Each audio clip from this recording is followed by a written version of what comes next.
श्रीगुरुभ्यो नमः। जन्माद्यस्य यतोऽन्वयादितरतश्चार्थेष्वभिज्ञस्वराट् तेने ब्रह्महृदाय आदिकवये मुह्यन्ति यं सूरयः। तेजोपारिमृदां यथा विनिमयो यत्र त्रिसर्गो मृषा धाम्ना स्वेन सदा निरस्तकुहकं सत्यं परं धीमहि। सृष्टिस्थित्यप्ययेहा नियतिदृशितमो बन्धमोक्षाश्च यस्मात् अस्य श्रीब्रह्मरुद्रप्रभृतिसुरनरद्वीषशत्रुत्मकस्य विष्णोर्व्यस्ताः समस्ताः सकलगुणनिधिः सर्वदोषव्यपेतः पूर्णानन्दो व्ययो यो गुरुरपि परमश्चिन्तयेतं महान्तम्। ಶ್ರೀಮದ್ಭಾಗವತದ ಏಕಾದಶ ಸ್ಕಂಧದಲ್ಲಿ ಮೊದಲಿಗೆ ಜಾಯಂತಿಯ ಉಪಾಖ್ಯಾನವನ್ನು ನೋಡ್ತಾ ಇದ್ವಿ. ಮೊದಲನೇ ಅಧ್ಯಾಯದಲ್ಲಿ ಯದುಗಳಿಗೆ ಒದಗಿದ ಶಾಪದ ಪ್ರಸಂಗ ಬಂತು. ಎರಡನೇ ಅಧ್ಯಾಯದಲ್ಲಿ ನಾರದರು ವಸುದೇವನ ಮನೆಗೆ ಬರ್ತಾರೆ. ವಸುದೇವ ಪ್ರಶ್ನೆ ಮಾಡಿದಾಗ ಈ ಹಿಂದೆ ನಡೆದಂತಹ ಜಾಯಂತಿಯ ಉಪಾಖ್ಯಾನ ಅಂದರೆ ವೃಷಭನಾಮಕ ಭಗವಂತನ ಮಕ್ಕಳು ಭರತನನ್ನು ಬಿಟ್ಟು ಉಳಿದವರಲ್ಲಿ 9 ಜನ ಪ್ರಮುಖರಾದವರು ಸನ್ಯಾಸಿಗಳು, ಜಾಯಂತಿಯರು ಅಂತ ಪ್ರಸಿದ್ಧರಾದವರು. ಅವರ ಒಂದು ಉಪದೇಶ ಅಂದ್ರೆ ಆ ನಿಮಿರಾಜನಿಗೆ ಅವರು ಮಾಡಿದ ಉಪದೇಶ, ಅದನ್ನ ಎರಡನೇ ಅಧ್ಯಾಯದಲ್ಲಿ ನೋಡಿದ್ದಾಯಿತು. ಅಲ್ಲಿ ಕವಿ ಮತ್ತು ಹರಿ ಅಂತನ್ನುವಂತಹ ಇಬ್ಬರು ಏನು ಉಪದೇಶವನ್ನ ಮಾಡಿದರು ಅಂತನ್ನೋದನ್ನು ಕೂಡ ನೋಡಿದ್ದಾಯಿತು. ಈಗ ಮುಂದೆ ನಿಮಿರಾಜ್ ಏನು ಪ್ರಶ್ನೆ ಮಾಡ್ತಾನೆ, ಅದಕ್ಕೆ ಅಂತರಿಕ್ಷ, ಪ್ರಬುದ್ಧ, ಪಿಪ್ಪಲಾಯನರು ಏನೇನು ಉತ್ತರವನ್ನು ಕೊಡ್ತಾರೆ, ಅದು ಮತ್ತೆ ಆವಿರ್ಹೋತ್ರ ಇವರ ಒಂದು ಉಪದೇಶ ಇಲ್ಲಿ ಬಂದಿದೆ. ಮುಂದಿನ 2 ಅಧ್ಯಾಯಗಳಲ್ಲಿ ಉಳಿದವರ ಉಪದೇಶವೂ ಕೂಡ ಅದು ಬಂದಿದೆ. ಹಾಗಾಗಿ ಈ 3, 4, 5 ಈ ಅಧ್ಯಾಯಗಳಲ್ಲಿ ಒಟ್ಟು ಈ ಜಾಯಂತಿಯ ಉಪಾಖ್ಯಾನ ಸಮಾಪ್ತಿ ಆಗ್ತದೆ. ಅಂದ್ರೆ 2, 3, 4, 5ನೇ ಅಧ್ಯಾಯಗಳಲ್ಲಿ ಜಾಯಂತಿಯ ಉಪಾಖ್ಯಾನ ಬಂದಿರುವಂತಹದ್ದು. ಅಲ್ಲಿ ಮೊದಲಿಗೆ ರಾಜೋವಾಚ ಪರಸ್ಯ ವಿಷ್ಣೋರೀಶಸ್ಯ ಮಾಯಿನಾಮಪಿ ಮೋಹಿನೀಂ ಮಾಯಾಂ ವಿದಿತುಮಿಚ್ಛಾಮೋ ಭಗವಂತೋ ಬ್ರುವಂತು ನಃ ನಾನು ತೃಪ್ಯೆ ಜುಷನ್ ಯುಷ್ಮದ್ ವಚೋ ಹರಿಕಥಾಮೃತಂ ಸಂಸಾರತಾಪನಿಷ್ಟಪ್ತೋ ಮರ್ತ್ಯಸ್ತತ್ತಾಪಭೇಷಜಂ. ಆ ನಿಮಿರಾಜ, ವಿದೇಹ ರಾಜ ಪ್ರಶ್ನೆ ಮಾಡ್ತಾ ಇದ್ದಾನೆ. ಪರಸ್ಯ ವಿಷ್ಣೋರೀಶಸ್ಯ ಮಾಯಿನಾಮಪಿ ಮೋಹಿನೀಂ ಮಾಯಾಂ ವ್ಯಜಿತುಮಿಚ್ಛಾಮೋ ಭಗವಂತೋ ಬ್ರುವಂತು ನಃ. ಇಲ್ಲಿ ಪರಸ್ಯ ಅಂತ ಹೇಳಿದ್ರೆ, ಪರ ಅಂದ್ರೆ ಪೂರ್ಣನಾದಂತಹ ಭಗವಂತ, ಅವನ ಒಂದು ಮಾಯೆ ಅಂತಂದ್ರೆ ಇಚ್ಛಾಶಕ್ತಿ. ಅವನ ಇಚ್ಛಾಶಕ್ತಿಯ ಬಗ್ಗೆ ತಿಳಿದುಕೊಳ್ಳಬೇಕಾಗಿದೆ. ಅದು ಎಂತಹದ್ದು ಅಂತಂದ್ರೆ ಮಾಯಿನಾಮಪಿ ಮೋಹಿನಿ. ಮಾಯಿ ಅಂತಂದ್ರೆ ಮಾಯಿನ್ ಅಂತ ಹೇಳಿದ್ರೆ ಜ್ಞಾನಿನ್ ಅಂತ ಅರ್ಥ, ಜ್ಞಾನಿಗಳು ಅಂತ ಅರ್ಥ. ಜ್ಞಾನಿಗಳಿಗೂ ಮೋಹಕವಾದಂತಹ ಅವನ ಒಂದು ಸೃಷ್ಟಿಯಾದಿಗಳಲ್ಲಿ ಪ್ರವರ್ತನೆ ಮಾಡುವಂತಹ ಇಚ್ಛಾಶಕ್ತಿ ಏನಿದೆ ಅದನ್ನು ನಾನು ತಿಳಿದುಕೊಳ್ಳಬೇಕು. ಮತ್ತೆ ಜಡ ಪ್ರಕೃತಿಯ ಒಂದು ವೈಶಿಷ್ಟ್ಯವನ್ನು ನೀವು ತಿಳಿಸಿಕೊಡಬೇಕು ಅಂತ ಹೇಳಿ ನಿಮಿರಾಜ ಕೇಳಿಕೊಳ್ತಾನೆ. ಅವನೊಂದು ಮಾತನ್ನು ಹೇಳ್ತಾನೆ, ನಾನು ತೃಪ್ಯೆ ಜುಷನ್ ಯುಷ್ಮತ್ ಭಜೋ ಹರಿಕಥಾಮೃತಂ. ನೀವು ಇಂತಹ ಮಹಾತ್ಮರು ಬಂದಿದ್ದೀರಿ, ನಿಮ್ಮಿಂದ ಈ ಹರಿಕಥಾಮೃತವನ್ನು ಕೇಳಬೇಕಾಗಿದೆ. ಎಷ್ಟು ಕೇಳಿದ್ರು ತೃಪ್ತಿ ಅಂತ ಅನ್ನೋದು ಆಗೋದಿಲ್ಲ. ತೃಪ್ತಿ ಆಗೋದಿಲ್ಲ ಅಂತಂದ್ರೆ ಅಲಂಬುದ್ಧಿ, ಇನ್ನು ಸಾಕು ಅಂತ ಅನ್ಸೋದಿಲ್ಲ, ಮತ್ತೆ ಮತ್ತೆ ಕೇಳಬೇಕು ಅಂತ ಅನ್ನಿಸ್ತಾ ಇರುತ್ತೆ. ಅಂತಹದ್ದು ಹರಿಕಥಾಮೃತ. ಸಂಸಾರ ತಾಪನಿಷ್ಟಪ್ತೋ ಮರ್ತ್ಯಸ್ತತ್ ತಾಪಭೇಷಜಂ. ಸಂಸಾರದ ತಾಪದಲ್ಲಿ ಚೆನ್ನಾಗಿ ಕಾದು ಹೋದಂತಹ, ಬೆಂದು ಹೋದಂತಹ ಯಾವ ಮನುಷ್ಯನಿದ್ದಾನೆ ಅವನಿಗೆ ಆ ತಾಪಕ್ಕೆ ಉತ್ತಮವಾದ ಒಂದು ಔಷಧಿಯಾಗಿರುವಂತಹದ್ದು ಈ ಹರಿಕಥಾಮೃತ. ನೀವು ಅದನ್ನು ತಿಳಿಸಿಕೊಡಬೇಕು ಅಂತ ಹೇಳ್ತಾ ಇದ್ದಾನೆ. ಅದಕ್ಕೆ ಅಂತರಿಕ್ಷರು ಹೇಳ್ತಾರೆ, ಏಭಿರ್ಭೂತಾನಿ ಭೂತಾತ್ಮ ಮಹಾಭೂತೈರ್ಮಹಾಭುಜ ಸಸರ್ಜೋಚ್ಚಾವಚಾನ್ಯಾದು ಸ್ವಯಮಾತ್ಮ ಪ್ರಸಿದ್ಧಯೇ. ಮೊದಲಿಗೆ ಭಗವಂತ ತನ್ನನ್ನ ಉದ್ಬೋಧಿಸಿದಂತಹ ಎಚ್ಚರಗೊಳಿಸ್ತಾ ಇರುವಂತಹ ಪ್ರಕೃತಿ ಲಕ್ಷ್ಮೀದೇವಿಯಿಂದ ಉದ್ಬೋಧಿತನಾಗಿ ಮಹತ್ತು, ಅಹಂಕಾರ ತತ್ವ, ಹೀಗೆ ಈ ಕ್ರಮದಿಂದ 24 ತತ್ವಗಳನ್ನು ಸೃಷ್ಟಿ ಮಾಡಿ ಆಮೇಲೆ ಆ ಅಭಿಮಾನಿ ದೇವತೆಗಳಿಂದ ಸ್ತುತನಾಗಿ ಆ ತತ್ವಗಳೊಳಗೆ ತಾನೇ ಪ್ರವೇಶ ಮಾಡಿ ಹೀಗೆ ಅವರವರಿಗೆ ವಿಶೇಷವಾದ ಒಂದು ಸ್ಥಾನವನ್ನು ಕೊಡಬೇಕು ಅಂತ ಹೇಳಿ ಈ ಬ್ರಹ್ಮಾದಿ ದೇವತೆಗಳು ಮತ್ತೆ ಪೃಥಿವ್ಯಾದಿಗಳು ಅಲ್ಲಿಯವರೆಗೂ ಬ್ರಹ್ಮಾದಿ ದೇವತೆಗಳಿಂದ ಪೃಥಿವ್ಯಂತವಾದ ತತ್ವಗಳಿಗೆ ಆ ಒಂದು ರೂಪವನ್ನು ಕೊಟ್ಟು ಹೀಗೆ ಸೃಷ್ಟಿಯನ್ನು ಮಾಡ್ತಾ ಇದ್ದಾನೆ. ಮತ್ತೆ 3 ತರಹದ ಜೀವರನ್ನು ಕೂಡ ಈ ತತ್ವಗಳಿಂದ ಕೂಡಿರುವಂತೆ ಮಾಡ್ತಾನೆ. ಇದಕ್ಕೆ ಯಾತಕ್ಕೆ ಏನು ಪ್ರಯೋಜನ ಅಂತಂದ್ರೆ ಆತ್ಮ ಪ್ರಸಿದ್ಧಯೇ ಅಂದ್ರೆ ಆತ್ಮನೋ ಹರೇಹೇ ಪ್ರಸಿದ್ಧಿ ಖ್ಯಾತಿ ಪ್ರತೀತಿ ಅಂತ ಒಂದರ್ಥ. ಇನ್ನೊಂದು ಆಯಾ ದೇವತೆಗಳ ಒಂದು ಪ್ರಸಿದ್ಧಿ. ಭೂತ್ಯೈ ಅಂತ ಹೇಳಿ ಶ್ರೀಮದ್ ಆಚಾರ್ಯರು ತಾತ್ಪರ್ಯದಲ್ಲಿ ಹೇಳ್ತಾರೆ. ಭೂತ್ಯೈ ನಿಜಾಶ್ರಿತ ಜನಸ್ಯ, ತನ್ನನ್ನು ಆಶ್ರಯಿಸಿದಂತಹ ಲಕ್ಷ್ಮೀದೇವಿ ಬ್ರಹ್ಮಾದಿ ದೇವತೆಗಳಿಗೂ ಕೂಡ ಅವರವರ ಒಂದು ವೈಭವ ಸಂಪತ್ತನ್ನ ಕೊಡಬೇಕು, ಅದಕ್ಕೋಸ್ಕರ ಸೃಷ್ಟಿ ಮಾಡಿದ ಅಂತನ್ನುವಂಥದ್ದು. ಏವಂ ಸೃಷ್ಟಾಸ ಭೂತಾನಿ ಸ್ಥವಿಷ್ಠೈ ಪಂಚಧಾತುಭಿಃ ಏಕಧಾ ದಶಧಾತ್ಮಾನಂ ವಿಭಜನ್ ದ್ಯುಷತೆ ಗುಣಾನ್. ಇಲ್ಲಿ ವಿಜಯಧ್ವಜ ತೀರ್ಥರು ಇದಕ್ಕೊಂದು ಅವತಾರಿಕೆಯನ್ನು ಕೊಡ್ತಾರೆ. ಜೀವಕಲೆಯ ಬ್ರಹ್ಮೈವ ಭೋಗಾಯತನೆ ಶರೀರೆ ಸ್ಥಿತ್ವಾ ಕರ್ಮಫಲಂ ಭುಂಕ್ತೆ ಇತ್ಯದ್ವೈತಮತಂ ಪ್ರತ್ಯಾಹ ಏವಂ ಸೃಷ್ಟ್ಯೇತಿ. ಬ್ರಹ್ಮನೇ ತನ್ನ ಒಂದು ಕಲೆಯಿಂದ ಒಂದು ಅಂಶದಿಂದ ಜೀವನಾಗಿದ್ದುಕೊಂಡು ಆ ಒಬ್ಬನೇ ಬ್ರಹ್ಮ ಹೀಗೆಲ್ಲ ಭೋಗಿಸ್ತಾ ಇದ್ದಾನೆ ಅಂತನ್ನುವಂತಹ ಒಂದು ಅದ್ವೈತ ಮತದ ಒಂದು ಅರ್ಥ ಏನಿದೆ, ಅದಕ್ಕೆ ಉತ್ತರ ರೂಪವಾಗಿ ಇದು ಹೊರಟಿರುವಂತಹದ್ದು ಅಂತ ಈ ಶ್ಲೋಕದ ಬಗ್ಗೆ ಹೇಳ್ತಾರೆ. ಅಂದ್ರೆ ಪರಮಾತ್ಮ ಈ ಹಿಂದೆ ಹೇಳಿದಂತೆ ಪಂಚಧಾತುಗಳಿಂದ ಆಮೇಲೆ ಆ ಜೀವನೊಂದಿಗೆ ಕೂಡಿಕೊಂಡು ಜೀವನೊಂದಿಗೆ ಸೇರಿಸಿ ತಾನು ಒಳಗೆ ಪ್ರವೇಶ ಮಾಡಿ ಇಂದ್ರಿಯಾದಿಗಳನ್ನ ಕೊಟ್ಟು ಈ ಗುಣಗಳನ್ನ ತಾನು ಭೋಗಿಸ್ತಾನೆ ಅಂತಂದ್ರೆ ಅಲ್ಲಿರುವಂತಹ ಸಾರವಾದ ಗುಣವನ್ನ ಮಾತ್ರ ಭೋಗಿಸ್ತಾನೆ ಹೊರತು ಸಾರವಲ್ಲದನ್ನ ಭೋಗಿಸುವುದಿಲ್ಲ ಅಂತನ್ನೋದನ್ನ ಆ ಒಂದು ವಿಶೇಷಾರ್ಥವನ್ನು ಬರೀತಾರೆ. ಭಜನ್ ವಿಭಕ್ತಂ ಕುರ್ವನ್ ಗುಣಾನ್ ವಿಷಯ ಸಾರಾನಂದಾನೇವ ಜುಷತೆ ಇತ್ಯನ್ವಯ. ಆ ಸಾರ ಯಾವುದಿದೆ ಅದನ್ನ ಮಾತ್ರ ಸ್ವೀಕಾರ ಮಾಡ್ತಾನೆ ಅಂತ ಇದನ್ನಲ್ಲಿ ಅರ್ಥ ತೆಗೆದುಕೊಳ್ಬೇಕು. ಮತ್ತೆ ಇಲ್ಲಿ ವಿಭಾಗ ಮಾಡ್ತಾನೆ, ಜೀವರಿಗೆ ಕೊಡ್ತಾನೆ, ಈ ಎಲ್ಲ ಮಾತು ಬಂದಿರೋದ್ರಿಂದ ತಾನೇ ವಿಭಾಗ ಮಾಡಿ ತಾನೇ ಅದ್ವೈತ ಮತ ಹೇಳುವಂತೆ ತಾನೇ ಜೀವನಾಗಿರುವಂತಹ ತನ್ನವರಿಗೆ ಕೊಡುವುದು ಅಂತ ಅನ್ನೋದೆಲ್ಲ ಅರ್ಥ ಕೂಡೋದಿಲ್ಲ. ಆದ್ರಿಂದ ಸ್ಪಷ್ಟವಾಗಿ ದ್ವೈತ ಮತವೇ ಪ್ರತಿಪಾದಿತವಾಗಿದೆ ಅಂತನ್ನುವಂಥದ್ದನ್ನು ಕೂಡ ಅಲ್ಲಿ ಹೇಳ್ತಾ ಇದ್ದಾರೆ.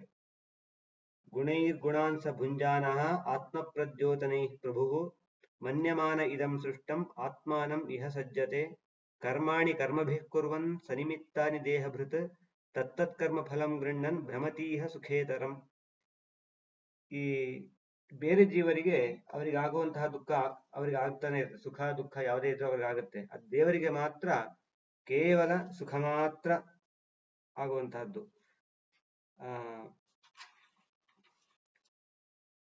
ಗುಣೈರ್ಗುಣಾಂಸ ಭುಂಜಾನಃ ಆತ್ಮ ಪ್ರದ್ಯೋತಿತೈ ಪ್ರಭು.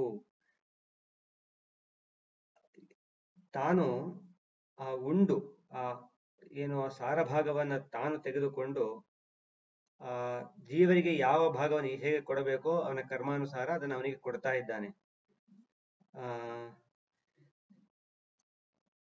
ಹೀಗೆ ಈ ಭಗವಂತನನ್ನ ಹೀಗೆ ಈ ಎಲ್ಲ ತತ್ವಗಳ ಸೃಷ್ಟಿ ಮಾಡಿ ಈ ಜೀವರಿಗೆ ಇಷ್ಟೆಲ್ಲ ಅವರ ಸಾಧನೆಯನ್ನ ಮಾಡ್ತಾ ಇರುವಂತಹ ಭಗವಂತನ ಬಗ್ಗೆ ಮಾತ್ರ ಈ ಜೀವನಾದವನು ತಪ್ಪಾಗಿ ತಿಳಿದುಕೊಳ್ತಾನೆ. ಹಾಗೆ ಯಾರು ತಪ್ಪಾಗಿ ತಿಳಿದುಕೊಳ್ತಾನೋ ಅವನು ಅಧಃಪತನವನ್ನೇ ಹೊಂದ್ತಾ ಇದ್ದಾನೆ. ಮತ್ತೆ ಅಷ್ಟು ಮಾತ್ರ ಅಲ್ಲ, ಮತ್ತೆ ಮತ್ತೆ ಪುನಃ ಪುನಃ ಜನನ ಮರಣ ಈ ಒಂದು ಸಂಕೋಲೆಯಲ್ಲೇ ಬಿದ್ದಿರ್ತಾನೆ.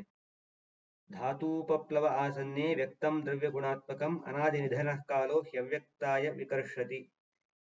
ಈ ದೇವರಿಗೆ ಉತ್ಪತ್ತಿ ನಾಶ ಯಾವುದೂ ಇಲ್ಲ. ಅವನು ಮಾತ್ರ ಈ ಉತ್ಪತ್ತಿಯನ್ನು ಉಂಟು ಮಾಡ್ತಾನೆ, ಸ್ಥಿತಿ ಲಯ ಎಲ್ಲವನ್ನೂ ಉಂಟು ಮಾಡ್ತಾನೆ.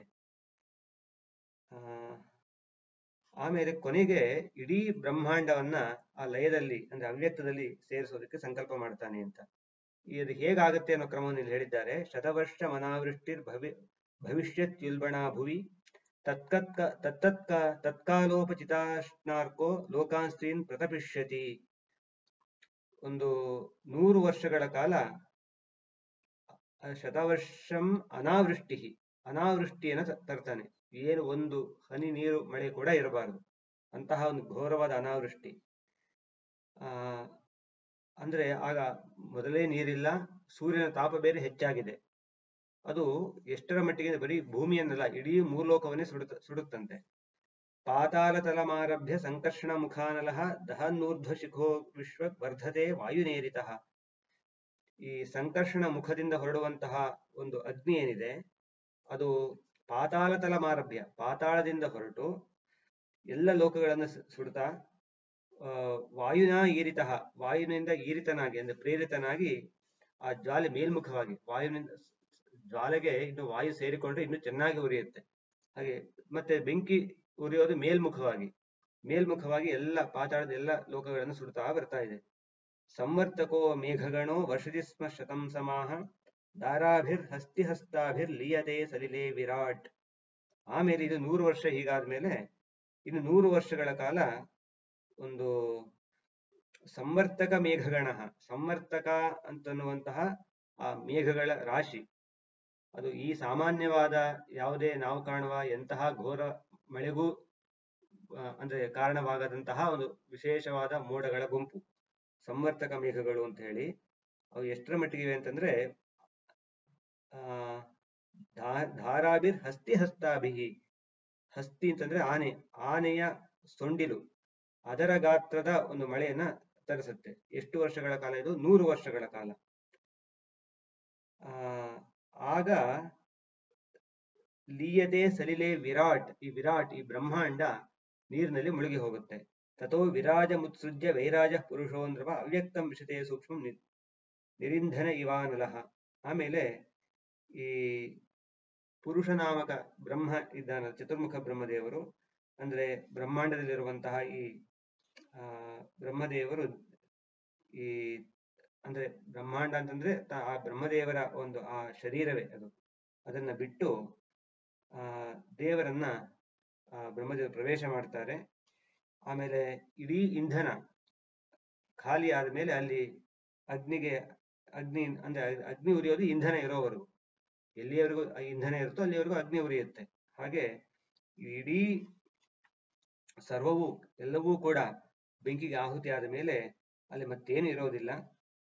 ವಾರಿಣಾ ಹೃತಗಂಧ ಭೂಹು ಸಲಿಲತ್ವಾಯ ಕಲ್ಪತೆ ಸಲಿಲಂ ತದ್ರುತ ರಸಂ ಜ್ಯೋತಿಷ್ಟ್ವಾಯೋಪಕಲ್ಪತೆ ಹೃತರೂಪಂ ತು ತಮಸಾ ವಾಯೌ ಜ್ಯೋತಿಃ ಪ್ರಲೀಯತೆ ಹೃತಸ್ಪರ್ಶೋವಕಾಶೇನ ವಾಯುರ್ನಭಸಿ ಲೀಯತೆ ಕಾಲಾತ್ಮನ ಹೃತಗುಣಂ ನಭ ಆತ್ಮನಿ ಲೀಯತೆ. ಈ ಲಯದ ಕ್ರಮವನ್ನ ಹೇಳ್ತಾ ಇದ್ದಾರೆ. ಮೊದಲಿಗೆ ವಾರಿಣಾ ಹೃತಗಂಧ ಭೂಹು,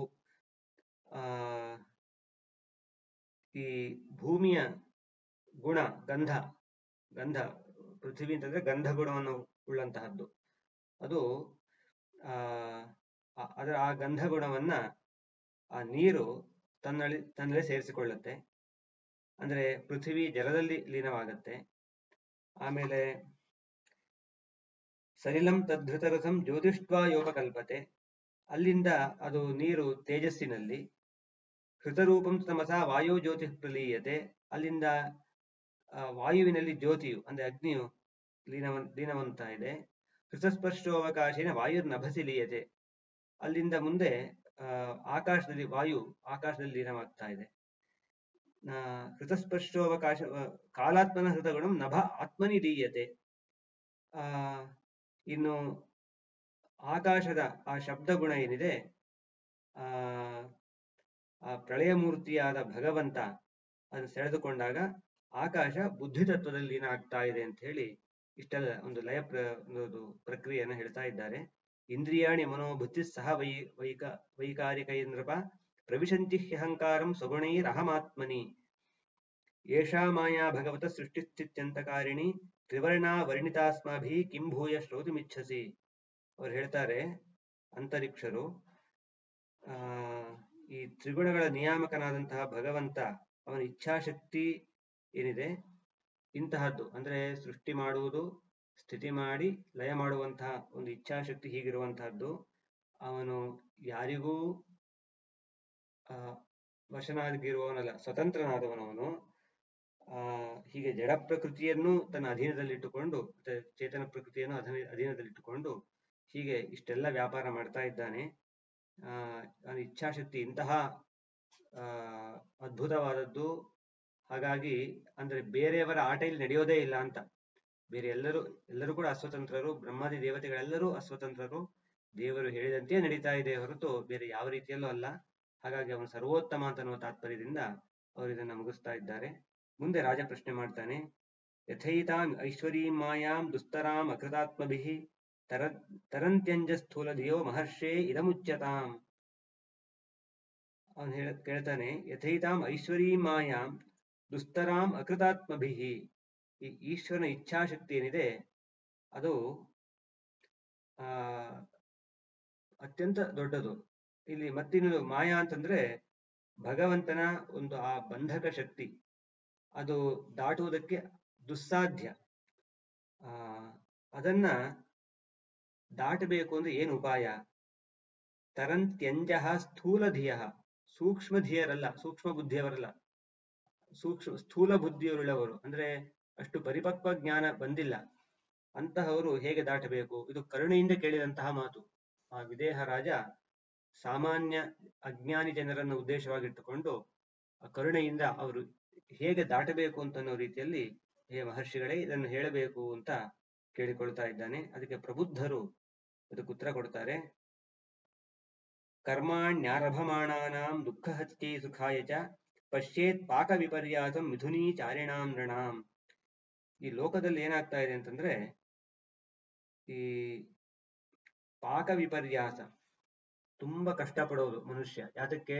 ಒಳ್ಳೆ ಸುಖ ಆಗಲಿ, ಈಗ ಕಷ್ಟಪಟ್ಟು ಚೆನ್ನಾಗಿ ದುಡಿದು ಹಣ ಎಲ್ಲ ಕೂಡಿಟ್ಟು ಆಸ್ತಿ ಎಲ್ಲ ಮಾಡಿ ಕೂಡಿಡೋದು ಯಾತಕ್ಕೆ ಅಂತಂದ್ರೆ ಮುಂದೆ ಸುಖವಾಗಿ ಜೀವನ ಮಾಡಬೇಕು ಅಂತ ಅನ್ಕೊಳ್ತಾನೆ. ಆದ್ರೆ ಏನಾಗುತ್ತೆ ಅಂತಂದ್ರೆ, ಈಗ ಶಕ್ತಿ ಇದೆ, ವಯಸ್ಸಿದೆ ಅಂತ ಹೇಳಿ ಕಷ್ಟಪಡ್ತಾನೆ, ಆಮೇಲೂ ಕಷ್ಟ ಇದ್ದಿದ್ದೆ ಹಾಗಾಗ್ಬಿಡುತ್ತೆ, ಸುಖ ಅಂತ ಅನ್ನೋದು ಬರೋದಿಲ್ಲ. ಅಥವಾ ಈ ಸುಖವಾಗಿ ಇರಬೇಕು ಅಂತ ಅನ್ಕೊಂಡು ಏನು ಕೆಲಸ ಮಾಡೋದಿಲ್ಲ, ಅವನಿಗೂ ಕಷ್ಟವೇ. ಯಾಕೆ ಅಂತಂದ್ರೆ ಏನೂ ಸಾಧಿಸಲೇ ಇಲ್ಲ, ಅವನೂ ಕೂಡ ತೊಂದರೆಗೆ ಒಳಗಾಗ್ತಾನೆ. ಅಂತೂ ದುಃಖ ಹೋಗಬೇಕು ಅಂತ ಯಾವ್ದೋ ಕೆಲಸ ಮಾಡಿದ, ಮುಂದೆ ದುಃಖ ಆಗಬಾರ್ದು ಕೆಲಸ ಮಾಡಿದ, ಆಗ ಆ ಕೆಲಸ ಮಾಡ್ಬೇಕಾದ್ರೆ ದುಃಖ, ಆಮೇಲೆ ಸಿಗುವ ಫಲವು ದುಃಖವೇ ಆದ್ರೆ ಬಹಳ ಇನ್ನಷ್ಟು ಆ ಒಂದು ದುಃಖದ ಒಂದು ಪ್ರಮಾಣ ಜಾಸ್ತಿ ಆಗತ್ತೆ. ಅದೇ ರೀತಿಯಲ್ಲಿ ಸುಖ ಪ್ರಾಪ್ತಿಗೋಸ್ಕರ ಏನೋ ಕೆಲಸ ಮಾಡಬೇಕು ಅಂತ ಅನ್ಕೊಳ್ತಾನೆ, ಸುಖ ಆಗಲಿ ಈಗ ಕಷ್ಟಪಡ್ತಾನೆ, ಆದ್ರೆ ಅವನು ಅಂದುಕೊಂಡ ಸುಖ ಆಗೋದಿಲ್ಲ, ಅಷ್ಟು ಸುಖ ಆಗೋದಿಲ್ಲ, ಅದು ಇನ್ನಷ್ಟು ತೊಂದರೆಯೇ ಹೆಚ್ಚು. ಈ ರೀತಿ ಎಲ್ಲ ಆಗ್ತಾ ಇದೆ.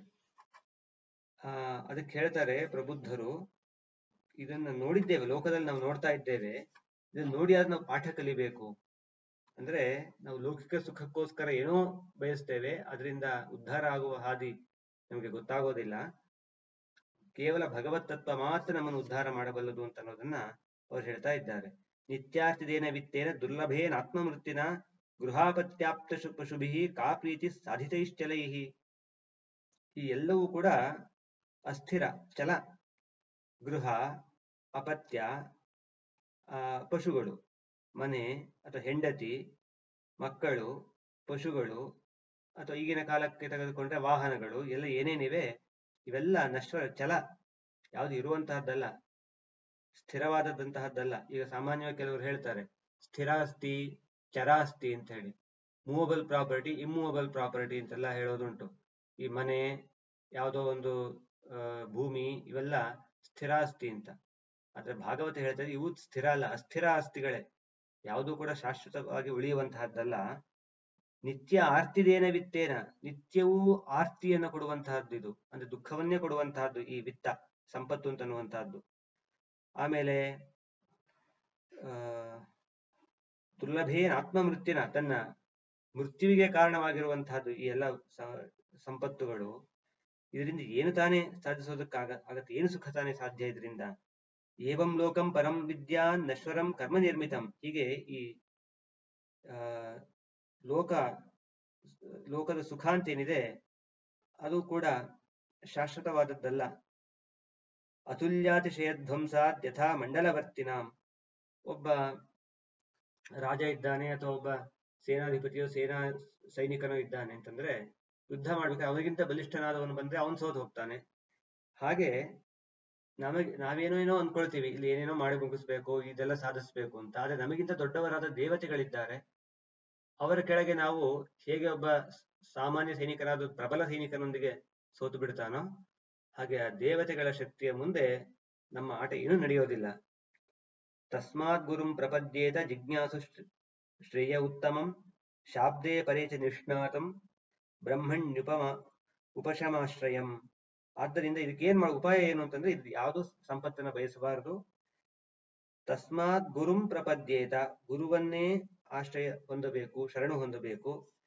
ಯಾರು? ಜಿಜ್ಞಾಸು, ಯಾರು ತಿಳಿದುಕೊಳ್ಳಬೇಕು ಎಂಬ ಇಚ್ಛೆ ಇದೆಯೋ ಅವನು ಹೀಗೆ ಸರಿಯಾಗಿ ತಿಳಿದುಕೊಂಡು ಗುರುವನ್ನೇ ಹೊಂದಬೇಕು. ಇದರಿಂದ ಉತ್ತಮವಾದ ಶ್ರೇಯಸ್ಸು ಅಂತಂದ್ರೆ ಕಠೋಪನಿಷತ್ತು ಹೇಳಿದಂತೆ ಮುಕ್ತಿ, ಇದರಿಂದಲೇ ಮುಕ್ತಿ ಆಗುವಂತಹದ್ದು. ಶಾಬ್ದೇ ಪರೇಶ ನಿಷ್ಣಾತಂ ಬ್ರಹ್ಮಣ್ಯುಪಶಮಾಶ್ರಯಂ. ಎಂತಹವರು ಅಂತಂದ್ರೆ, ಎಂತಹ ಗುರು ಆಗಬೇಕು ಅಂದ್ರೆ ಶಾಬ್ದೇ ಪರೇಶ ನಿಷ್ಣಾತಂ, ಶಬ್ದದಲ್ಲಿ ವೇದಾಂತದಲ್ಲಿ ಚೆನ್ನಾಗಿ ಗೊತ್ತಿರುವಂತವರಾಗಬೇಕು. ಮತ್ತೆ ಪರೇಚ ನಿಷ್ಣಾತಂ ಉಪಶಮಾಶ್ರಯಂ, ಯಾರು ದೇವರ ಭಕ್ತರಾಗಿದ್ದಾರೋ ಅವರನ್ನು ಆಶ್ರಯ ಮಾಡಬೇಕು.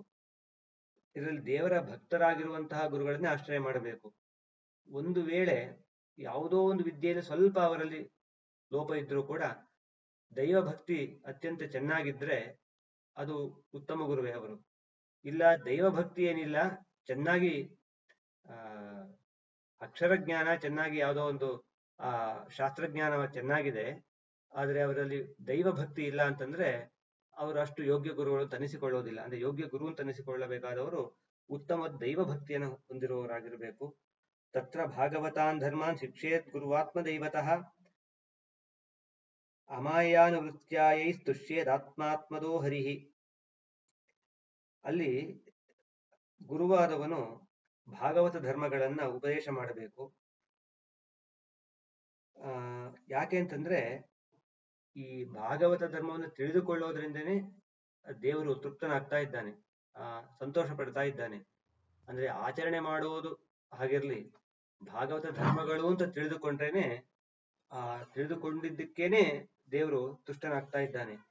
ಸರ್ವತೋ ಮನಸೋ ಸಂಗಂ ಆದೌ ಸಂಗಂಚ ಸಾಧುಷು ದಯಾಂ ಮೈತ್ರೀಂ ಪ್ರಶ್ರಯಂಚ ಭೂತೇಶ್ವದ್ಧ ಯಥೋಚಿತಂ. ಆ ಭಾಗವತ ಧರ್ಮಗಳನ್ನ ಇಲ್ಲಿ ವಿಸ್ತಾರವಾಗಿ ಮತ್ತೆ ಹೇಳ್ತಾ ಇದ್ದಾರೆ.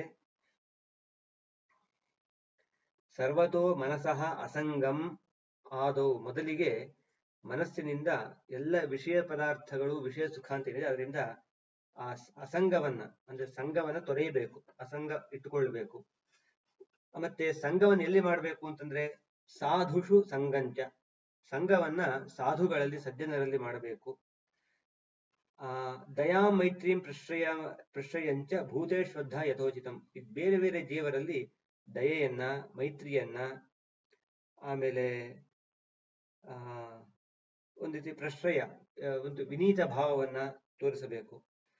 ಮುಂದೆ ಹೇಳ್ತಾರೆ, ಶೌಚಂ ತಪಸ್ಥಿತಿಕ್ಷಾಂಚ ಮೌನಂ ಸ್ವಾಧ್ಯಾಯ ಮಾರ್ದ್ಯವಂ ಬ್ರಹ್ಮಚರ್ಯಂ ಅಹಿಂಸಾಂಚ ಸಮತ್ವಂ ದ್ವಂದ್ವ ಸಂಜ್ಞೆಯೋ. ಶೌಚಂ ಸದಾ ಶುಚಿಯಾಗಿರುವಂತಹದ್ದು, ಆಮೇಲೆ ತಪಃ, ತಿತಿಕ್ಷಾಂಚ, ಮೌನಂ, ಸ್ವಾಧ್ಯಾಯಂ, ಆರ್ಜವಂ. ಇವು ಒಂದೊಂದು ಕೂಡ ಇದಕ್ಕೆ ವಿಶೇಷ ಅರ್ಥವನ್ನ ವ್ಯಾಖ್ಯಾನಕಾರರು ಬರೀತಾರೆ. ಶೌಚ ಅಂತಂದ್ರೆ ಆಂತರಿಕ ಶೌಚವೂ ಹೌದು, ಬಾಹ್ಯ ಶೌಚವೂ ಹೌದು. ಬಾಹ್ಯ ಶೌಚ ಅಂತಂದಾಗ ಪ್ರತಿನಿತ್ಯ ಶೌಚಾಚಾರ ಪ್ರಕ್ರಿಯೆಯಲ್ಲಿ ಬರುವಂತಹ ಮಲಮೂತ್ರ ವಿಸರ್ಜನೆ ಕಾಲದಿಂದ ಹಿಡಿದು ಸ್ನಾನ ಕಾಲದಲ್ಲೂ ಕೂಡ ಶುದ್ಧವಾದ ಶಾಸ್ತ್ರೋಕ್ತ ರೀತಿಯ ಶೌಚವನ್ನು ಮಾಡುವಂತಹದ್ದು. ಮುಂದೆ ಆಂತರಿಕ ಶೌಚ ಅಂತಂದ್ರೆ ಸದಾ ಕಾಲ ಭಗವಂತನನ್ನೇ ಧ್ಯಾನ ಮಾಡ್ತಾ ಶೌಚ, ಅದು ಶುದ್ಧಿಯಾಗಿ ಇರುವಂತಹದ್ದು, ಒಳಗೂ ಹೊರಗೂ ಶುದ್ಧಿಯಾಗಿರಬೇಕು. ಆಮೇಲೆ ತಪಸ್ಸು ಅಂತ ಹೇಳಿದ್ರೆ ಚೆನ್ನಾಗಿ ಚೆನ್ನಾಗಿ ಆಲೋಚನೆ ಮಾಡುವಂಥದ್ದು, ದೇವರ ಬಗ್ಗೆ ಸದಾ ಧ್ಯಾನ ಮಾಡುವಂಥದ್ದು ಒಳ್ಳೆಯ ತಪಸ್ಸು. ತಿತಿಕ್ಷಾಂ, ತಡೆದುಕೊಳ್ಳಬೇಕು, ಸಹನೆ. ಮೌನ ಅಂತಂದ್ರೆ ಸತತವಾಗಿ ಶಾಸ್ತ್ರ ವಿಚಾರವನ್ನು ಚಿಂತನೆ ಮಾಡುವುದೇ ಮೌನ. ಸುಮ್ಮನೆ ಮೌನ ವ್ರತಾಚರಣೆ ಅಂತ ಹೇಳಿಬಿಟ್ಟು ಈ ಚಾತುರ್ಮಾಸ್ಯ ವ್ರತ ಮೊದಲಾದ ಸಂದರ್ಭದಲ್ಲಿ ಮೌನ ವ್ರತಕ್ಕೆ ವಿಶೇಷ ಒಂದು ಫಲ ಇದೆ. ಮೌನ ಅಂತಂದ್ರೆ ಮಾತಾಡದೆ ಇರೋದು ಅಥವಾ ಊಟ ಮಾಡುವಾಗ ಮಾತಾಡದೆ ಇರೋದು ಅಂತ. ಅಷ್ಟೇ ಅಲ್ಲ, ಸದಾ ಶಾಸ್ತ್ರಾರ್ಥ ಚಿಂತನೆಯನ್ನ ಮಾಡಿದ್ರೆ ದೊಡ್ಡ ಮೌನ ವ್ರತ ಅದು. ಸ್ವಾಧ್ಯಾಯಂ, ಗುರುಗಳು ಹೇಳಿಕೊಟ್ಟಿದ್ದನ್ನ ಮತ್ತೆ ಮತ್ತೆ ಅಧ್ಯಯನ ಮಾಡಿ ಅದನ್ನು ಗಟ್ಟಿ ಮಾಡಿಕೊಳ್ಳುವುದು. ಆರ್ಜವಂ, ತನ್ನ ನಡೆನುಡಿಗಳಲ್ಲಿ ನೇರವಾಗಿರುವಂತಹದ್ದು. ಬ್ರಹ್ಮಚರ್ಯಂ, ಬ್ರಹ್ಮಚರ್ಯ ಬ್ರಹ್ಮಚರ್ಯ ಅಂತಂದ್ರೆ ಅಂದ್ರೆ ಗೃಹಸ್ಥರು ಭಾಗವತ ಧರ್ಮ ಅನುಷ್ಠಾನ ಮಾಡೋದಕ್ಕೆ ಆಗೋದಿಲ್ಲ ಅಂತಲ್ಲ. ಬ್ರಹ್ಮಚರ್ಯ ಅಂತಂದ್ರೆ ಅವನು ಬ್ರಹ್ಮಚಾರಿಯಾಗಿದ್ದಾಗ ಅವನು ಗುರುಕುಲದಲ್ಲಿದ್ದು ವೇದಾಂತಗಳನ್ನು ಅಧ್ಯಯನ ಮಾಡಬೇಕು. ಅದು ಬ್ರಹ್ಮಚರ್ಯ. ಬ್ರಹ್ಮ ಅಂದ್ರೆ ವೇದ, ಆ ವೇದವನ್ನೇ ಅಧ್ಯಯನ ಮಾಡೋದು, ವೇದದ ಒಂದು ಧರ್ಮವನ್ನೇ ಅನುಸರಣೆ ಮಾಡುವುದು ಆ ಬ್ರಹ್ಮಚರ್ಯ. ಗೃಹಸ್ಥನಾದ ಮೇಲೆ ತನ್ನ ಪತ್ನಿಯಲ್ಲಿ ಮಾತ್ರ ಶಾಸ್ತ್ರೋಕ್ತ ರೀತಿಯಲ್ಲಿ ಸಂಘ ಮಾಡುವುದು, ಅದು ಬ್ರಹ್ಮಚರ್ಯ.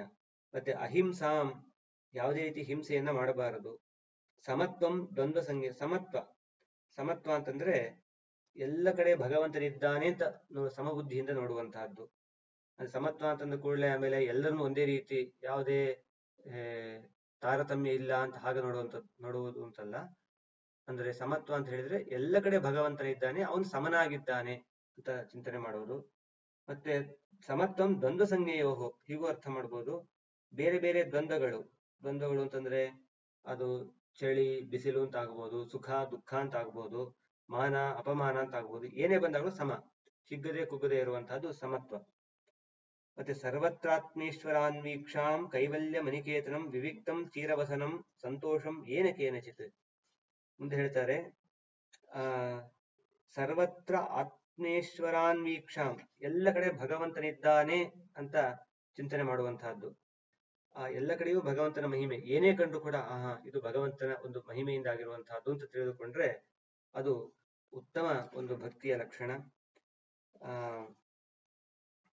ಆಮೇಲೆ ಕೈವಲ್ಯಂ ಅನಿಕೇತನಂ, ನಿಕೇತನ ಅಂದ್ರೆ ಗೃಹ, ಅನಿಕೇತನ ಅಂದ್ರೆ ಯಾರು ಆ ಮನೆ ಬಗ್ಗೆ ಅಥವಾ ಮನೆ ಆಸ್ತಿ ಭೂಮಿ ಇದರ ಬಗ್ಗೆ ಅಭಿಮಾನವನ್ನು ಬಿಟ್ಟಿರ್ತಾರೋ ಅನಿಕೇತನರು ಹಾಗಿರಬೇಕು. ಅಭಿಮಾನ ಇರಬಾರದು. ಸ್ವಂತ ಮನೆ ಇರಲಿ, ಬಾಡಿಗೆ ಮನೆ ಇರಲಿ, ಯಾವುದೇ ಇದ್ರೂ ಕೂಡ ಅಭಿಮಾನ ಅಂತ ಅನ್ನೋದು ಇರಬಾರದು. ಆಮೇಲೆ ವಿವಿಕ್ತ ಅಂತಂದ್ರೆ ವಿವಿಕ್ತ ದೇಶ ಸೇವಿ ಹಾಗೆ ಇರಬೇಕು. ಅಂದ್ರೆ ಹೆಚ್ಚು ಜನರು ಇರುವ ಜಾಗದಲ್ಲಿ ಸೇರಬಾರದು. ಅಂದ್ರೆ ಭಗವದ್ಭಕ್ತರಿದ್ದಾಗ ಸೇರಬೇಕು. ಎಲ್ಲಿ ಹೆಚ್ಚು ಜನ ಇದ್ದಾಗ ಸೇರಿದಾಗ ಏನಾಗುತ್ತೆ, ಹೆಚ್ಚು ಗಲಾಟೆ, ಅದು ಮಾತು ಇದೆಲ್ಲ ಬರ್ತಾ ಹೋಗುತ್ತೆ. ಹಾಗಾಗಿ ಅದು ಕೂಡ ಸಾಧನೆಗೆ ಅಷ್ಟು ಯೋಗ್ಯವಾದದ್ದಲ್ಲ. ಹಾಗಾಗಿ ನಿರ್ಜನ ಪ್ರದೇಶದಲ್ಲಿ, ಅಂದ್ರೆ ನಿರ್ಜನ ಪ್ರದೇಶ ಅಂತಂದ್ರೆ ಯಾರು ನಮ್ಮ ಸಾಧನೆಗೆ ಅಡ್ಡಿ ಬರೋದಿಲ್ಲೋ ಅಂಥವ್ರು ಇದ್ರೆ ಸರಿ. ಸಾಧನೆಗೆ ಅಡ್ಡಿ ಬರ್ತಾರೆ ಅಂತಂದ್ರೆ ಅಂತಹ ಪ್ರದೇಶದಲ್ಲಿ ಇರಬಾರದು. ಆಮೇಲೆ ಚೀರವಸನಂ ಸಂತೋಷಂ ಏನಕ್ಕೆ ಚೀರವಸನ, ಯಾವುದೋ ಒಂದು ನಾರು ಬಟ್ಟೆ ಆದ್ರೂ ಸರಿ, ಮತ್ತೆ ಆಸನಕ್ಕೆ ಒಂದು ಕೃಷ್ಣಾಜಿನ ಇಂತಹದ್ದು ರೀತಿಯಲ್ಲಿ ಉಡೋದು. ಆಮೇಲೆ ಏನು ಇದೆಯೋ ಅದರಲ್ಲಿ ತೃಪ್ತಿ ಪಡುವಂತಹದ್ದು. ಇನ್ನು ಅಷ್ಟು ಮಾಡಬೇಕು ಇಷ್ಟು ಮಾಡಬೇಕು ಅಂತ ಯಾವುದೇ ಒಂದು ನಮ್ಮಲ್ಲಿ ಗೋಲ್ ಅಂತ ಹೇಳ್ತೇವಲ್ಲ, ಇಷ್ಟು ಮಾಡಬೇಕು ಅಂತ ಒಂದು ಏನೋ ಟಾರ್ಗೆಟ್ ಇಟ್ಕೊಂಡಿರ್ತಾರೆ. ಅಷ್ಟು ಮಾಡಿದರೇನೆ ತೃಪ್ತಿ ಅಂತ. ಅದೇನಾಗುತ್ತೆ ಅಂತಂದ್ರೆ ದಾಸರು ಹೇಳಿದಂತೆ ಕಷ್ಟ ಬೇಡೆಂಬಾಸೆ ಕಡು ಸುಖವ ಕಾಂಬಾಸೆ ಅಂತೆಲ್ಲ ಹೇಳ್ಬೇಕಾದ್ರೆ, ಇಷ್ಟು ಬಂದ್ರೆ ಇನ್ನಷ್ಟು ಬರ್ಲಿ ಅಂತ ಆಸೆ. ನಾವೇನೋ ಅನ್ಕೊಂಡಿರ್ತೀವಿ, ನಾನು ಇಷ್ಟು ಕೋಟಿ ಮಾಡಿ ಗಳಿಸ್ಬಿಟ್ರೆ ಸಾಕು ಜೀವನದಲ್ಲಿ ಅಂತ. ಅಷ್ಟು ಕೋಟಿ ಮಾಡ್ತಾನೆ, ಮಾಡಿದ ಮೇಲೆ ಮಾಡಿದ್ದು ಸಾಲದು, ಇನ್ನೊಂದಷ್ಟು ಮಾಡಬೇಕು ಇದನ್ನ ಅಂತ ಅನ್ಕೊಳ್ತಾನೆ. ಹೀಗೆ ಮುಗಿಯೋದೇ ಇಲ್ಲ ಆ ಮನುಷ್ಯನ ಆಸೆ. ಹಾಗಿರಬಾರ್ದು. ಏನಿದೆಯೋ ದೇವರು ಏನನ್ನ ಕೊಟ್ಟಿದ್ದಾನೋ ಅದರಲ್ಲಿ ಸಂತೋಷವನ್ನು ಪಡಬೇಕು. ಶ್ರದ್ಧಾಂ ಭಾಗವತೆ ಶಾಸ್ತ್ರೆ ಅನಿಂದಾಂ ಅನ್ಯತ್ರ ಚಾಪಿ ಮನೋವಾಕ್ಕಾಯ ದಂಡಂಚ ಸತ್ಯಂ ಶಮದಮಾವಪಿ. ಶ್ರದ್ಧಾಂ ಭಾಗವತೆ ಶಾಸ್ತ್ರೆ, ಭಾಗವತ ಶಾಸ್ತ್ರದಲ್ಲಿ ಶ್ರದ್ಧೆಯನ್ನಿಟ್ಟಿರಬೇಕು. ಮನೋವಾಕ್ಕಾಯ ದಂಡಂಚ, ಮನಸ್ಸಿನ ದಂಡ, ವಾಗ್ದಂಡ, ಆಮೇಲೆ ಕಾಯದಂಡ ಅಂತ ಹೇಳಿ ಅಲ್ಲಿ ವಿಜಯಧ್ವಜ ತೀರ್ಥರು ಮತ್ತೆ ಶ್ರೀಮದ್ ಆಚಾರ್ಯರು ಹೇಳ್ತಾರೆ, ಶ್ರದ್ಧಾಂ ಭಾಗವತೆ ತಂತ್ರೇ ವೇದೇ ಭಾರತ ಪಂಚಮೇ ವಿಷ್ಣೋರವ್ಯವಧಾನೇನ ವಕ್ತೃತ್ವ ಸರ್ವತೋ ಭವೇತ್. ಭಾಗವತ ಅಂತಂದ್ರೆ ಭಾಗವತ ಪುರಾಣ ಅಷ್ಟೇ ಅಲ್ಲ, ಭಾಗವತ ತಂತ್ರಶಾಸ್ತ್ರ, ವೇದದಲ್ಲಿ ಭಾರತ, ಪಂಚಮ ವೇದವಾದಂತಹ ಭಾರತ, ಇದೆಲ್ಲ ವಿಷ್ಣುವಿನ ಒಂದು ಸರ್ವೋತ್ತಮತ್ವವನ್ನೇ ಸದಾಕಾಲ ಹೇಳುವುದರಿಂದ ಈ ಎಲ್ಲವದರಲ್ಲೂ ಕೂಡ ಶ್ರದ್ಧೆಯನ್ನು ಇಟ್ಟುಕೊಳ್ಳಬೇಕು. ಮತ್ತೆ ಅನ್ಯತ್ರ ಅನಿಂದಾಮ್ ಅಂತ ಹೇಳಿದ್ರೆ, ಅನ್ಯತ್ರ ಅಂದ್ರೆ ಜ್ಯೋತಿಷ್ಶಾಸ್ತ್ರಾದಿಷು ಅನಿಂದಾಮ್ ನಿಂದಾರಾಹಿತ್ಯಂ. ಜ್ಯೋತಿಷ್ಶಾಸ್ತ್ರ ಇದೆ, ಅದು ವೇದಾಂಗಗಳಲ್ಲಿ ಒಂದು ಜ್ಯೋತಿಷ ಅಂತ ಅನ್ನೋದು ಕೂಡ. ಆದ್ರೆ ಅಲ್ಲಿ ಅನಿಂದಾಮ್ ನಿಂದನೆ ಮಾಡಬಾರ್ದು. ಅದು ತನಗೆ ಅದು ಏನು ಅದರಲ್ಲಿ ಹೆಚ್ಚು ವ್ಯುತ್ಪತ್ತಿ ಇದ್ರೆ, ಅದರಲ್ಲಿ ಒಂದು ಆಸಕ್ತಿ ಇದ್ರೆ ಅದನ್ನ ಅದು ಒಳ್ಳೆ ಒಂದು ಅದರಲ್ಲಿ ಏನು ಸಾಧನೆಯನ್ನ ಅಧ್ಯಯನವನ್ನ ಮಾಡಬಹುದು. ಅಲ್ಲಿ ಹೇಳ್ತಾರೆ, ಕಲಾವಿದ್ಯಾ ಸ್ವನಿಂದಾಚ ವ್ಯವಧಾನೇನ ಕೇಶವೇ ಪ್ರವೇಶಾತ್ ಯತಿಭಿಃ ಕಾರ್ಯ ಅನ್ಯಥಾ ನಿರಯಂ ವ್ರಜೇತ್ ಅಂತ ಹೇಳಿ. ಮತ್ತು ತಾತ್ಪರ್ಯ ಇಷ್ಟೇ, ನಮಗೆ ದೇವರ ಒಂದು ಮಹಿಮೆಯನ್ನ ನಾವು ಮರೆಯದೇನೆ ಅವನ್ನೆಲ್ಲ ಓದೋದಾದ್ರೆ ಓದಿ. ಇಲ್ಲ ನಮಗೆ ದೇವರ ಮಹಿಮೆ ಮರೆಯುವ ಒಂದು ಪ್ರಸಂಗ ಇದೆ ಅಂತಂದ್ರೆ ನೀವು ಶುದ್ಧವಾದ ಭಾಗವತಾದಿ ಶಾಸ್ತ್ರ, ಮಹಾಭಾರತ, ಮೂಲ ರಾಮಾಯಣ, ಪಂಚರಾತ್ರ ಇವನ್ನೇ ಓದಬೇಕು. ಅಂದ್ರೆ ಯಾರಿಗೆ ಯಾವ ಹಂತದಲ್ಲಿ ಅದು ಸರಿ ಹೋಗುತ್ತೆ ಅಂತ ಅನ್ಕೊಂಡು ಅವರೇ ನೋಡ್ಕೊಳ್ಬೇಕು. ನಾವು ಇದು ಓದಿದ್ರು ಕೂಡ ನಾವು ಹರಿಯ ಸ್ಮರಣೆಯನ್ನ ಬಿಡೋದಿಲ್ಲ ಅಂತಾದ್ರೆ ಅಂತಹ ಕೆಲವು ಅನಿಂದ್ಯವಾದಂತಹ ಶಾಸ್ತ್ರಗಳು, ಜ್ಯೋತಿಷಾಸ್ತ್ರ, ಸಂಗೀತ ಮೊದಲಾದವುಗಳಲ್ಲಿ ಆಸಕ್ತಿ ಬಂದಿದ್ರೆ ಅದೇನು ತಪ್ಪಲ್ಲ. ಮುಂದೆ ಹೇಳ್ತಾರೆ, ಶ್ರವಣಂ ಕೀರ್ತನಂ ಧ್ಯಾನಂ ಹರೇರದ್ಭುತ ಕರ್ಮಣಃ ಜನ್ಮ ಕರ್ಮ ಗುಣಾನಾಂಚ ತದರ್ಥೇ ಅಖಿಲ ಚೇಷ್ಟಿತಂ. ಶ್ರವಣಂ ಕೀರ್ತನಂ ವಿಷ್ಣೋಹೋ ಸ್ಮರಣಂ ಪಾದ ಸೇವನಂ ಅಂತೆಲ್ಲ ಬಂತಲ್ಲ, ಹಾಗೆ ನವವಿಧ ಭಕ್ತಿಯಂತೆ ಇಲ್ಲೂ ಭಕ್ತಿಯ ಒಂದು ಬೇರೆ ರೀತಿಯಲ್ಲಿ ಪ್ರಕಾರವನ್ನು ಹೇಳ್ತಾರೆ. ಶ್ರವಣಂ ಕೀರ್ತನಂ ಧ್ಯಾನಂ. ಶ್ರವಣ ಅಂದ್ರೆ ಭಗವಂತನ ಮಹಿಮೆಯನ್ನು ಕೇಳೋದು, ಕೀರ್ತನ ಅದನ್ನ ಹಾಡೋದು, ತಿಳಿಸೋದು ಇನ್ನೊಬ್ಬರಿಗೆ, ಧ್ಯಾನ ಹಾಗೆ ತಿಳಿದದ್ದನ್ನ ಧ್ಯಾನ ಮಾಡುವಂತಹದ್ದು.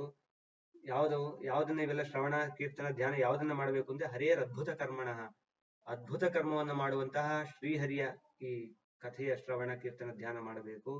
ಜನ್ಮ ಕರ್ಮ ಗುಣಾನಾಂಚ ತದರ್ಥೆ ಅಖಿಲ ಚೇಷ್ಟಿತಂ. ಜನ್ಮ ಕರ್ಮ ಗುಣ, ಅವನ ದೇವರ ಹುಟ್ಟು, ಕೃಷ್ಣನಾಗಿ ಹುಟ್ಟಿದ, ರಾಮನಾಗಿ ಹುಟ್ಟಿದ, ಹೇಗೆ ಹುಟ್ಟಿದ, ಅದರ ಹಿನ್ನೆಲೆ ಏನು, ಕರ್ಮ ಅವನು ಮಾಡಿದ ವಿವಿಧ ಚೇಷ್ಟೆಗಳು, ಮತ್ತೆ ಅವನ ಗುಣ, ಈ ಎಲ್ಲವೂ ಕೂಡ ತದರ್ಥೆ ಅಖಿಲ ಚೇಷ್ಟಿತಂ. ಒಂದು ಮಾತಿದೆ, ಸರ್ವಮನ್ಯ ತದರ್ಥಕಂ ಅಂತ ಹೇಳಿ. ಎಲ್ಲವೂ ಕೂಡ ಭಗವಂತನಿಗಾಗಿ, ನಾವ್ ಏನು ಮಾಡಿದ್ರು ಭಗವಂತನಿಗಾಗಿ ಇರಬೇಕು. ಅದು ನಮಗಾಗಿ ಒಂದು ಸ್ವಲ್ಪ, ಹೆಂಡತಿ ಮಕ್ಕಳಿಗಾಗಿ ಒಂದು ಸ್ವಲ್ಪ, ಇನ್ನು ಸ್ವಲ್ಪ ಎಲ್ಲ ಆಗಿ ಕಡೆಗೆ ದೇವರಿಗೋಸ್ಕರ ಒಂದು ಇಷ್ಟೇ ಇಷ್ಟು ಅಂತ ಆಗಬಾರದು. ನಾವು ಮಾಡುವುದು ಎಲ್ಲವೂ ಕೂಡ ಭಗವಂತನಿಗಾಗಿ. ಅದನ್ನೇ ಮುಂದೆ ಹೇಳ್ತಾರೆ, ಇಷ್ಟಂ ದತ್ತಂ ತಪೋ ಜಪ್ತಂ ಪೂರ್ತಂ ಯಚ್ಚಾತ್ಮನಃ ಪ್ರಿಯಂ ದಾರಾನ್ ಸುತಾನ್ ಗೃಹಾನ್ ಪ್ರಾಣಾನ್ ಪರಸ್ಮೈ ಸನ್ನಿವೇದಯೇತ್ ಅಂತ ಹೇಳಿ. ಮತ್ತೊಂದು ಕಡೆಯೂ ಕೂಡ ಇದು ಬಂದಿದೆ, ಇಷ್ಟಂ ದತ್ತಂ ಹುತಂ ಜಪ್ತಂ ಅಂತ ಹೇಳಿ ಕೂಡ ಬಂದಿದೆ. ಅದನ್ನ ಶ್ರೀಮದ್ ಆಚಾರ್ಯರು ಸದಾಚಾರ ಸ್ಮೃತಿಯಲ್ಲಿ ಕೂಡ ಅದನ್ನು ಉಲ್ಲೇಖ ಮಾಡಿದ್ದಾರೆ. ನಮಗೆ ಇಷ್ಟವಾದದ್ದು, ನಮಗೆ ದಾನ ಬಂದಿದ್ದು, ನಾವು ತಪಸ್ಸು ಮಾಡಿದ್ದು ಅಥವಾ ನಾವು ಹೋಮ ಮಾಡಿದ್ದು, ಆಮೇಲೆ ಜಪ ಮಾಡಿದ್ದು, ಮತ್ತೆ ಪೂರ್ತ ಕೆರೆ ಬಾವಿ ಕಟ್ಟಿಸಿದ್ದು, ಮತ್ತೆ ನಮಗೆ ಏನೇನು ಪ್ರಿಯ ಅಂತ ಶಾಸ್ತ್ರಕ್ಕೆ ವಿರುದ್ಧವಲ್ಲದೆ ಇರೋ ರೀತಿಯಲ್ಲಿ ಶಾಸ್ತ್ರ ಸಮ್ಮತವಾದಂತಹ ಪ್ರಿಯವಾದ ಕೆಲಸ ಏನೇನು ಮಾಡಿರ್ತೇವೆ, ಅದು ಪ್ರಿಯಾದ ವಸ್ತುಗಳು ಏನೇನಿವೆ, ದಾರಾನ್ ಹೆಂಡತಿಯನ್ನ, ಸುತಾನ್ ಮಕ್ಕಳನ್ನ, ಗೃಹಾನ್ ಮನೆಯನ್ನ, ಪ್ರಾಣಾನ್ ನಮ್ಮ ಜೀವವನ್ನೇ ಅಥವಾ ನಮ್ಮ ಇಂದ್ರಿಯಗಳನ್ನ, ಪರಸ್ಮೈ ಸನ್ನಿವೇದಯೇ ಆ ಪರಮಾತ್ಮ ಸರ್ವೋತ್ತಮನಾದ ಭಗವಂತನಿಗೆ ನೈವೇದ್ಯ ಮಾಡಬೇಕು, ಅಂದ್ರೆ ಸಮರ್ಪಣೆ ಮಾಡಬೇಕು ಅಂತ ಅರ್ಥ. ಅಂದ್ರೆ ಪೂಜೆ ದೇವರಿಗೋಸ್ಕರ ನಿಷ್ಠೆ ಇಷ್ಟು ನೈವೇದ್ಯ ಅಂತಲ್ಲ, ಎಲ್ಲವೂ ದೇವರಿಗೋಸ್ಕರವೇ. ಹಾಗೆ ದೇವರಿಂದ ಬಂದಿದ್ದು ಪ್ರಸಾದ ರೂಪವಾಗಿ ನಾವು ಸ್ವೀಕಾರ ಮಾಡಬೇಕೇ ಹೊರತು ದೇವರಿಗೆ ಮಾತ್ರ ಸ್ವಲ್ಪ ಅಂತ ಇಡೋದು ಅದು ಸರಿಯಾದ ಕ್ರಮ ಅಲ್ಲ. ಏವಂ ಕೃಷ್ಣಾತ್ಮನಾಥೇಶು ಮನುಷ್ಯೇಶು ಚ ಸೌಹೃದಂ ಪರಿಚರ್ಯಾಂ ಚೋಭಯತ್ತ ಮಹತ್ಸು ನೃಷು ಸಾಧುಷು ಪರಸ್ಪರಾನುಕಥನಂ ಪಾವನಂ ಭಗವದ್ಯಶಃ ಮಿಥೋ ರತಿರ್ ಮಿಥಸ್ತುಷ್ಟಿರ್ ನಿವೃತ್ತಿರ್ಮಿಥ ಆತ್ಮನಃ ಸ್ಮರಂತ ಸ್ಮಾರಯಂತಶ್ಚ ಮಿಥೋ ಅಘೌಘಹರಂ ಹರಿಂ ಭಕ್ತಾಃ ಸಂಜಾತಯಾ ಭಕ್ತ್ಯಾ ಬಿಭ್ರದ್ಯುತ್ಫುಲಕಾಂತನು. ತಾವು ಕೇಳಿದ್ದನ್ನ ಸ್ಮರಣೆ ಮಾಡೋದು, ಇನ್ನೊಬ್ಬರಿಗೆ ಸ್ಮರಣೆ ಮಾಡಿಕೊಡೋದು, ಅಂತಹ ಪಾಪ ಪರಿಹಾರ ಮಾಡುವಂತಹ ಹರಿಯ ಮಹಿಮೆಯ ಬಗ್ಗೆ ಭಕ್ತರಾದವರು ಹೀಗೆ ಇರಬೇಕು. ಅಲ್ಲಿ ಕ್ವಚಿತ್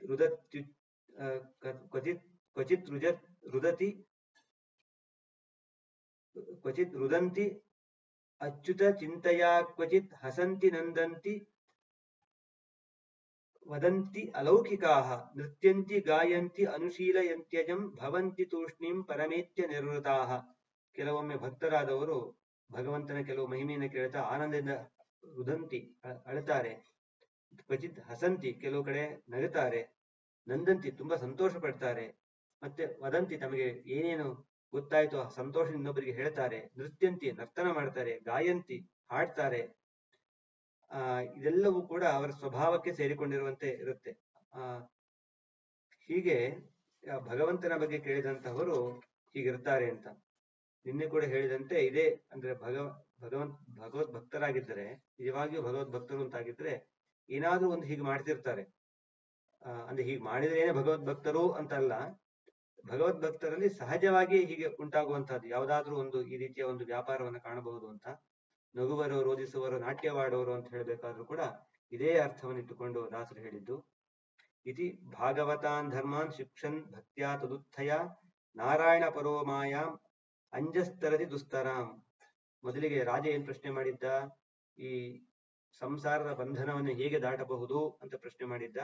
ಇಷ್ಟೆಲ್ಲ ಹೇಳಿ ಅವರು ಪ್ರಬುದ್ಧರು ಅದನ್ನ ಸಮಾಪ್ತಿಗೊಳಿಸ್ತಾ ಇದ್ದಾರೆ. ಇತಿ ಭಾಗವತಾನ್ ಧರ್ಮಾನ್ ಶಿಕ್ಷನ್ ಭಕ್ತ್ಯಾ ತದುತ್ಥಯ ನಾರಾಯಣ ಪರೋ ಮಾಯಾ ಮಂಜಸ್ತರದಿ ದುಸ್ತರಾಂ.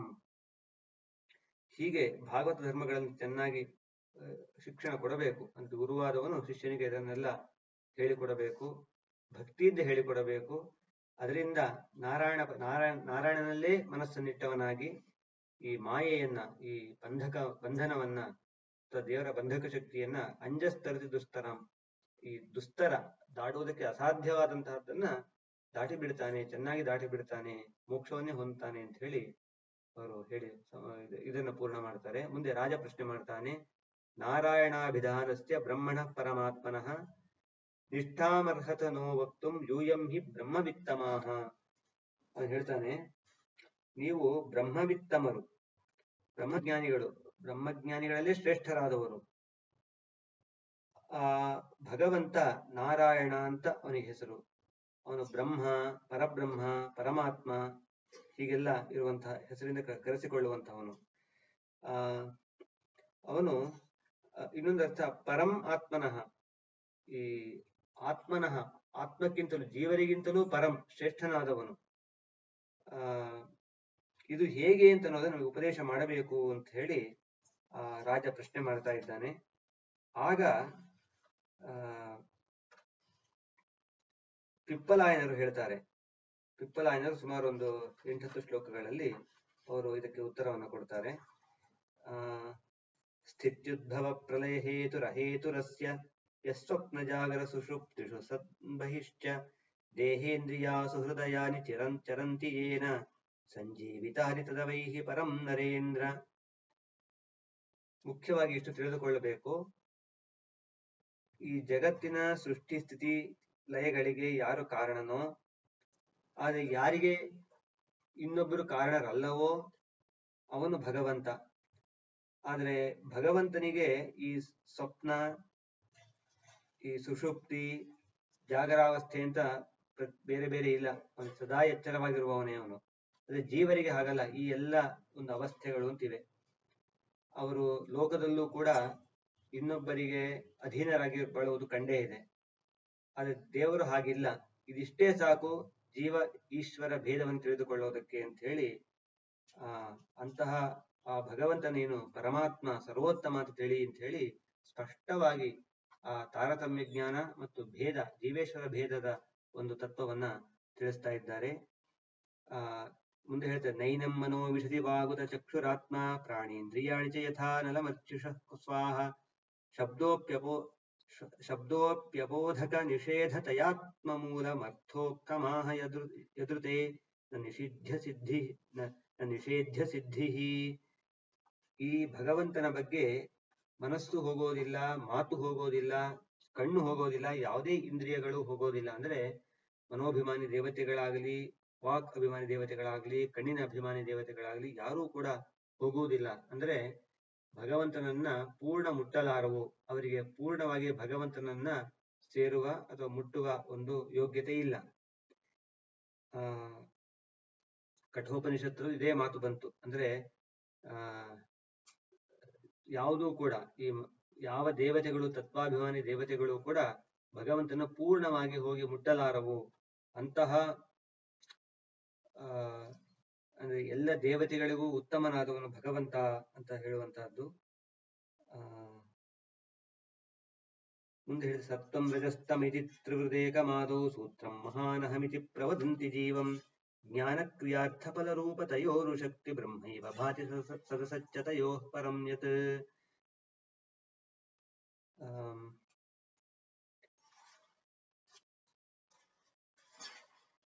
ಈ ಶ್ರುತಿಗಳನ್ನ ತಪ್ಪಾಗಿ ತಿಳಿದು ಬೇರೆ ಬೇರೆ ರೀತಿಯಲ್ಲಿ ಬೇರೆ ಬೇರೆ ವಾದಗಳನ್ನ ಅನೇಕರು ಮುಂದಿಡ್ತಾರೆ.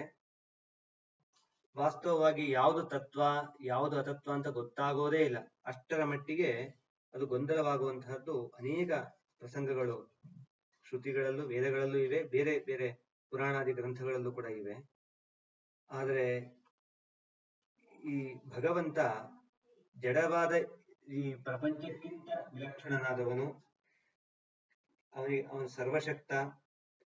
ಅಜ್ಞಾನಿಗಳಿಗೆ ಅವನ ಸ್ವರೂಪ ಯಾವ ರೀತಿಯಲ್ಲೂ ಕೂಡ ಗೊತ್ತಾಗೋದೇ ಇಲ್ಲ. ಆದ್ರೂ ಕೂಡ ಯೋಗ್ಯರಿಗೆ ಅವರ ಯೋಗ್ಯತಾನುಸಾರವಾಗಿ ತಾನು ತೋರಿಕೊಳ್ತಾನೆ, ಕಾಣಿಸಿಕೊಳ್ತಾನೆ ಅಂತನ್ನುವುದು ಮಾತ್ರ ನಿಜವಾದ ತತ್ವ. ಮುಂದೆ ಹೇಳ್ತಾರೆ, ನಾಸೌ ಜಜಾನ ನಮರಿಷ್ಯತಿ ನೈಧತೇಸೌ ನ ಕ್ಷೀಯತೆ ನ ಚ ಸ ವಿದ್ಯತಿ ಚಾರಿಣಾಹಿ ಸರ್ವತ್ರ ಶಶ್ವದನಪಾಯುಪ ಉಪಲಬ್ಧಿ ಮಾತ್ರಂ ಪ್ರಾಣೋ ಯಥೇಂದ್ರಿಯ ಬಲೇನ ವಿಕಲ್ಪಿತಂ ಸತ್. ನಾಸೌ ಜಜಾನ, ಅವನು ಹುಟ್ಟಿದವನಲ್ಲ, ಎಂದೂ ಹುಟ್ಟಿದವನಲ್ಲ. ನ ಮರಿಷ್ಯತಿ, ಮುಂದೆಂದೂ ಸಾಯುವವನಲ್ಲ. ನ ಏಧತೇಸೌ, ಅವನು ಬೆಳೆಯುವವನಲ್ಲ. ನ ಕ್ಷೀಯತೆ, ಅವನು ಕ್ಷೀಣನಾಗುವವನಲ್ಲ. ಅಂದ್ರೆ ನಾವಿಲ್ಲಿ ಸಂಸಾರದಲ್ಲಿ ಹುಟ್ಟಿದಾಗ ನಾವು ಒಂದು ದಿವಸ ಹುಟ್ಟಿದೀವಿ ಅಂತ ಹೇಳ್ತಾರೆ, ಒಂದು ದಿವಸ ಸತ್ತರು ಇಂಥವರು ಅಂತ ಹೇಳ್ತಾರೆ. ಇಷ್ಟು ವರ್ಷ ಹೀಗೆ ಬೆಳೆದರು, ಈಗ ಬೆಳೆದು ಇಲ್ಲೊಂದಿಷ್ಟು ವಯಸ್ಸಾದ ಮಧ್ಯ ವಯಸ್ಸಾದ ಮುಂದೆ ವೃದ್ಧಾಪ್ಯ ಹೊಂದ್ಬೇಕಾದ್ರೆ ಇವರು ಕುಗ್ಗುತ್ತಾ ಇದ್ದಾರೆ, ಹೀಗೆಲ್ಲ ಹೇಳೋದುಂಟು. ದೇವರಿಗೆ ಇದು ಯಾವುದೂ ಕೂಡ ಇಲ್ಲ. ಆಮೇಲೆ ನಚಸ ವಿದ್ಯತಿ ಚ ಅರಿಣಾಹಿ, ವೈರಿಗಳಿಂದ ಅವನು ಎಂದಿಗೂ ಕೂಡ ಗಾಯಗಳನ್ನ, ಯಾವುದೋ ರಕ್ತ ಸುರಿಸುವಂತೆ ಯಾವುದೂ ಕೂಡ ಇವನಿಗೆ ಆಗೋದಿಲ್ಲ. ಆದ್ರೆ ಅವನು ಹಾಗೆ ತೋರಿಸಿಕೊಳ್ತಾನೆ, ಅದು ಅವನು ಮೋಹಕ್ಕೋಸ್ಕರ ಹಾಗೆ ತೋರಿಸಿಕೊಳ್ಳುವಂತಹದ್ದು. ಇದನ್ನೇ ತಾತ್ಪರ್ಯ ನಿರ್ಣಯದಲ್ಲಿ ಶ್ರೀಮದ್ ಆಚಾರ್ಯರು ಕೂಡ ಹೇಳ್ತಾರೆ. ಕೆಲವೊಮ್ಮೆ ಅವತಾರಗಳಲ್ಲಿ ಮನುಷ್ಯರಂತೆ ತೋರಿಸಿಕೊಳ್ಳುವುದುಂಟು, ಸಾಮಾನ್ಯ ಮನುಷ್ಯರಂತೆ. ಅಲ್ಲಿ ಒಂದು ಮಾತು ಬರುತ್ತೆ, ಅವತಾರೇಶು ಯತ್ಕಿಂಚಿತ್ ದರ್ಶಯೇ ನರವದ್ಧರಿಹಿ ತಚ್ಚ ಅಸುರಾಣಾಂ ಮೋಹಾಯ ದೋಷ ವಿಷ್ಣು ನಹಿ ಕ್ವಚಿತ್. ಅದು ಅಸುರರ ಮೋಹಕ್ಕೋಸ್ಕರ ಹೇಳಿದಂತಹದ್ದು, ವಿಷ್ಣುವಿಗೆ ಯಾವ ದೋಷವೂ ಇಲ್ಲ. ಅವತಾರಗಳಲ್ಲಿ ಕೆಲವೊಮ್ಮೆ ಹಾಗೆ ಮನುಷ್ಯರಂತೆ ತೋರಿಸಿಕೊಂಡಿದ್ದುಂಟು. ಉದಾಹರಣೆಗೆ ರಾಮರೂಪದಲ್ಲೇನೆ ಕೆಲವೊಮ್ಮೆ ತನಗೆ ಏನು ಗೊತ್ತಿಲ್ಲ ಅಂತ ಗೋಳಾಡೋದು. ಇನ್ನೊಂದು ಸಲ ಯುದ್ಧ ಮಾಡ್ಬೇಕಾದ್ರೆ ಎಲ್ಲರಿಗೂ ಕೂಡ ಪ್ರತಿಸ್ಪರ್ಧಿಯಾಗಿ ತಾನು ಅಂದ್ರೆ ಅಲ್ಲಿ ನೋಡಲು ರಾಮ ಇಲ್ಲಿ ನೋಡಲು ರಾಮ ಅಂತ ಹೇಳ್ತಾರಲ್ಲ, ಆ ರೀತಿಯಲ್ಲಿ ಅನೇಕ ಲಕ್ಷ ಲಕ್ಷ ರೂಪಗಳನ್ನು ತೆಗೆದುಕೊಂಡು ದೇವರು ತನ್ನ ಅಚಿಂತ್ಯಾದ್ಭುತ ಮಹಿಮೆಯನ್ನು ತೋರಿಸಿದ್ದು. ಮತ್ತೆ ತಾನು ಪರಂಧಾಮಕ್ಕೆ ಬರಬೇಕಾದ್ರೆ ಎಲ್ಲರನ್ನೂ ಕೂಡ ಕರೆದು, ನಾನು ವಿಷ್ಣು, ವೈಕುಂಠಕ್ಕೆ ಬನ್ನಿ ಅಂತ ಹೇಳಿ ಯಾರ್ಯಾರು ಯೋಗ್ಯರಿದ್ರು ಅವರನ್ನೆಲ್ಲ ಕರೆದುಕೊಂಡು ಹೋಗಿದ್ದು.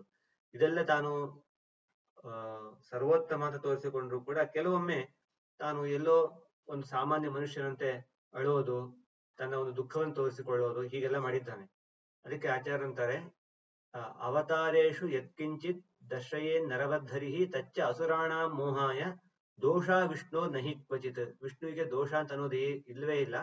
ಆದ್ರೆ ಅಸುರರು ಮಾತ್ರ ತಪ್ಪು ತಿಳಿದುಕೊಳ್ಳಬೇಕು. ಮೋಹ ಅಂದ್ರೆ ತಪ್ಪು ತಿಳಿದುಕೊಳ್ಳಬೇಕು. ಅದರಿಂದಾಗಿ ಅವರ ಸಾಧನೆ, ಅವರ ಒಂದು ಅಧಃಪತನ ಆಗಬೇಕು ಅಂತ ಅನ್ನೋದು ಇಲ್ಲಿನ ಒಟ್ಟು ತಾತ್ಪರ್ಯ. ಎಂತೆಂತಹ ಮೋಹ ಅಂತಂದ್ರೆ ಹೇಗೆಲ್ಲ ತೋರಿಸ್ಕೊಳ್ತಾನೆ ಅಂತಂದ್ರೆ, ಅಜ್ಞತ್ವಂ ಪಾರವಶ್ಯಂ ವಾ ಛೇದ ಭೇದಾದಿಕಂ ತಥಾ ಪ್ರಾಕೃತ ದೇಹತ್ವಂ ದೇಹತ್ಯಾಗಾದಿಕಂ ತಥಾ ಅನೀಶತ್ವಂಚ ದುಃಖಿತ್ವಂ ಸಾಮ್ಯಮನ್ಯೈಶ್ಚ ಹೀನತಾಂ ಪ್ರದರ್ಶಯತಿ ಮೋಹಾಯ ದೈತ್ಯಾದೀನಾಂ ಹರಿಹಿ ಸ್ವಯಂ. ಅಂದ್ರೆ ಅಜ್ಞತ್ವ, ತನಗೇನು ಗೊತ್ತಿಲ್ಲ ಅಂತ ತೋರಿಸ್ಕೊಳ್ಳೋದು. ಪಾರವಶ್ಯ, ನಾನು ಇನ್ನೊಬ್ಬರ ಅಧೀನ, ನನಗೇನು ಸ್ವಾತಂತ್ರ್ಯ ಇಲ್ಲ ಅಂತ ತೋರಿಸ್ಕೊಳ್ಳೋದು. ಛೇದ ಭೇದಾದಿಕಂ ತನ್ನ ಏನೋ ಅಂಗಗಳು ಛೇದವಾದಂತೆ, ಕೃಷ್ಣಾವತಾರದಲ್ಲಿ ಯಾರೋ ಬೇಡ ಬಂದು ಬಿಟ್ಟಿದ್ದು, ಬಾಣ ಬಿಟ್ಟಿದ್ದು, ಅದಕ್ಕೆ ಸತ್ತಂತೆ ತೋರಿಸಿಕೊಂಡಿದ್ದು. ಯುದ್ಧದಲ್ಲಿ ತನ್ನ ಮೈಯಿಂದ ರಕ್ತ ಹರಿದಂತೆ ತೋರಿಸಿಕೊಂಡಿದ್ದು, ರಾಮಾವತಾರ, ಕೃಷ್ಣಾವತಾರ ಮೊದಲಾದವುಗಳಲ್ಲಿ. ಮತ್ತೆ ಪ್ರಾಕೃತ ದೇಹತ್ವಂ, ತನಿಗೂ ಕೂಡ ಒಂದು ಪ್ರಾಕೃತ ದೇಹ ಹಾಗೇನೆ ಆ ಪ್ರಾಕೃತ ದೇಹ ಉಳ್ಳಂತೆ ತೋರಿಸಿಕೊಳ್ಳೋದು ಅಂದ್ರೆ ತಾನು ಬೆಳೆಯುವಂತೆ ತೋರಿಸಿಕೊಳ್ಳುವುದು, ಇದೆಲ್ಲ ಲೋಕದೃಷ್ಟಿಯಲ್ಲಿ. ಆಮೇಲೆ ದೇಹತ್ಯಾಗ ಮಾಡಿದಂತೆ ತೋರಿಸಿಕೊಳ್ಳುವುದು, ಇದೆಲ್ಲವೂ ಕೂಡ ಅನೀಶತ್ವ. ಮತ್ತೆ ತಾನು ಈಶನೆಲ್ಲ ಸಮರ್ಥನಲ್ಲ, ಅಯ್ಯೋ ನನಗೇನು ಮಾಡಕ್ಕಾಗ್ತಾ ಇಲ್ಲಲ್ಲ ಅಂತ ಒಂದು ರೀತಿ ಹೆಲ್ಪ್ಲೆಸ್ನೆಸ್ ತೋರಿಸಿಕೊಳ್ಳುವಂತಹದ್ದು. ದುಃಖಿತ್ವ, ಅಳುವುದು. ಆಮೇಲೆ ಸಾಮ್ಯಂ ಅನ್ಯೇಷ್ಟಿ, ತಾನು ಇನ್ನೊಬ್ಬರಿಗೆ ಸಮಾನ ತೋರಿಸಿಕೊಳ್ಳೋದು. ವಾಸ್ತವವಾಗಿ ದೇವರಿಗೆ ಸಮನಾದವರು ಅಂತಾನೆ ಇಲ್ಲ, ಆದರೂ ಕೂಡ ಇನ್ನೊಬ್ಬರಿಗೆ ಸಮನಾದಂತೆ ಅಥವಾ ಇನ್ನೊಬ್ಬರಿಗಿಂತ ತಾನು ಹೀನನಾದಂತೆ ತೋರಿಸಿಕೊಳ್ಳುವಂತಹದ್ದು. ಇದೆಲ್ಲವೂ ಕೂಡ ದೈತ್ಯರಿಗೆ ಮೋಹವನ್ನು ಉಂಟು ಮಾಡಬೇಕು ಅನ್ನೋ ಒಂದು ಉದ್ದೇಶದಿಂದ ಅದನ್ನೇ ಇಲ್ಲೂ ಕೂಡ ಹೇಳ್ತಾ ಇದ್ದಾರೆ. ಮುಂದೆ ಹೇಳ್ತಾರೆ, ಈ ಸೃಷ್ಟಿಯಲ್ಲಿ ಜೀವರು ಬೇರೆ ಬೇರೆ ರೂಪವನ್ನು ತೆಗೆದುಕೊಂಡು ಬರ್ತಾರೆ. ಮೊದಲು ಮನುಷ್ಯನಾಗೋದಕ್ಕಿಂತ ಮೊದಲು ಅಂಡೇಶು ಪೇಶಿಷು ತರುಷ್ ಅವನಿಸ್ಥಿತೇಷು ಪ್ರಾಣೇನ ಜೀವ ಉಪಧಾವತಿ ತತ್ರ ತತ್ರ ಛನ್ನೇ ಮತೀಂದ್ರಿಯ ಗಣೇಹಮಿ ಚ ಪ್ರಸುಪ್ತೆ ಕೂಟಸ್ಥ ಆಸರ್ಯಮೃತೆ ತದನು ಸ್ಮೃತಿರ್ನ.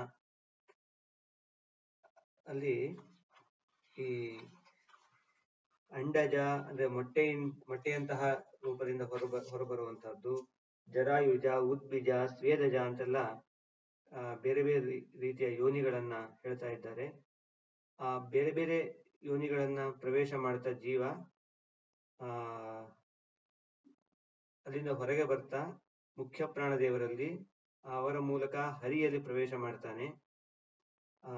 ಅಂದ್ರೆ ಎಲ್ಲಾ ರೂಪಗಳಲ್ಲೂ ಕೂಡ ಈ ಮುಖ್ಯ ಪ್ರಾಣರ ಮತ್ತೆ ಶ್ರೀಹರಿಯ ಒಂದು ಸನ್ನಿಧಾನ ಇರಲೇಬೇಕು. ಅವರಿಲ್ಲದೇನೆ, ಅವರಿಬ್ಬರ ವ್ಯಾಪಾರ ಇಲ್ಲದೇನೆ ಯಾವುದು ಕೂಡ ನಡೆಯುವಂತಹದ್ದಲ್ಲ. ಅಂದ್ರೆ ನಾವು ಈ ದೇವರನ್ನ ಮತ್ತೆ ಮುಖ್ಯ ಪ್ರಾಣದೇವರನ್ನ ಸದಾಕಾಲ ನಮ್ಮೊಡನೆ ಇರುವಂತಹವರು ಅಂತ ಚಿಂತನೆ ಮಾಡಬೇಕು. ಯಾಕೆ ಅಂತಂದ್ರೆ ಅವರು ನಮ್ಮ ಜೊತೆಗೆ ಇರುವಂತಹವರು. ಆ ಒಂದು ಚಿಂತನೆ ಸದಾಕಾಲ ಮಾಡ್ತಿರ್ಬೇಕು. ಅದು ಉಪಕಾರ ಸ್ಮರಣೆಯೂ ಕೂಡ. ಯಾಕೆ ಅಂತಂದ್ರೆ ನಮ್ಮನ್ನ ಯಾವ ಜನ್ಮದಲ್ಲೂ ಬಿಟ್ಟಿರೋದಿಲ್ಲ. ಈ ಹೆಂಡತಿ ಮಕ್ಕಳು ಅಂತ ಅನ್ನುವಂತಹವರು ಈ ಜನ್ಮದಲ್ಲಿ ಮತ್ತೆ ಒಂದೊಂದು ಜನ್ಮ ಒಬ್ಬೊಬ್ರು ಯಾರೋ ಸಿಗ್ತಾ ಇರ್ತಾರೆ, ಅಣ್ಣ ತಮ್ಮ ಅಂತ ಬೇರೆ ಬೇರೆಯವರು ನಮಗೆ ಲಭಿಸ್ತಾರೆ. ಆದ್ರೆ ಸದಾ ಕಾಲದ ಅದೇ ಮುಖ್ಯ ಪ್ರಾಣದೇವರು, ಅದೇ ಶ್ರೀಹರಿಯೇ ನಮ್ಮೊಡನೆ ಇದ್ದು ನಮ್ಮನ್ನ ಕಾಪಾಡ್ತಾ ಇದ್ದಾರೆ ಅಂತಂದ್ರೆ ನಮಗೆ ಅತ್ಯಂತ ಹತ್ತಿರದ ಬಂಧುಗಳು ಅವರು ಮಾತ್ರ, ಇನ್ಯಾರೂ ಅಲ್ಲ ಅಂತ ಅನ್ನೋದು ಗೊತ್ತಾಗುತ್ತೆ. ಮುಂದೆ ಇವರು ಸಮಾಪ್ತಿ ಮಾಡ್ತಾ ಇದ್ದಾರೆ. ಯರ್ಹ್ಯಬ್ಜನಾಭಚರಣೆ ಶಣಯೋರು ಭಕ್ತ್ಯ ಚೇತೋಮಲಾನಿ ವಿಧಮೇತ್ ಗುಣಕರ್ಮಜಾನಿ ತಸ್ಮಿನ್ ವಿಶುದ್ಧ ಉಪಲಭ್ಯತ ಆತ್ಮತತ್ವಂ ಸಾಕ್ಷಾತ್ ಯಥಾಮಲದೃಶೌ ಸವಿತೃಪ್ರಕಾಶ. ಈ ಒಳ್ಳೆಯ ನಿರ್ಮಲವಾದ ಕಣ್ಣಿನಲ್ಲಿ ಸೂರ್ಯ ಹೇಗೆ ಪ್ರಕಾಶನಾಗಿ ಕಾಣ್ತಾನೋ ಹಾಗೆ ನಮ್ಮ ಮನಸ್ಸಿನಲ್ಲಿ ಪರಮಾತ್ಮನ ಸಾಕ್ಷಾತ್ಕಾರ ಆಗ್ತಾ ಇದೆ. ಯಾರಿಗೆ ಅಂತಂದ್ರೆ ಯರ್ಹಿ ಅಬ್ಜನಾಭ ಚರಣೇಶಣಯೋರು ಭಕ್ತ್ಯ. ಆ ಅಬ್ಜನಾಭ, ಕಮಲನಾಭ, ಅವನ ಪಾದ ಕಮಲದ ಒಂದು ಅದರ ಮೇಲೆ ಇಚ್ಛೆ, ಅದರ ಮೇಲೆ ಆಸೆ, ಪಾದ ಕಮಲವನ್ನು ನೋಡಬೇಕು, ಧ್ಯಾನ ಮಾಡಬೇಕು ಎನ್ನುವಂತಹ ಒಂದು ಆಸೆ, ಅದರಿಂದ ಉತ್ಕಟವಾದ ಭಕ್ತಿಯಿಂದ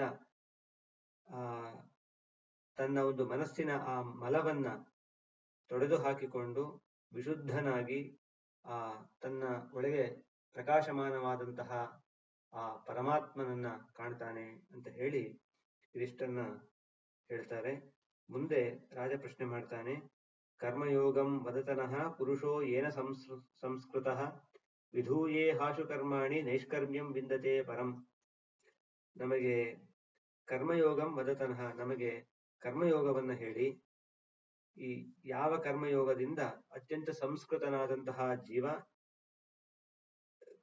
ಕರ್ಮಾಣಿ ವಿಧೂಯ, ಈ ಕರ್ಮದ ಒಂದು ಲೇಪದಿಂದ ಹೊರಬಂದು ನೈಷ್ಕರ್ಮ್ಯಂ ವಿಂದತೆ ಪರಂ, ನೈಷ್ಕರ್ಮ್ಯ ಸಿದ್ಧಿಯನ್ನ ಹೇಗೆ ಅವನು ಹೊಂದುತ್ತಾನೆ ಅಂತ ಹೇಳಿ ಹೇಳ್ತಾ ಇದ್ದಾನೆ. ಇದು ಅತ್ಯಂತ ಗಹನವಾದ ವಿಚಾರ. ವಿದೇಹರಾಜನ ಮುಂದೆ ಹೇಳ್ತಾನೆ, ಏತತ್ ಪ್ರಶ್ನಂ ಋಷೀನ್ ಪೂರ್ವಂ ಅಪೃಚ್ಛಂ ಪಿತುರಂತಿಕೆ ನಾಬ್ರುವನ್ ಬ್ರಹ್ಮಣ ಪುತ್ರಾಸ್ತತ್ರ ಕಾರಣ ಮುಚ್ಚತಾಂ. ನಾನು ಹಿಂದೆ ನಮ್ಮ ತಂದೆಯ ಜೊತೆ ಇದ್ದಾಗ ನಾನು ಬ್ರಹ್ಮದೇವರ ಪುತ್ರರಾದಂತಹ ಸನಕಾದಿಗಳಲ್ಲಿ ಈ ಪ್ರಶ್ನೆಯನ್ನು ಕೇಳಿದ್ದೆ. ಆದ್ರೆ ಅವರು ಹೇಳಲಿಲ್ಲ. ಅವರು ಗೊತ್ತಿಲ್ಲ ಅಂತ ಅಲ್ಲ, ಅದು ಅವರು ನನಗೆ ಹೇಳಲಿಲ್ಲ. ಏನು ಕಾರಣ, ಇದನ್ನು ಹೇಳಿ, ನನಗೆ ಇದಕ್ಕೆ ಉತ್ತರ ಬೇಕಾಗಿದೆ. ಇದೇ ಪ್ರಶ್ನೆಯನ್ನು ನಾನು ಹಿಂದೆ ಕೇಳಿದ್ದಾಗ ಸನಕಾದಿಗಳು ನನಗೆ ಉತ್ತರವನ್ನು ಕೊಡಲಿಲ್ಲ, ಅದಕ್ಕೂ ಏನು ಕಾರಣ ಅದನ್ನ ತಿಳಿಸಬೇಕು ಅಂತ. ಆಗ ಆವಿರ್ಹೋತ್ರರು ಹೇಳ್ತಾರೆ, ಆವಿರ್ಹೋತ್ರ ಉವಾಚ ಕರ್ಮ ಕರ್ಮ ವಿಕರ್ಮೇತಿ ವೇದವಾದೋ ನ ಲೌಕಿಕಃ ವೇದಸ್ಯ ಚೇಶ್ವರಾತ್ಮತ್ವಾತ್ ತತ್ರ ಮುಹ್ಯಂತಿ ಸೂರಯಃ. ಕರ್ಮ ಅಕರ್ಮ ವಿಕರ್ಮ ಈ ರೀತಿಯಾದ ಏನು ವಿಭಾಗ ಇದೆ, ಇದು ಸರಿಯಾಗಿ ಗೊತ್ತಾಗೋದು ಕಷ್ಟ. ಸೂರಯ ಮುಹ್ಯಂತಿ, ಜ್ಞಾನಿಗಳು ಕೂಡ ಮೋಹಕ್ಕೆ ಒಳಗಾಗಿ ತಪ್ಪನ್ನ ಮಾಡಬಹುದು ಕೆಲವೊಮ್ಮೆ. ಯಾವುದು ಕರ್ಮ ಮಾಡಬೇಕಾದ ಯಾವುದು, ವಿಹಿತ ಯಾವುದು, ನಿಷಿದ್ಧ ಯಾವುದು ಅಂತನ್ನೋದು ಸಾಮಾನ್ಯರಿಗೆ ಗೊತ್ತಾಗೋದಿಲ್ಲ, ಅಥವಾ ಸಾಮಾನ್ಯರಿಗೆ ತಿಳಿಯೋದಿಲ್ಲ. ಸನಕಾದಿಗಳಿಗೆ ಗೊತ್ತಿರಲಿಲ್ಲ ಅಂತಲ್ಲ, ಅದು ಸಾಮಾನ್ಯರಿಗೆ ತಿಳಿಯುವ ಒಂದು ಬಗೆ ಅವರಿಗೆ ಗೊತ್ತಾಗೋದಿಲ್ಲ. ಅದರಿಂದ ಅವ್ರು ಈಗಲೇ ಹೇಳಬಾರದು ಅಂತ ಅನ್ಕೊಂಡಿರ್ತಾರೆ. ಆ ಕಾಲಕ್ಕೆ ಅವ್ರಿಗೆ ಗೊತ್ತಿರಬೇಕು, ಅಂದ್ರೆ ನಿಮಿರಾಜನಿಗೆ ಮುಂದೆ ಈ ಜಯಂತಿಯರಿಂದ ಗೊತ್ತಾಗಬೇಕು ಅಂತ ಅನ್ಸಿರ್ಬೇಕು. ಹಾಗಾಗಿ ಅವರು ಹೇಳಲಿಲ್ಲ. ಆದ್ರೆ ಅವ್ರು ಹೇಳದೇ ಇದ್ದಕ್ಕೆ ಕಾರಣ ಅವ್ರಿಗೆ ಗೊತ್ತಿಲ್ಲ ಅಂತ ಮಾತ್ರ ಅಲ್ಲ. ಆದ್ರೆ ಒಂದಂತೂ ಸತ್ಯ, ಈ ಕರ್ಮಯೋಗದ ಬಗ್ಗೆ ಎಂತಹ ಜ್ಞಾನಿಗಳೂ ಕೂಡ ಕೆಲವೊಮ್ಮೆ ತಪ್ಪು ಮಾಡೋದುಂಟು. ಅಷ್ಟರ ಮಟ್ಟಿಗೆ ಒಂದು ಮೋಹ ಬೆರೆಸುವಂತಹ, ಅಥವಾ ಅದು ಎಂತಹ ಜ್ಞಾನಿಗಳಿಗೂ ಕೂಡ ಕೆಲವೊಮ್ಮೆ ತಪ್ಪಾಗಿ ತೋರುವಂತಹದ್ದುಂಟು. ಮುಂದೆ ಹೇಳ್ತಾರೆ, ಪರೋಕ್ಷವಾದೋ ವೇದೋಯಂ ಬಾಲಾನಾಂ ಅನುಶಾಸನಂ ಕರ್ಮ ಮೋಕ್ಷಾಯ ಕರ್ಮಾಣಿ ವಿಧತ್ತೆ ಹ್ಯಗದಂ ಯಥಾ. ಈ ಕೆಲವು ಸಲ ಈ ವಿಷವೇ ಔಷಧವಾಗತ್ತೆ. ಹೇಗೆ ಅಂತಂದ್ರೆ, ಈ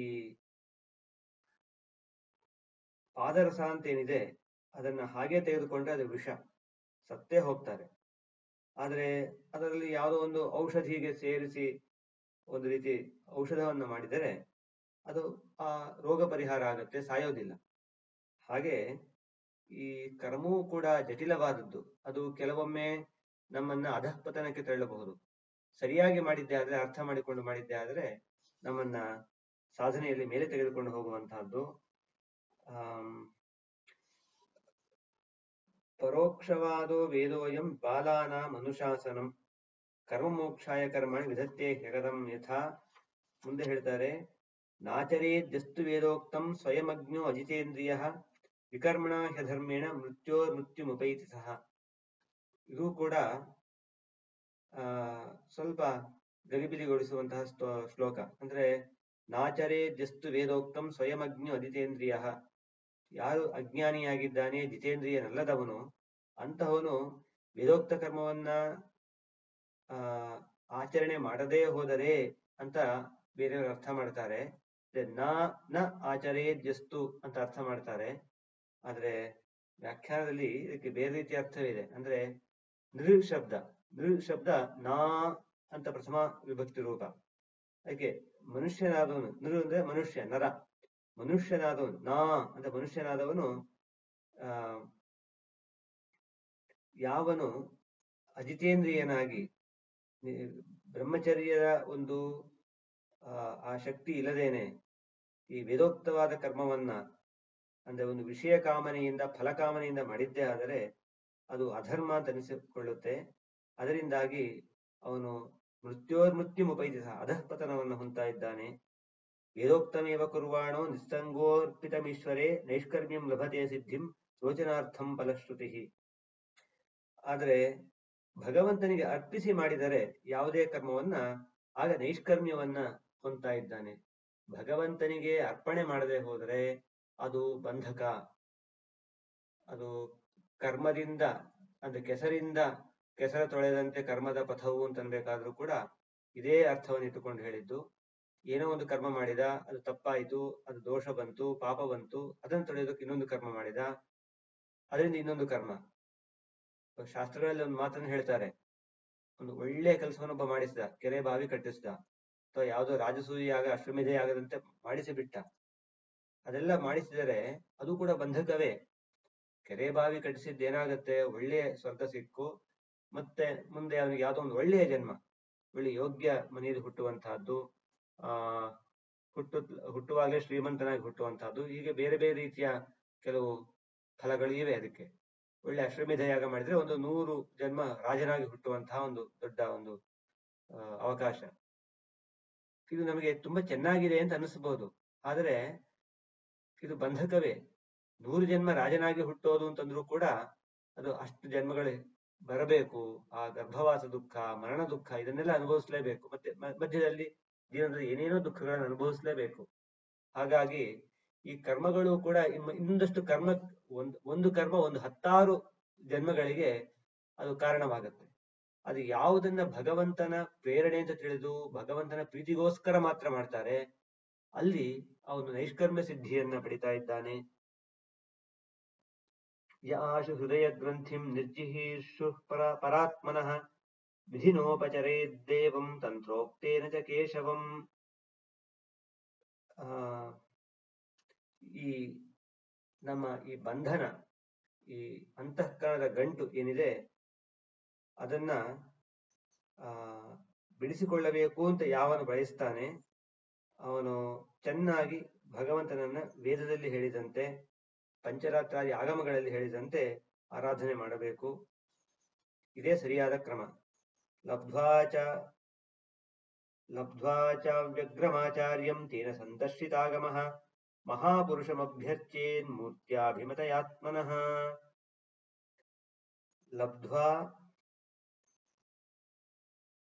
ಲಬ್ಧ್ವಾಚ ಅವ್ಯಗ್ರಮಾಚಾರ್ಯಂ, ಒಳ್ಳೆ ಯೋಗ್ಯವಾದ ಗುರುವನ್ನ ಹೊಂದಬೇಕು. ಚೆನ್ನಾಗಿ ವಿಚಾರ ಮಾಡಬೇಕು, ನಾನು ಇವರನ್ನ ಆಶ್ರಯ ಮಾಡಬಹುದೋ ಇಲ್ವೋ. ಯಾಕೆ ಅಂತಂದ್ರೆ ಆಶ್ರಯ ಮಾಡುವ ಮೊದಲು ಯೋಚನೆ ಮಾಡಬೇಕು, ಇವರನ್ನ ಆಶ್ರಯ ಮಾಡಿದ ಮೇಲೆ ಬಿಡುವುದು ಸರಿಯಲ್ಲ. ಅದು ತಪ್ಪಾದ ಗುರುವನ್ನು ಆಶ್ರಯ ಮಾಡಿ ಬಿಟ್ರೆ ಮತ್ತೆ ಬಿಡಬೇಕಾಗಿ ಬರುತ್ತೆ. ಅದರಿಂದ ಏನೇನೋ ಹಿಂಸೆಗಳು, ಮಾನಸಿಕವಾದ ಹಿಂಸೆ, ದೈಹಿಕ ಹಿಂಸೆ, ಮತ್ತೆ ಅನೇಕ ಪಾಪದ ಭೀತಿ ಇವೆಲ್ಲ ಕಾಡುತ್ತೆ. ಸರಿಯಾದ ಗುರುವನ್ನ ಚೆನ್ನಾಗಿ ಚಿಂತನೆ ಮಾಡಿ ತಾನು ಸ್ವೀಕಾರ ಮಾಡಬೇಕು. ಹಾಗೆ ಗುರುವಾದವನು ಕೂಡ ಒಳ್ಳೆಯ ಶಿಷ್ಯನನ್ನ ಪಡೆಯಬೇಕು. ಅದಕ್ಕೆ ಹಿಂದೆ ಗುರುಕುಲ ವಾಸದಲ್ಲಿ ಮೊದಲಿಗೆ 1 ವರ್ಷ ಕಾಲ ಅಥವಾ ಇನ್ನೂ ಎಷ್ಟು ವರ್ಷ ಸಾಧ್ಯವೋ ಅಷ್ಟು ವರ್ಷ ಅವನು ಗುರು ಸೇವೆ, ಶುಶ್ರೂಷ, ಆಕಳನ್ನ ಪಾಲಿಸೋದು, ಗೋಪಾಲನೆ ಇವೆಲ್ಲ ಮಾಡಬೇಕಾಗಿತ್ತು. ಅವನು ನಿಜವಾಗಿಯೂ ಅವನಿಗೆ ವಿದ್ಯೆ ಬೇಕಿದ್ರೆ ಅವನು ಗುರುಕುಲದಲ್ಲಿ ಇದ್ದು ವಿದ್ಯೆ ಕಲಿತಾ ಇದ್ದ. ಇಲ್ಲ ಅಂತಂದ್ರೆ ಅಯ್ಯೋ ಸಾಕಾಯ್ತಪ್ಪ ಇದು ಯಾರು ಮಾಡ್ತಾರೆ ಅಂತ ಅನ್ಸಿದ್ರೆ ಹೊರಟು ಹೋಗ್ತಿದ್ದ. ಅಂದ್ರೆ ನಿಜವಾಗಿಯೂ ದೀಕ್ಷೆ ಇದ್ದಿದ್ರೆ ಇದು ಬೇಕೇ ಬೇಕು ಅಂತ ಅನಿಸಿಕೊಂಡವನು ಏನಾದ್ರೂ ಮಾಡಿ ಬಯಸ್ತಾನೆ. ಎಷ್ಟೇ ಕಷ್ಟ ಆಗ್ಲಿ ಅದು ಬೇಕೇ ಬೇಕು ಅಂತಂದವನು. ಅದಕ್ಕೋಸ್ಕರ ಹಿಂದೆ ಗುರುಕುಲದಲ್ಲಿ ಆ ರೀತಿ ಕೆಲಸಗಳೆಲ್ಲ ಇರ್ತಾ ಇತ್ತು. ಅದನ್ನ ಮಾಡಿ ಆಗ್ಲೂ ಬೇಕು, ನನಗೆ ಇಷ್ಟಾದ ಮೇಲೂ ಕೂಡ ನಾನು ಸೇವೆಯನ್ನ ಮಾಡಿಕೊಂಡು ವಿದ್ಯೆಯನ್ನು ಕಲಿತೇನೆ ಅಂತ ಯಾವನು ಪಣ ತೊಟ್ಟು ನಿಲ್ತಾನೆ ಅಂತವನಿಗೆ ಮಾತ್ರ ವಿದ್ಯೆ. ಹಾಗೆ ಗುರುವೂ ಹಾಗೆ ಇರಬೇಕು, ಶಿಷ್ಯನೂ ಹಾಗೆ ಇರಬೇಕು. ಒಂದು ವೇಳೆ ಸರಿಯಾದ ಶಿಷ್ಯ ಆಗದೆ ಹೋದ್ರೆ ಅವನಿಂದ ಮಾಡುವಂತಹ ಪಾಪಗಳು ಆ ಗುರುವಿಗೂ ಕೂಡ ತೊಂದರೆಯನ್ನುಂಟು ಮಾಡುವಂತಹದ್ದು. ಅಂದ್ರೆ ಒಬ್ಬ ಯಾವ್ದಾದ್ರು ತಪ್ಪನ್ನ ಮಾಡಿದರೆ ಅವನ ಮೇಲಿನವರಿಗೂ ಕೂಡ ಆ ತಪ್ಪೆಲ್ಲ ಹೋಗುತ್ತೆ, ಅಪರಾಧ ಹೋಗುತ್ತೆ. ಒಂದು ವೇಳೆ ಪುಣ್ಯ ಮಾಡಿದ್ರೆ ಮೇಲಿನವರಿಗೂ ಕೂಡ ಆ ಪುಣ್ಯವೆಲ್ಲ ಹೋಗುತ್ತೆ. ಒಬ್ಬ ಒಳ್ಳೆ ಕೆಲಸ ಮಾಡಿದ, ಒಂದು ಒಳ್ಳೆ ತಿಳಿದವನು, ಏನು ಒಳ್ಳೆ ಪ್ರವಚನ ಪಾಠ ಯಾವ್ದು ಯಜ್ಞಾದಿ ಕರ್ಮಗಳು ಚೆನ್ನಾಗಿ ಮಾಡಿದ ಅಂತಂದ್ರೆ ಅದಕ್ಕೆಲ್ಲ ಹೆಚ್ಚು ಫಲ ಅವನಿಗೆ ಮಾತ್ರ ಅಲ್ಲದೇನೆ ಇನ್ನು ಹೆಚ್ಚಿನ ಫಲ ಅವರ ಗುರುಗಳಿಗೆ, ಜನ್ಮ ಕೊಟ್ಟ ತಂದೆ ತಾಯಿಗಳಿಗೂ ಕೂಡ ಹೋಗುತ್ತೆ. ಹಾಗೆ ಒಂದು ವೇಳೆ ತಪ್ಪು ಮಾಡಿದ್ದೆ ಆದ್ರೆ ಅದನ್ನು ತಿದ್ದಬೇಕು ಗುರುಗಳಾದವರು. ಒಂದು ವೇಳೆ ತಿದ್ದಲಿಲ್ಲ, ಹೇಳಲಿಲ್ಲ ಅಂತಂದ್ರೆ ಅದರ ಪಾಪದ ಫಲವೂ ಕೂಡ ಅವರಿಗೆ ಹೋಗುತ್ತಾದ್ರಿಂದ ಸರಿಯಾದ ಗುರುವನ್ನ ಶಿಷ್ಯ ಆಶ್ರಯಿಸಬೇಕು. ಸರಿಯಾದ ಶಿಷ್ಯನ ಗುರುವು ಕೂಡ ಸ್ವೀಕಾರ ಮಾಡಬೇಕು. ಹಾಗೆ ಗುರುಗಳು ತೋರಿದಂತಹ ಮಾರ್ಗದಿಂದ ಆ ದೇವರ ರೂಪವನ್ನು ಚಿಂತನೆ ಮಾಡ್ತಾ ಆರಾಧನೆ ಮಾಡಬೇಕು ಅಂತ. ಅಂದ್ರೆ ಇದರಲ್ಲೆಲ್ಲ ಕೂಡ ಜೀವೇಶ್ವರ ಭೇದವನ್ನೇ ಹೇಳ್ತಾ ಬರ್ತಾ ಇದ್ದಾರೆ. ಎಲ್ಲೂ ಕೂಡ ಅದ್ವೈತ ಪರವಾದ ಅರ್ಥ ಇಲ್ಲ.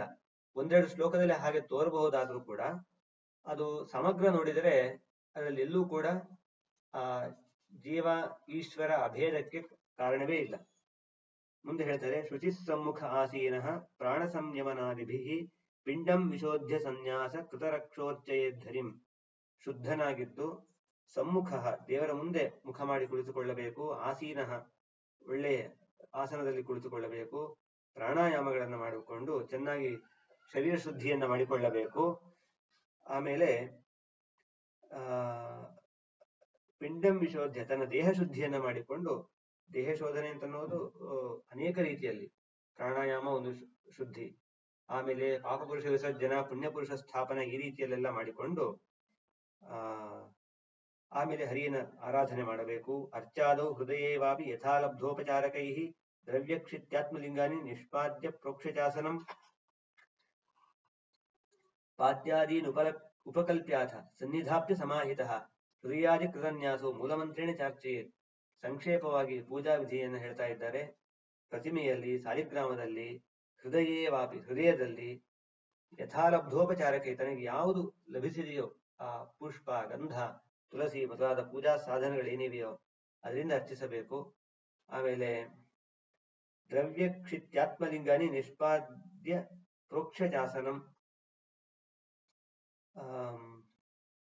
ಅದು ದೇವರ ವಿಗ್ರಹ, ಯೋಗ್ಯವಾದ ರೀತಿಯಲ್ಲಿ ಮಾಡಿದಂತಹ ವಿಗ್ರಹ, ಚೆನ್ನಾಗಿ ಆವಾಹಿಸಲ್ಪಟ್ಟಂತಹ ವಿಗ್ರಹ, ಅದರಲ್ಲಿ ಭಗವಂತನ ಆರಾಧನೆ ಮಾಡಬೇಕು.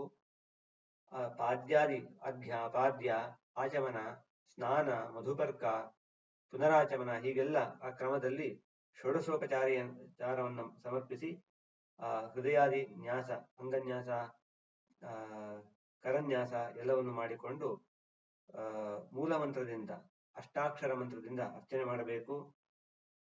ಆಮೇಲೆ ದೇವರನ್ನ ಮಾತ್ರ ಅಲ್ಲ, ಅವನ ಪರಿವಾರ ದೇವತೆಗಳನ್ನಾಗಿ ಬ್ರಹ್ಮಾದಿ ದೇವತೆಗಳನ್ನ, ವಾಯುದೇವರನ್ನ, ಮತ್ತೆ ಬೇರೆ ಬೇರೆ ತತ್ವಾಭಿಮಾನಿ ದೇವತೆಗಳನ್ನ ಎಲ್ಲರನ್ನೂ ಕೂಡ ಪೂಜೆ ಮಾಡಬೇಕು. ಜಯ ವಿಜಯ ಮತ ದ್ವಾರಪಾಲಕರನ್ನ, ಅವರ ಪಾರ್ಶ್ವದರು ಯಾರ್ಯಾರಿದ್ದಾರೆ, ವಿಶ್ವಕ್ಸೇನ ಮೊದಲಾದವರನ್ನು ಕೂಡ ಆರಾಧನೆ ಮಾಡಬೇಕು. ಗಂಧ, ಮಾಲ್ಯ, ಅಕ್ಷತ, ಸ್ರಗ್, ಮತ್ತೆ ಮಾಲೆ, ಧೂಪ, ದೀಪ, ನೈವೇದ್ಯ, ಹೀಗೆ ಬೇರೆ ಬೇರೆ ರೀತಿಯಲ್ಲಿ ಎಲ್ಲ ಆ ವೈಭವದ ಪೂಜೆಯನ್ನು ಸಮರ್ಪಣೆ ಮಾಡಬೇಕು. ಆತ್ಮಾನಂ ತನ್ಮಯಂ ಧ್ಯಾಯನ್ ಮೂರ್ತಿಂ ಸಂಪೂಜಯೇತ್ ಹರೇಹೇ ಶೇಷಮಾಧಾಯ ಶಿರಸಿ ಸ್ವಧಾಂ ಉದ್ವಾಸ್ಯ ಸತ್ಕೃತಂ. ಅಂದ್ರೆ ತನ್ನ ಬಿಂಬರೂಪಿ ಭಗವಂತನನ್ನ ಅಲ್ಲಿ ಆವಾಹನೆ ಮಾಡಿ ಅಲ್ಲಿ ಮೂರ್ತಿಯಲ್ಲಿ ಪೂಜೆ ಮಾಡಬೇಕು. ಎಲ್ಲವೂ ಆಗಿದ ಮೇಲೆ ತನ್ನಲ್ಲೇನೆ ಆ ಹೃದಯದಲ್ಲಿ ಮತ್ತೆ ಆ ಬಿಂಬರೂಪಿ ಭಗವಂತನನ್ನ ಪ್ರಾರ್ಥನೆ ಮಾಡಿ ಯಾಚೇಹಂ ತ್ವಾಂ ಹೃಷೀಕೇಶ ನಮಾಮಿ ಪುರುಷೋತ್ತಮ ಹೃದಿಮೇ ಕುರು ಸಂವಾಸಂ ಶ್ರಿಯಾಸಹ ಜಗತ್ಪತೆ. ಮೊದಲಿಗೆ ಆವಾಹನೆ ಮಾಡುವಾಗಲೂ ಪ್ರಾರ್ಥನೆ ಆಗಿರುತ್ತೆ. ಈಗ ಮತ್ತೆ ಪ್ರತ್ಯಾವಾಹನೆಯಲ್ಲಿ ನಾನು ಬೇಡ್ತಾ ಇದ್ದೇನೆ, ಹೃಷಿಕೇಶ ನೀನು ಮತ್ತೆ ಈ ಮೂರ್ತಿಗತನಾಗಿರೋ ನನ್ನ ಬಿಂಬರೂಪಿಯೇ, ನೀನು ಮತ್ತೆ ನನ್ನೊಳಗೆ ಬಂದು ಲಕ್ಷ್ಮೀ ಸಹಿತನಾಗಿ ಇಲ್ಲಿ ನನ್ನ ಹೃದಯದಲ್ಲಿ ಆನಂದದಿಂದ ಇರಬೇಕು, ವಾಸ ಮಾಡು ಅಂತ ಹೇಳಿ ಪ್ರಾರ್ಥನೆ ಮಾಡಬೇಕು. ಏವಂ ಹೀಗೆ ಅಗ್ನಿ ಅರ್ಕ ತೋಯಾದೌ ಅರ್ಚಯೇ ಹೃದಯೇಚಯ ಯಜ್ಞೇಶ್ವರಂ ಸ್ವಮಾತ್ಮಾನಂ ಅಚಿರಾನ್ ಮುಚ್ಯತೆ ಹಿ ಸಹ. ಹೀಗೆ ಮಾಡಿದರೆ ಅವನು ಬೇಗನೆ ಮೋಕ್ಷವನ್ನ ಪಡಿತಾ ಇದ್ದಾನೆ. ಹೇಗೆ ಮಾಡಿದರೆ ಅಗ್ನಿಯಲ್ಲಿ, ಸೂರ್ಯನಲ್ಲಿ, ನೀರಿನಲ್ಲಿ, ಮತ್ತೆ ಹೃದಯದಲ್ಲಿ, ಹಾಗೆ ಮತ್ತೆ ಪ್ರತಿಮೆಯಲ್ಲೂ ಕೂಡ, ಹೀಗೆ ಸಾಲಿಗ್ರಾಮ, ಪ್ರತಿಮೆ ಮೊದಲಾದವುಗಳಲ್ಲೂ ಕೂಡ ಯಾರು ಅರ್ಚನೆ ಮಾಡ್ತಾರೋ ಅವರು ಯಜ್ಞೇಶ್ವರನಾದಂತಹ ಭಗವಂತನನ್ನ ಹೊಂದ್ತಾ ಇದ್ದಾರೆ, ಮುಕ್ತರಾಗ್ತಾ ಇದ್ದಾರೆ ಅಂತ. ಇಲ್ಲಿ ಅಗ್ನಿಯಲ್ಲಿ ಮಾಡಬೇಕು ಅಂತಂದ್ರೆ ಬ್ರಹ್ಮಚಾರಿಯಾಗಿದ್ರೆ ಅಗ್ನಿ ಕಾರ್ಯ, ಗೃಹಸ್ಥನಾಗಿದ್ರೆ ಉಪಾಸನ ಮಾಡಲೇಬೇಕು. ವೈಶ್ವದೇವ ನಿತ್ಯ ಮಾಡಬೇಕು ಅಂತ ನಿಯಮ ಇಲ್ಲ. ಅಂದ್ರೆ ವೈಶ್ವದೇವ ಮಾಡಿದ ಅನ್ನವನ್ನ, ಶೇಷಾನ್ನವನ್ನೇ ಉಣ್ಣಬೇಕು. ಆದರೆ ಯಜ್ಞಶಿಷ್ಟವಾದ ಅನ್ನವನ್ನೇ ಉಣ್ಣಬೇಕು. ಅದೇ ಎಲ್ಲರೂ ವೈಶ್ವದೇವ ಮಾಡಬೇಕಾಗಿಲ್ಲ. ಆದರೆ ಎಲ್ಲ ಗೃಹಸ್ಥರು ಕೂಡ ಉಪಾಸನವನ್ನು ಮಾಡಲೇಬೇಕು. ಹೀಗೆ ಅಗ್ನಿಯಲ್ಲಿ ದೇವರ ಉಪಾಸನೆ ಮಾಡಬೇಕು. ಅರ್ಕ ಸೂರ್ಯನಲ್ಲಿ, ಸೂರ್ಯನಿಗೆ ಅರ್ಘ್ಯವನ್ನು ಕೊಡುವುದು, ಸೂರ್ಯಾಂತರದ ನಾರಾಯಣನಿಗೆ ಕೊಡುವುದು, ಮತ್ತೆ ಗಾಯತ್ರಿ ಮೊದಲಾದ ಜಪ, ಈ ರೀತಿಯಲ್ಲೂ ಕೂಡ ಸೂರ್ಯನಲ್ಲಿ ಅರ್ಚನೆ ಮಾಡುವುದು. ತೋಯಾದು ನೀರಿನಲ್ಲಿ ಸ್ನಾನ ಮಾಡುವಾಗ ನೀರಿನಲ್ಲಿ ಆ ಗಂಗಾ ಮತ್ತೆ ಗಂಗೆಯ ಒಳಗೆ ಇರುವಂತಹ ಆ ಗಂಗೆಯ ಅಪ್ಪನಾದಂತಹ ನಾರಾಯಣ, ಅವನ ಚಿಂತನೆಯನ್ನ ಮಾಡಬೇಕು. ಹಾಗೆ ಕೂಡ ಅಲ್ಲೂ ಕೂಡ ಅರ್ಚನೆ ಮಾಡಬೇಕು. ಮತ್ತೆ ಹೃದಯದಲ್ಲೂ ಕೂಡ ಅರ್ಚನೆ ಮಾಡಬೇಕು. ಹೀಗೆ 5-6 ಕಡೆಗಳಲ್ಲಿ ಹೀಗೆ ಚಿಂತನೆ ಮಾಡ್ತಾ ಅರ್ಚನೆ ಯಾರು ಮಾಡ್ತಾರೆ ಅವರು ಬೇಗನೆ ಈ ಸಂಸಾರದ ಬಿಡುಗಡೆ ಹೊಂದಿ ವೈಕುಂಠವನ್ನು ಸೇರ್ತಾ ಇದ್ದಾರೆ ಅಂತ ನೋಡಿ ತೃತೀಯೋಧ್ಯಾಯ ಮುಗಿತಾ ಇದೆ. ಮುಂದೆ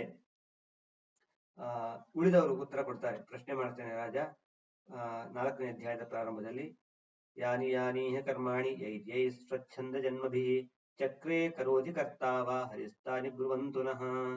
ಅನೇಕ ಅವತಾರಗಳ ಪ್ರಶ್ನೆಯನ್ನ ಮಾಡ್ತಾ ಇದ್ದಾನೆ. ಯಾವ ಯಾವ ರೂಪಗಳಲ್ಲಿ ಯಾವ ಯಾವ ಕರ್ಮಗಳನ್ನ, ಅದು ದೇವರದು ಸ್ವಚ್ಛಂದ ಜನ್ಮ, ತಾನು ಇಚ್ಛೆ ಪಟ್ಟಂತೆ ಜನ್ಮ ಸ್ವೀಕಾರ ಮಾಡುವವನು ಅದು ಏನಿನ ಚಕ್ರೆ, ಭೂತಕಾಲದ್ದು, ಏನು ಮಾಡಿದ, ಕರೋತಿ ಏನು ಮಾಡ್ತಾ ಇದ್ದಾನೆ, ಅವನು ಏನು ಮಾಡುವವನು, ಹೀಗೆಲ್ಲ ಅಂದ್ರೆ ಮೂರೂ ಕಾಲಗಳಲ್ಲಿ ಏನೇನು ಮಾಡಿದ್ದಾನೆ, ಮಾಡ್ತಾನೆ, ಮಾಡುವವನು ಅನ್ನೋದನ್ನ ಹೇಳಬೇಕು ಅಂತ. ಆಗ ದ್ರುಮಿಲರು ಹೇಳ್ತಾರೆ, ಯೋವಾನಂತಸ್ಯ ಗುಣಾನಂತಾನನುಕ್ರಮಿಷ್ಯೇತ್ ಸತು ಬಾಲಬುದ್ಧಿ ರಜಾಂಸಿ ಭೂಮಿರ್ ಗಣಯೇತ್ ಕಥಂಚಿತ್ ಕಾಲಿ ನೈವಾಖಿಲ ಶಕ್ತಿಧಾಮ್ನಃ. ಆಗ ದ್ರುಮಿಲರು ಹೇಳ್ತಾ ಇದ್ದಾರೆ, ಯೋವಾ ಅನಂತಸ್ಯ ಗುಣಾನಂತಾನ್ ಅನುಕ್ರಮಿಷ್ಯೇತ್ ಸತು ಬಾಲಬುದ್ಧಿ. ಈ ಅನಂತ ಗುಣಗಳು, ಅನಂತ ಅಂತ ಕರೆಸಿಕೊಳ್ಳುವಂತಹ ಶ್ರೀಹರಿ ಅನಂತ ಗುಣಗಳನ್ನ ನಾನು ದಾಟಿ ಬಿಡ್ತೇನೆ ಅಂತ ಯಾವನಂತಾನೋ ಅವನು ಬಾಲಬುದ್ಧಿಯವನು, ಗೊತ್ತಿಲ್ಲ ಅವನಿಗೆ. ಅಂದ್ರೆ ಕೂಪಮಂಡೂಕದಂತಿರುವವನು, ಅವನಿಗೆ ಗೊತ್ತಿಲ್ಲ ಅಂತ ಅರ್ಥ. ಅಂದ್ರೆ ನೀನು ಕೇಳ್ತಾ ಇದ್ದಿ ರಾಜ, ದೇವರ ಆ ಅವತಾರ ಎಲ್ಲವನ್ನು ಹೇಳಬೇಕು ಅಂತ, ನನಗೆ ಹೇಳುವ ಯೋಗ್ಯತೆ ಇಲ್ಲ. ಆದ್ರೆ ಎಷ್ಟು ಹೇಳಬಹುದೋ ಅಷ್ಟನ್ನು ಹೇಳಬಹುದೇ ಹೊರತು ಎಲ್ಲವನ್ನು ಹೇಳೋದಕ್ಕಾಗೋದಿಲ್ಲ. ಅಲ್ಲಿ ಮುಂದೆ ಹೇಳ್ತಾರೆ, ರಜಾಂಸಿ ಭೂಮಿಯರ್ ಗಣಯೇತ್ ಕಥಂಚಿತ್. ಈ ಭೂಮಿಯಲ್ಲಿರುವಂತಹ ಮಣ್ಣಿನ ಕಣಗಳನ್ನಾದ್ರೂ ಎಣಿಸಬಹುದು. ಎಲ್ಲೋ ಒಂದು ಹಿಡಿ ಮುಷ್ಟಿ ಮಣ್ಣಲ್ಲ, ಇಡೀ ಭೂಮಂಡಲದಲ್ಲಿರುವಂತಹ ಮಣ್ಣಿನ ಕಣವನ್ನಾದ್ರೂ ಎಣಿಸಬಹುದು. ಆದರೆ ಕಾಲಿನ ನೈವಾಖಿಲ ಶಕ್ತಿಧಾಮ್ನಃ, ಎಷ್ಟು ಅನಂತ ಕಾಲದವರೆಗೂ ಕೂಡ ಕೂತು ಎಣಿಸಿದರೂ ಕೂಡ ಈ ಅನಂತ ಅಖಿಲ ಶಕ್ತಿಯ ರೂಪವಾಗಿರುವಂತಹ ಅನಂತ ಶಕ್ತಿಗಳಿಗೆ ಮನೆಯಾಗಿರುವಂತಹ ಆ ಭಗವಂತನ ಆ ಗುಣವನ್ನ ಎಣಿಸುವುದಕ್ಕೆ ಸಾಧ್ಯವೇ ಇಲ್ಲ ಅಂತ ಅಲ್ಲಿ ಹೇಳ್ತಾ ಇದ್ದಾರೆ. ಅಂದ್ರೆ ಇನ್ನೊಂದು ಒಳ್ಳೆಯ ತಾತ್ಪರ್ಯ ಏನು ಅಂತಂದ್ರೆ, ಭಾಗವತ ಸ್ಪಷ್ಟವಾಗಿ ಹೇಳ್ತಾ ಇದೆ, ಭಗವಂತ ಅನಂತ ಗುಣಪೂರ್ಣ. ಯೋವ ಅನಂತಸ್ಯ ಗುಣಾನಂತಾನ್ ಅಂತ ಹೇಳ್ಬೇಕಾದ್ರೆ ಅನಂತ ಗುಣಪೂರ್ಣ ಅಂತ ಹೇಳ್ತಾ ಇದೆ. ಅಂದ ಮೇಲೆ ನಿರ್ಗುಣ ಅಂತ ಅನ್ನುವಾಗ ಎಲ್ಲೆಲ್ಲಿ ಬಂದಿದೆ ಅಲ್ಲೆಲ್ಲ ಬೇರೆ ಅರ್ಥವನ್ನೇ ಮಾಡಬೇಕೇ ಹೊರತು ಇದಕ್ಕೆ ವಿರುದ್ಧವಾದ ಅರ್ಥವನ್ನು ಮಾಡೋದಕ್ಕೆ ಬರೋದೇ ಇಲ್ಲ. ಇದು ಸ್ಪಷ್ಟವಾಗಿ ಈ ಮಾತು ಬಂದಿರುವಾಗ ಇದಕ್ಕೆ ನಿರ್ಗುಣ ಅನ್ನೋ ಆಪಾತತಃ ಬೇರೆಯವರು ಏನ್ ಹೇಳ್ತಾರೆ, ಅವನು ಗುಣ ಇಲ್ಲದವನು ಅಂತ ಏನ್ ಹೇಳ್ತಾರೆ, ಅದು ಸರಿಯಲ್ಲ. ವಿಷ್ಣು ಸಹಸ್ರನಾಮ ಸ್ಪಷ್ಟವಾಗಿ ಹೇಳ್ತಾ ಇದೆ, ಅಣುರ್ ಬೃಹತ್ ಕೃಶಸ್ಥೂಲೋ ಗುಣಭೃತ್ ನಿರ್ಗುಣೋ ಮಹಾನ್. ಅವನು ಅಣು ಹೌದು, ಬೃಹತ್ ಹೌದು, ಕೃಶ ಸಣ್ಣವನು ಹೌದು, ಸ್ಥೂಲನೂ ಹೌದು, ಗುಣಭೃತ್ ಗುಣವನ್ನು ಹೊಂದಿರುವವನು ಹೌದು, ಗುಣಭೃತ್ ನಿರ್ಗುಣನೂ ಹೌದು, ಮತ್ತೆ ಮಹಾನ್, ಅದಕ್ಕೋಸ್ಕರವೇ ಮಹಾನ್ ಆಗಿದ್ದಾನವನು. ಅಂದ್ರೆ ಇದಕ್ಕೂ ಕೂಡ ಸರಿಯಾಗಿ ಅರ್ಥ ಮಾಡಲೇಬೇಕು.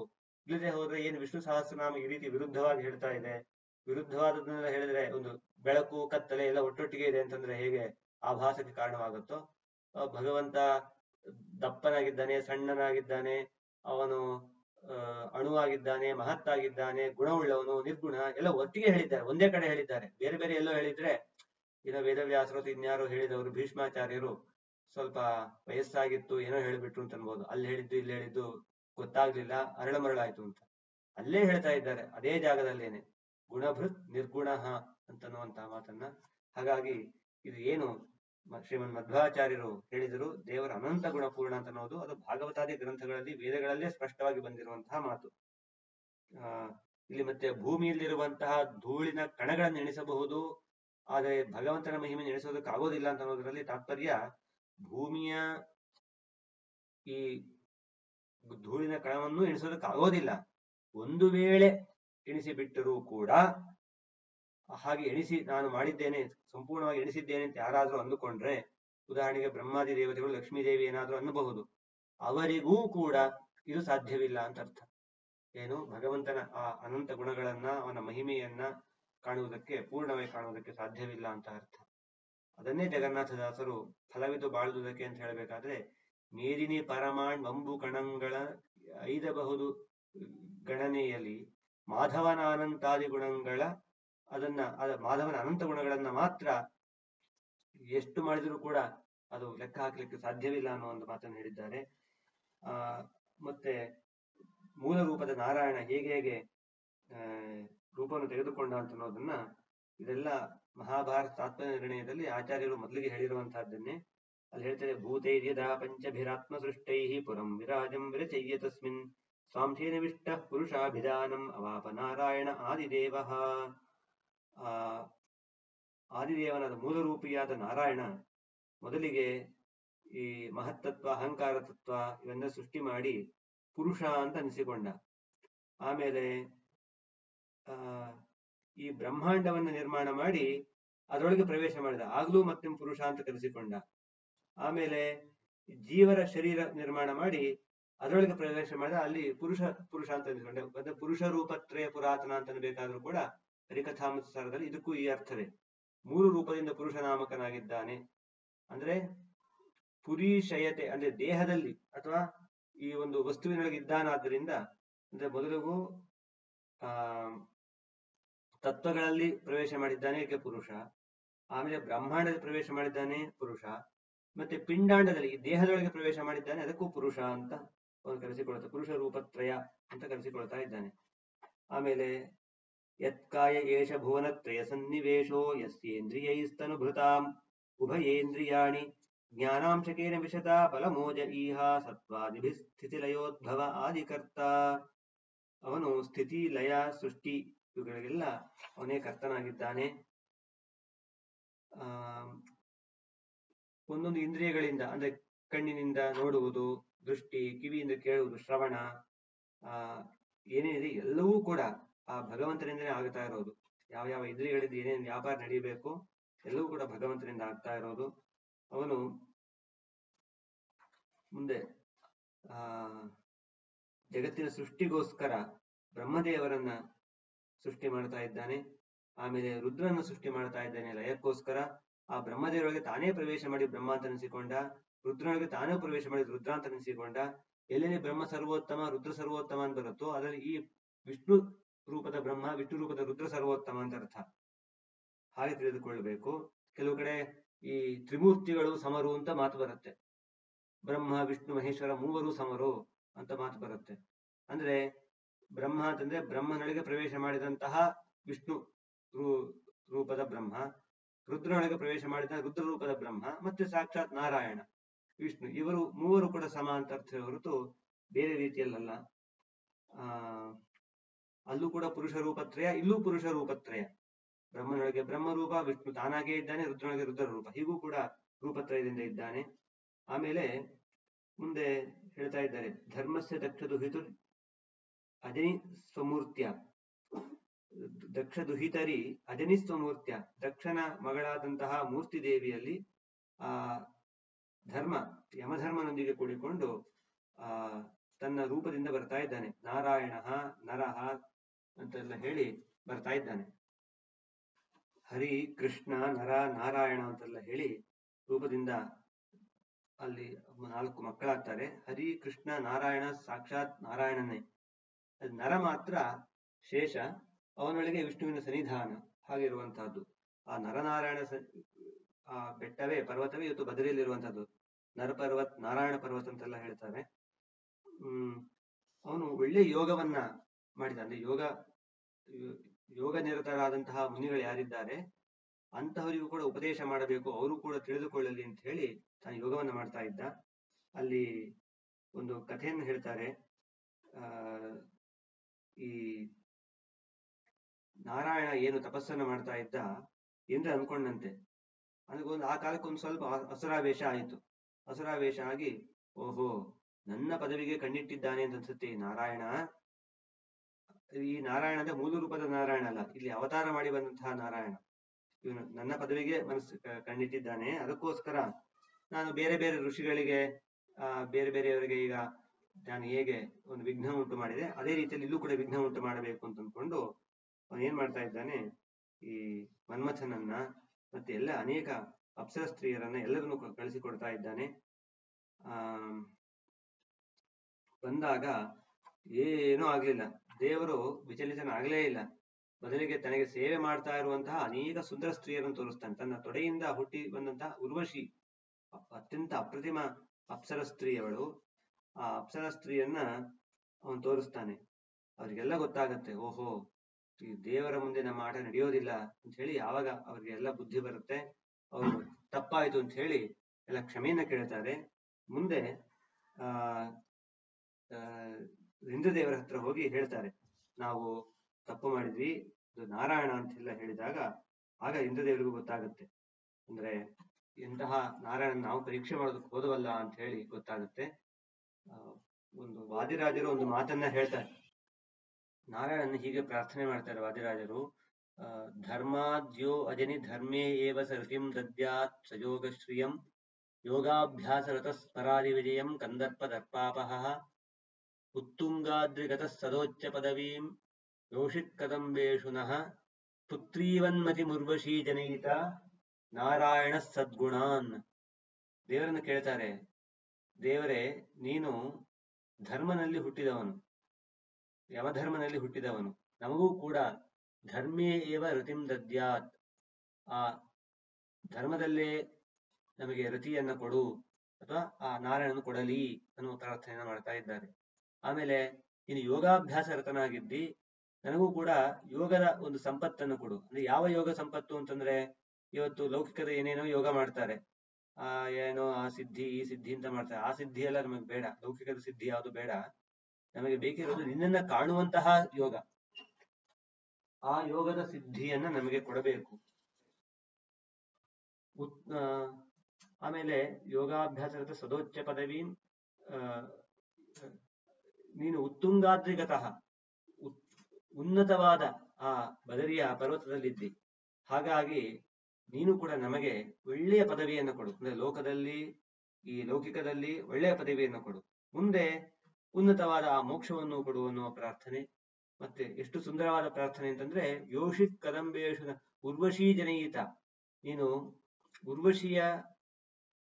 ಉರ್ವಶಿಯನ್ನು ಹುಟ್ಟಿಸಿದವನು ನೀನು. ಅಂದ್ರೆ ಉರ್ವಶಿಯನ್ನು ಹುಟ್ಟಿಸುವ ಮೂಲಕ ತಾನು ತನ್ನ ಮಗಳು ಅಂತ ತೋರಿಸಿಕೊಂಡಿದ್ದಾನೆ. ಅಂದ್ರೆ ನನಗೆ ಉರ್ವಶಿಯಾಗ್ಲಿ ಬೇರೆ ಯಾವುದೇ ಅಪ್ಸರ ಸ್ತ್ರೀಯರಾಗ್ಲಿ ಎಲ್ಲರೂ ನನ್ನ ಮಕ್ಕಳು ಅಂತ ತೋರಿಸಿಕೊಂಡಿದ್ದಾನೆ ದೇವರು. ಅಂದ್ರೆ ಬೇರೆಯವರು ಕಾಮಕ್ಕೆ ವಶರಾಗಿ ಆ ಅಪ್ಸರ ಸ್ತ್ರೀಯರ ಹಿಂದೆ ಹೋದವರು, ದೇವರು ಹಾಗೆ ಮಾಡಲಿ, ಎಲ್ಲರೂ ನನ್ನ ಮಕ್ಕಳು ಅಂತ ತೋರಿಸಿಕೊಂಡಿದ್ದಾನೆ. ಹಾಗಾಗಿ ವಾದಿರಾಜರು ಪ್ರಾರ್ಥನೆ ಮಾಡ್ತಾರೆ, ನೀನು ಉರ್ವಶಿಯ ತಂದೆಯಾದ ನೀನು ಎಲ್ಲರಲ್ಲೂ ಕೂಡ, ಎಲ್ಲ ಸ್ತ್ರೀಯರಲ್ಲೂ ಕೂಡ ಆ ಪುತ್ರೀ ಭಾವವನ್ನ, ಪುತ್ರೀವನ್ಮತಿ ಉರ್ವಶೀ ಜನಯಿತ, ಎಲ್ಲರೂ ನನ್ನ ಮಕ್ಕಳು, ಹೆಣ್ಣು ಮಕ್ಕಳು ಅಂತನ್ನುವಂತ ಭಾವನೆಯನ್ನು ಕೊಡು, ಯಾವುದೇ ರೀತಿಯಲ್ಲೂ ಅನ್ಯಥಾ ಭಾವನೆಯನ್ನು ಕೊಡಬೇಡ ಅಂತ ಹೇಳಿ ಪ್ರಾರ್ಥನೆ ಮಾಡ್ತಾರೆ. ನಾವು ಕೂಡ ಯಥಾಯೋಗ್ಯ ಹಾಗೆ ಪ್ರಾರ್ಥನೆ ಮಾಡಬೇಕು. ನಮಗಿಂತ ಚಿಕ್ಕವರಾಗಿದ್ರೆ ಯಾರಾದ್ರೂ ಹೆಣ್ಣು ಮಕ್ಕಳು, ಅವರು ಪುತ್ರಿಯರು ಅಂತ ಅಂದುಕೊಳ್ಳುವಂತಹದ್ದು, ದೊಡ್ಡವರಾಗಿದ್ರೆ ಅದು ತಾಯಿಯ ಸ್ಥಾನದಲ್ಲಿ ಇಟ್ಟು ನೋಡುವಂತಹದ್ದು, ಹೀಗೆ ನೋಡುವಂತಹ ಒಂದು ಒಳ್ಳೆಯ ಬುದ್ಧಿಯನ್ನು ಕೊಡಬೇಕು ಅಂತ. ಅಂದ್ರೆ ಯಾರು ತನ್ನ ಪತ್ನಿಯಂತೆ ತಾನು ವರಿಸಿದ್ದಾನೋ ಅವರನ್ನು ಬಿಟ್ಟು ಬೇರೆಯವರಲ್ಲಿ ಈ ಒಂದು ಭಾವನವನ್ನು ಹೊಂದಬೇಕು, ಅಂತಹ ಪ್ರಾರ್ಥನೆಯನ್ನ ಈ ನಾರಾಯಣನಲ್ಲಿ ಮಾಡಿದ್ದಾರೆ. ಅಂತಹ ನಾರಾಯಣನ ವೈಭವವನ್ನು ಇಲ್ಲಿ ಭಾಗವತದಲ್ಲಿ ಹೇಳಿ ಮುಂದೆ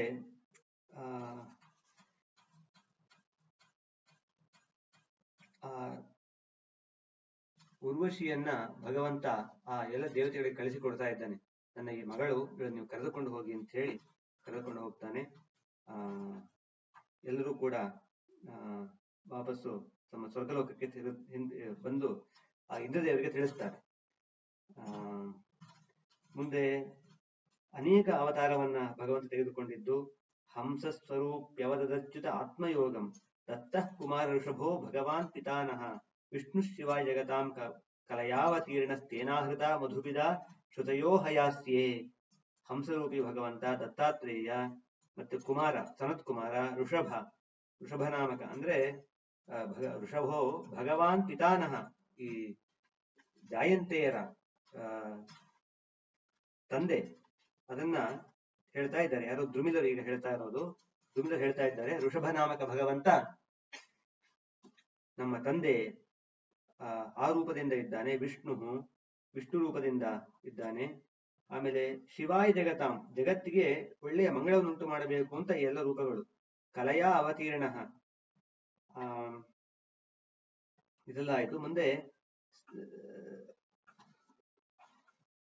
ಮಧುಬಿದ ಶ್ರುತಯೋ ಹಯಾಸ್ಯೆ, ಆಮೇಲೆ ಹಯಗ್ರೀವ ಅವತಾರದಲ್ಲಿ ಮಧುವನ್ನ ಕೊಂದು ಆ ವೇದವನ್ನ ಮತ್ತೆ ತಾನು ಜಗತ್ತಿನ ಕಲ್ಯಾಣಕ್ಕೋಸ್ಕರ ಬ್ರಹ್ಮದೇವರಿಗೆ ಕೊಟ್ಟ.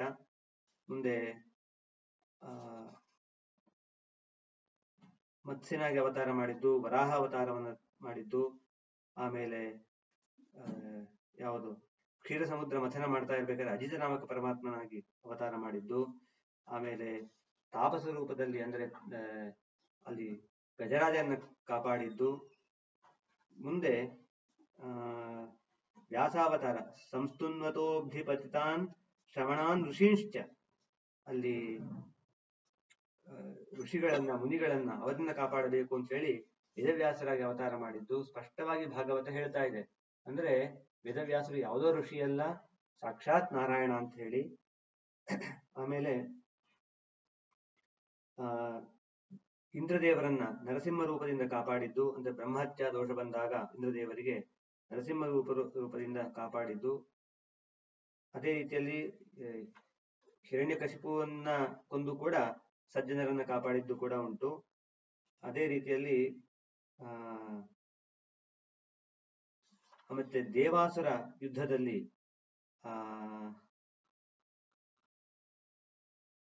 ಅನೇಕ ರೂಪಗಳನ್ನ ತೆಗೆದುಕೊಂಡಿದ್ದು. ಅದರಲ್ಲಿ ಮುಖ್ಯವಾಗಿ ಉಪೇಂದ್ರ ರೂಪದಿಂದ ಅವತಾರ ಮಾಡಿದ್ದು, ಅಂದ್ರೆ ವಾಮನನಾಗಿ ಬಂದು ಬಲಿಯಿಂದ ಒಂದು ಭೂಮಿಯನ್ನ ಪಡೆದು ದೇವತೆಗಳಿಗೆ ನೀಡಿದ್ದು. ಆಮೇಲೆ ನಿಕ್ಷತ್ರಿಯಾಮಕೃತಗಾಂಚ ತ್ರಿಸಪ್ತ ಕೃತ್ವ ರಾಮಸ್ತು ಹೈಹಯ ಕುಲಾಪ್ತೇಯ ಭಾರ್ಗವಾಗ್ನಿ, ಅಲ್ಲಿ ಕಾರ್ತವೀರ್ಯಾರ್ಜುನ ಹೈಹಯ ಕುಲದಲ್ಲಿ ಬಂದಂತಹ ಆ ಕಾರ್ತವೀರ್ಯಾರ್ಜುನ ಅವನ ಒಂದು ನಾಶಕ್ಕೋಸ್ಕರ ಆ ಪರಶುರಾಮನಾಗಿ ಬಂದಿದ್ದು. ಅದೇ ರೀತಿಯಲ್ಲಿ ಸೋಬ್ಧಿಂ ಬಬಂಧ ದಶವಕ್ತ್ರ ಮಹನ್, ದಶವಕ್ತ್ರನಾದಂತಹ ದಶಮುಖನ ರಾವಣನನ್ನು ಕೊಂದು ಆ ಅಬ್ಧಿಯನ್ನ ಸಮುದ್ರವನ್ನ ಕಟ್ಟಿದನಲ್ಲ ಅವನು, ಯಾವುದು ಅಂತಹ ಸೀತಾಪತಿ ರಾಮ, ಅಂತಹ ಅಲಂಘ್ಯ ಕೀರ್ತಿ, ಅವನ ಕೀರ್ತಿಯನ್ನು ದಾಟುವುದಕ್ಕೆ ಸಾಧ್ಯವೇ ಇಲ್ಲ, ಅಂತಹ ಕೀರ್ತಿಯುಳ್ಳಂತಹ ಭಗವಂತ. ಆಮೇಲೆ ಭೂಮಿಯರ್ ಭರಾವತರಣ ಯದುಷ್ವ ಜನ್ಮ ಜಾತಸ್ಕರಿಷ್ಯತಿ ಸುರೈರಪಿ ದುಷ್ಕರಾಣಿ, ಮುಂದೆ ಕೃಷ್ಣನಾಗಿ ಹುಟ್ಟಿದ್ದು ಯಾದವ ಕುಲದಲ್ಲಿ. ವಾದೇರ್ ವಿಮೋಹಯತಿ ಯಜ್ಞ ಕೃತೋ ಅತದರ್ಹಾನ್ ಶೂದ್ರಾನ್ ಕಲೆಯಕ್ಷಿತಿ ಭುಜೋ ನ್ಯಹನಿಷ್ಯದಂತೆ, ಮುಂದೆ ಬುದ್ಧನಾಗಿ ಬಂದಿದ್ದು. ವಾದೇರ್ ವಿಮೋಹಯತಿ, ತನ್ನ ವಾದದಿಂದ ಎಲ್ಲರನ್ನು ಮೋಹಗೊಳಿಸಿ ಶುದ್ಧೋಧನಾದಿಗಳನ್ನ ಮೋಹಗೊಳಿಸಿದಂತಹ ಬುದ್ಧ ರೂಪ. ಹಾಗೇನೆ ಕಲಿಯ ಒಂದು ಅಟ್ಟಹಾಸವನ್ನು ನಿಯಂತ್ರಿಸುವಂತಹ ಕಲ್ಕಿ ರೂಪ. ಹೀಗೆ ಇಲ್ಲಿ ಕೂಡ ಸ್ಪಷ್ಟವಾಗಿ ದೇವರ ದಶಾವತಾರದಲ್ಲಿ ಕೃಷ್ಣ, ಬುದ್ಧ, ಕಲ್ಕಿ ಅಂತ ಪರಿಗೃಹಿತವಾಗಿದೆಯೇ ಹೊರತು ಯಾವುದೇ ರೀತಿಯ ಅಲ್ಲಿ ಬಲರಾಮನನ್ನು ಸೇರಿಸಿಲ್ಲ. ಬಲರಾಮನಲ್ಲಿ ಏನಿದ್ರು ಕೂಡ ದೇವರ ವಿಶೇಷ ಆವೇಶವೇ ಹೊರತು ಸಾಕ್ಷಾತ್ ಅವತಾರ ಅಲ್ಲ ಅಂತ ಅನ್ನೋದು ಕೂಡ ಇದರಿಂದ ಗೊತ್ತಾಗ್ತಾ ಇದೆ. ಏವಂ ವಿಧಾನಿ ಕರ್ಮಾಣಿ ಜನ್ಮಾನಿ ಚ ಜಗತ್ಪತೆ ಭೂರೀಣಿ ಭೂರಿ ಯಶಸೋ ವರ್ಣಿತಾನಿ ಮಹಾಭುಜ. ಇಂತಹ ಕರ್ಮಗಳು, ಅನೇಕ ಕರ್ಮಗಳು, ಅತ್ಯಂತ ಕೀರ್ತಿಕರವಾದಂತಹ ಕರ್ಮಗಳು, ಇವನ್ನೆಲ್ಲ ಕೂಡ ನಾವು ಹೇಳಿದ್ದೇವೆ ಅಂತೆಲ್ಲ ಹೇಳಿ ದುಮಿದರು ಹೇಳ್ತಾ ಇದ್ದಾರೆ. ಇಲ್ಲಿಗೆ 4ನೇ ಅಧ್ಯಾಯ ಮುಗಿತಾ ಇದೆ. ಮುಂದೆ 5ನೇ ಅಧ್ಯಾಯದಲ್ಲಿ ಇನ್ನು ಕೂಡ ಬೇರೆ ಬೇರೆ ವಿಚಾರಗಳನ್ನು ಹೇಳ್ತಾರೆ. ರಾಜ ಪ್ರಶ್ನೆ ಮಾಡ್ತಾನೆ, ಭಗವಂತಂ ಹರಿಂ ಪ್ರಾಯೋ ನ ಭಜಂತ್ಯಾತ್ಮವಿತ್ತಮಾಹ ತೇಷಾಂ ಅಶಾಂತ ಕಾಮಾನಾಂ ಕಾನಿಷ್ಠ ಅವಿಜಿತಾತ್ಮನಾಂ. ಇನ್ನು ಕೆಲವರು ಇದ್ದಾರೆ, ಅವರು ಒಳ್ಳೆಯವರು, ತಮ್ಮ ಸಾಧನೆಯನ್ನು ಮಾಡಿಕೊಳ್ತಾರೆ. ಇನ್ ಕೆಲವರು ಇದ್ದಾರೆ, ಈ ಲೋಕದ ಯಾವುದೋ ವಿಷಯ ಭೋಗದಲ್ಲಿ ಅದು ಬೇಕು ಅಂತ ಅನ್ಕೊಳ್ತಾರೆ, ಅದು ಪಡೆಯೋಕ್ಕಾಗೋದಿಲ್ಲ ಅವರಿಗೆ. ಅದ್ರ ಆಸೆಯಲ್ಲೇ ಕೊರಗ್ತಾ ಇರ್ತಾರೆ. ಅದು ಬೇಕಿತ್ತು, ಮನೆ ಕಟ್ಟಬೇಕಾಗಿತ್ತು, ಹೀಗೆ ಆಗಬೇಕಾಗಿತ್ತು, ಇಂಥದ್ದು ಆಗ್ಲಿಲ್ಲ, ಈ ರೀತಿ ಕೊರಗಿನಲ್ಲೇ ಇರ್ತಾರೆ. ಅವರಿಗೆ ಅವರು ದೇವರನ್ನ ಆರಾಧನೆ ಮಾಡೋದಕ್ಕೂ ಹೋಗೋದಿಲ್ಲ. ಇಂಥವ್ರು ಏನಾಗ್ತಾರೆ ಅಂತ ಹೇಳಿ ಪ್ರಶ್ನೆ ಮಾಡ್ತಾನೆ. ಅದೇ ಚಮಸರು ಹೇಳ್ತಾರೆ, ಮುಖ ಬಾಹೂರು ಪಾದೇಭ್ಯ ಪುರುಷಶ್ಚಾಶ್ರಮೈ ಸಹ ಚತ್ವಾರೋ ಯಜ್ಞಿನೇ ವರ್ಣಾಹ ಗುಣೈರ್ ವಿಪ್ರಾದಯ ಪೃಥಕ್. ಆ ದೇವರ ಪುರುಷನಾಮಕ ಭಗವಂತನಿಂದ ಮುಖ ಮತ್ತೆ ಬಾಹು, ತೊಡೆ, ಪಾದಗಳಿಂದ ಬ್ರಾಹ್ಮಣ, ಕ್ಷತ್ರಿಯ, ವೈಶ್ಯ, ಶೂದ್ರಾದಿ 4 ವರ್ಣಗಳು, ಶೂದ್ರ ಅಂತ 4 ವರ್ಣಗಳು ಉತ್ಪನ್ನವಾದವು. ಈ ಎಲ್ಲರೂ ಕೂಡ ದೇವರಿಂದ ಹುಟ್ಟಿವಂತಹ ವರ್ಣನೆ ಆದ್ದರಿಂದ ದೇವರನ್ನ ಆರಾಧನೆ ಮಾಡಲೇಬೇಕು, ಎಲ್ಲರೂ ಕೂಡ ಆರಾಧನೆ ಮಾಡಲೇಬೇಕು. ತಮಗೆ ಜನ್ಮದಾತ ಅಂತ ದೇವರನ್ನ ಕಾಣಬೇಕು. ಅಂತಹ ರೀತಿಯಲ್ಲಿ ಉಪಾಸನೆ ಮಾಡ್ತಾ ಮುಂದೆ ಹೇಳ್ತಾರೆ, ದೂರೇ ಹರಿಕಥಾ ಕೇಚಿತ್ ದೂರೇ ಚಾಚ್ಯುತ ಕೀರ್ತನಾಃ ಸ್ತ್ರೀಯ ಶೂದ್ರಾದಯಶ್ಚೇವ ತೇನುಕಂಪ್ಯ ಭವಾದೃಶಾಂ. ಇನ್ನು ಕೆಲವರು ಆ ಕೇವಲ ನಾಮ ಸಂಕೀರ್ತನೆಗೆ ಮಾತ್ರ ಯೋಗ್ಯರಾದವರು, ಸ್ತ್ರೀ ಶೂದ್ರಾದಿಗಳು, ವೇದಾಧಿಕಾರ ಇಲ್ಲ, ಅವರನ್ನು ಅನುಕಂಪನದಿಂದ ಕಾಣಬೇಕು ಅಂತ ಹೇಳ್ತಾರೆ. ಯಾರು ಒಳ್ಳೆಯ ಯೋಗ್ಯತೆ ಇದ್ದು ಕೂಡ ಸಾಧನೆ ಮಾಡಿಕೊಳ್ಳೋದಿಲ್ಲ, ಅವರು ಅಧಃಪತನ ಹೊಂತಾರೆ. ಯಾರಿಗೆ ವೇದಾಧಿಕಾರ ಇಲ್ಲ, ಒಳ್ಳೆಯ ಶಾಸ್ತ್ರ ಜ್ಞಾನವನ್ನ ಪಡೆಯುವುದಕ್ಕೆ ನೇರವಾಗಿ ಗ್ರಂಥ ಪುರಸ್ಸರವಾಗಿ ಶಾಸ್ತ್ರಾಧ್ಯಯನ ಮಾಡುವ ಅಧಿಕಾರ ಇಲ್ಲ ಸ್ತ್ರೀ ಶೂದ್ರಾದಿಗಳಿಗೆ, ಅಂತಹವರು ಕೂಡ ನಾಮ ಸ್ಮರಣೆಯಿಂದ ಅವರು ಉದ್ಧಾರವನ್ನು ಕಾಣಬಹುದಾಗಿದೆ. ಆಮೇಲೆ ಇನ್ನು ಕೆಲವರಿದ್ದಾರೆ, ವೇದವನ್ನ ಮಾತ್ರ ಅಧ್ಯಯನ ಮಾಡ್ತಾರೆ, ವೇದ ಪಾಠ ಚೆನ್ನಾಗಿ ಬರುತ್ತೆ, ಘನಪಾಠ, ಪದಪಾಠ, ಜಟಾಪಾಠ ಅಂತೆಲ್ಲ ಬರುತ್ತೆ, ಆದ್ರೆ ಅರ್ಥ ಗೊತ್ತೇ ಇಲ್ಲ. ಅದ್ರ ವೇದಾರ್ಥ ಅದು ವಿಷ್ಣುವಿನ ಒಂದು ಮಹಿಮೆಯಲ್ಲಿ ಪರ್ಯವಸಾನವಾಗುತ್ತೆ ಅಂತ ಅನ್ನೋ ಒಂದು ಅರ್ಥ ಅಂತೂ ಗೊತ್ತೇ ಇಲ್ಲ. ಅಂತಹವರಿದ್ದಾರೆ. ಅಂಥವ್ರ ಮೇಲೆ ನಾವು ಅನುಕಂಪವನ್ನು ತೋರಿಸಬೇಕಾಗಿಲ್ಲ. ಅದೇ ರೀತಿಯಲ್ಲಿ ಭಗವತ್ ಪ್ರೀತಿಗಾಗಿ ಕರ್ಮವನ್ನು ಮಾಡಬೇಕು, ಅದು ಗೊತ್ತಿಲ್ಲ ಕೆಲವರಿಗೆ, ಭಗವತ್ ಪ್ರೀತಿನ ಗೊತ್ತಿಲ್ಲ. ಏನೋ ಒಂದು ಪ್ರಚಾರಕ್ಕೆ ಮಾಡೋದು, ಕೀರ್ತಿಗೆ ಮಾಡೋದು, ನಾ ಇಷ್ಟು ಯಜ್ಞ ಮಾಡಿದೆ ಅಥವಾ ಇಷ್ಟು ದಾನ ಮಾಡಿದೆ ಅಂತ ತೋರಿಸ್ಕೊಳ್ಬೇಕು. ಅದು ಬಾಹ್ಯಾಚಾರ ಮಾತ್ರ, ಅವರಿಗೆ ಆ ರೀತಿ ವೇಷ ಮಾತ್ರ ಹಾಕೊಂಡು ಓಡಾಡ್ತಾ ಇರ್ತಾರೆ. ಅವರ ಬಗ್ಗೆ ಕೂಡ ನಾವು ಅನುಕಂಪವನ್ನು ತೋರಿಸಬೇಕಾಗಿಲ್ಲ. ಕೆಲವರು ಕಾಮುಕರು, ಕೋಪಿಷ್ಠರು, ಆಮೇಲೆ ದಾಂಭಿಕರು, ಒಳಗೊಂದು ಹೊರಗೊಂದು ತೋರಿಸಿಕೊಳ್ಳುವಂತಹವರು, ಅಹಂಕಾರಿಗಳು, ಮಾನಿನಃ ಪಾಪಾಹ, ಮತ್ತೆ ವಿಹಸಂತಿ ಅಚ್ಯುತ ಪ್ರಿಯಾನ್, ಭಗವಂತನ ಭಕ್ತರನ್ನ ಕಂಡು ಅಪಹಾಸ್ಯ ಮಾಡ್ತಾರವರು, ಗೇಲಿ ಮಾಡ್ತಾರೆ. ಆಮೇಲೆ ಇನ್ನು ಕೆಲವರಿದ್ದಾರೆ, ಭಗವಂತನ ಬಿಟ್ಟು ಕೇವಲ ಲಕ್ಷ್ಮಿಯ ಉಪಾಸನೆ ಮಾತ್ರ ಮಾಡ್ತಾರೆ. ಆಮೇಲೆ ಇನ್ನು ಕೆಲವರು ಯಾವುದೋ ಭೋಗಕ್ಕೋಸ್ಕರ ಇದು ಮಾತ್ರ ಬೇಕು, ಇಷ್ಟಕ್ಕೆ ಇಂಥವ್ರು ಉಪಾಸನೆ ಮಾಡಿದ್ರೆ ಸಾಕು, ವಿಷ್ಣು ಏನು ಬೇಕಾಗಿಲ್ಲ ಅಂತ ಯಾವುದೋ ಒಂದು ಉಪಾಸನೆ ಮಾಡ್ತಾ ಇರ್ತಾರೆ, ಅಷ್ಟೇ ಸಾಕು ನಮಗೆ ಅಂತ, ಹಣ ಬೇಕು, ಲಕ್ಷ್ಮಿ ಉಪಾಸನೆ. ಇನ್ಯಾವುದೋ ಒಂದು ಬೇಕು ಅಂತಂದಾಗ ಕುಬೇರನ ಉಪಾಸನೆ ಮಾಡ್ಬೋದು, ಇನ್ಯಾವುದೋ ಒಂದು ದೇವತೆ ಉಪಾಸನೆ ಮಾಡುವಂತಹದ್ದು. ಅಂದ್ರೆ ಅಂತತಃ ವಿಷ್ಣುವನ್ನೇ ಸರ್ವೋತ್ತಮ ಅಂತ ಅವರು ಉಪಾಸನೆ ಮಾಡೋದಿಲ್ಲ. ಹೀಗೆಲ್ಲ ಇರ್ತಾರೆ. ದುರ್ಜನರು ಈ ಹರಿಯನ್ನ ಮತ್ತೆ ಹರಿಯ ಭಕ್ತರನ್ನು ಕೂಡ ಅವಮಾನ ಮಾಡ್ತಾರೆ. ಆದರೆ ಭಗವಂತ ಮಾತ್ರ ಸರ್ವೇಷು ಶಶ್ವತ್ ತನುಭೃತ್ ಸ್ವವಸ್ಥಿತಂ, ಸದಾಕಾಲ ನಿರ್ವಿಕಾರನಾಗಿ ಒಂದೇ ರೂಪದಿಂದ ಇದ್ದಾನೆ ಭಗವಂತ, ಎಲ್ಲೇ ಇರಲಿ, ಯಾರಲ್ಲೇ ಇರಲಿ, ಒಂದೇ ರೀತಿಯಲ್ಲಿದ್ದಾನೆ. ಆದ್ರೆ ಮೂಢ ಜನರಾದವರು ಅದನ್ನು ನೋಡೋದೇ ಇಲ್ಲ. ಅದು ಅವರಿಗೆ ಹೊರಗೆ ಏನು ಕಾಣುತ್ತೋ ಅದು ಚೆನ್ನಾಗಿ ಕಂಡ್ರೆ ಚೆನ್ನಾಗಿದೆ ಅಷ್ಟೇ, ಒಳಗಿರುವಂತಹ ಭಗವಂತ ಅವರಿಗೆ ಕಾಣಿಸೋದೇ ಇಲ್ಲ. ಇನ್ನು ಕೆಲವರು ಇರ್ತಾರೆ, ಸ್ತ್ರೀಯರೊಂದಿಗೆ ಸುತ್ತಾಡೋದು, ಈ ಮಾಂಸ ಸೇವನೆ, ಮದ್ಯ ಸೇವನೆ, ಈ ರೀತಿ ಮಾಡ್ತಾ ಇರ್ತಾರೆ.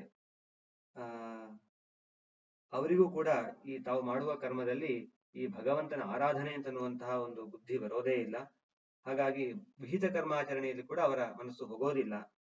ಆಮೇಲೆ ಇನ್ನು ಕೆಲವರಿಗೆ ದುಡ್ಡಿದ್ರೆ ಆಯ್ತು, ದುಡ್ಡಿದ್ರೆ ಎಲ್ಲ, ಇವತ್ತು ದುಡ್ಡಿದ್ರೆ ವಿದ್ಯೆ, ದುಡ್ಡಿದ್ರೆ ಜ್ಞಾನ, ದುಡ್ಡಿದ್ರೆ ಇನ್ನೊಂದೇನೋ ಒಂದು ಲೋಕದಲ್ಲಿ ಮಾಡುವಂತಹ ಒಂದು ಕೆಲಸ ಅಂತ ಅಂದ್ಕೊಂಡಿರ್ತಾರೆ. ಅವರಿಗೆ ವೈರಾಗ್ಯ ಬೇಕಿಲ್ಲ, ಜ್ಞಾನ ಬೇಕಿಲ್ಲ. ಅಂತಹವರು ಕೆಲವರಿದ್ದಾರೆ, ಅವರಿಗೂ ಕೂಡ ದೇವರು ಕಾಣಿಸೋದಿಲ್ಲ. ಆಮೇಲೆ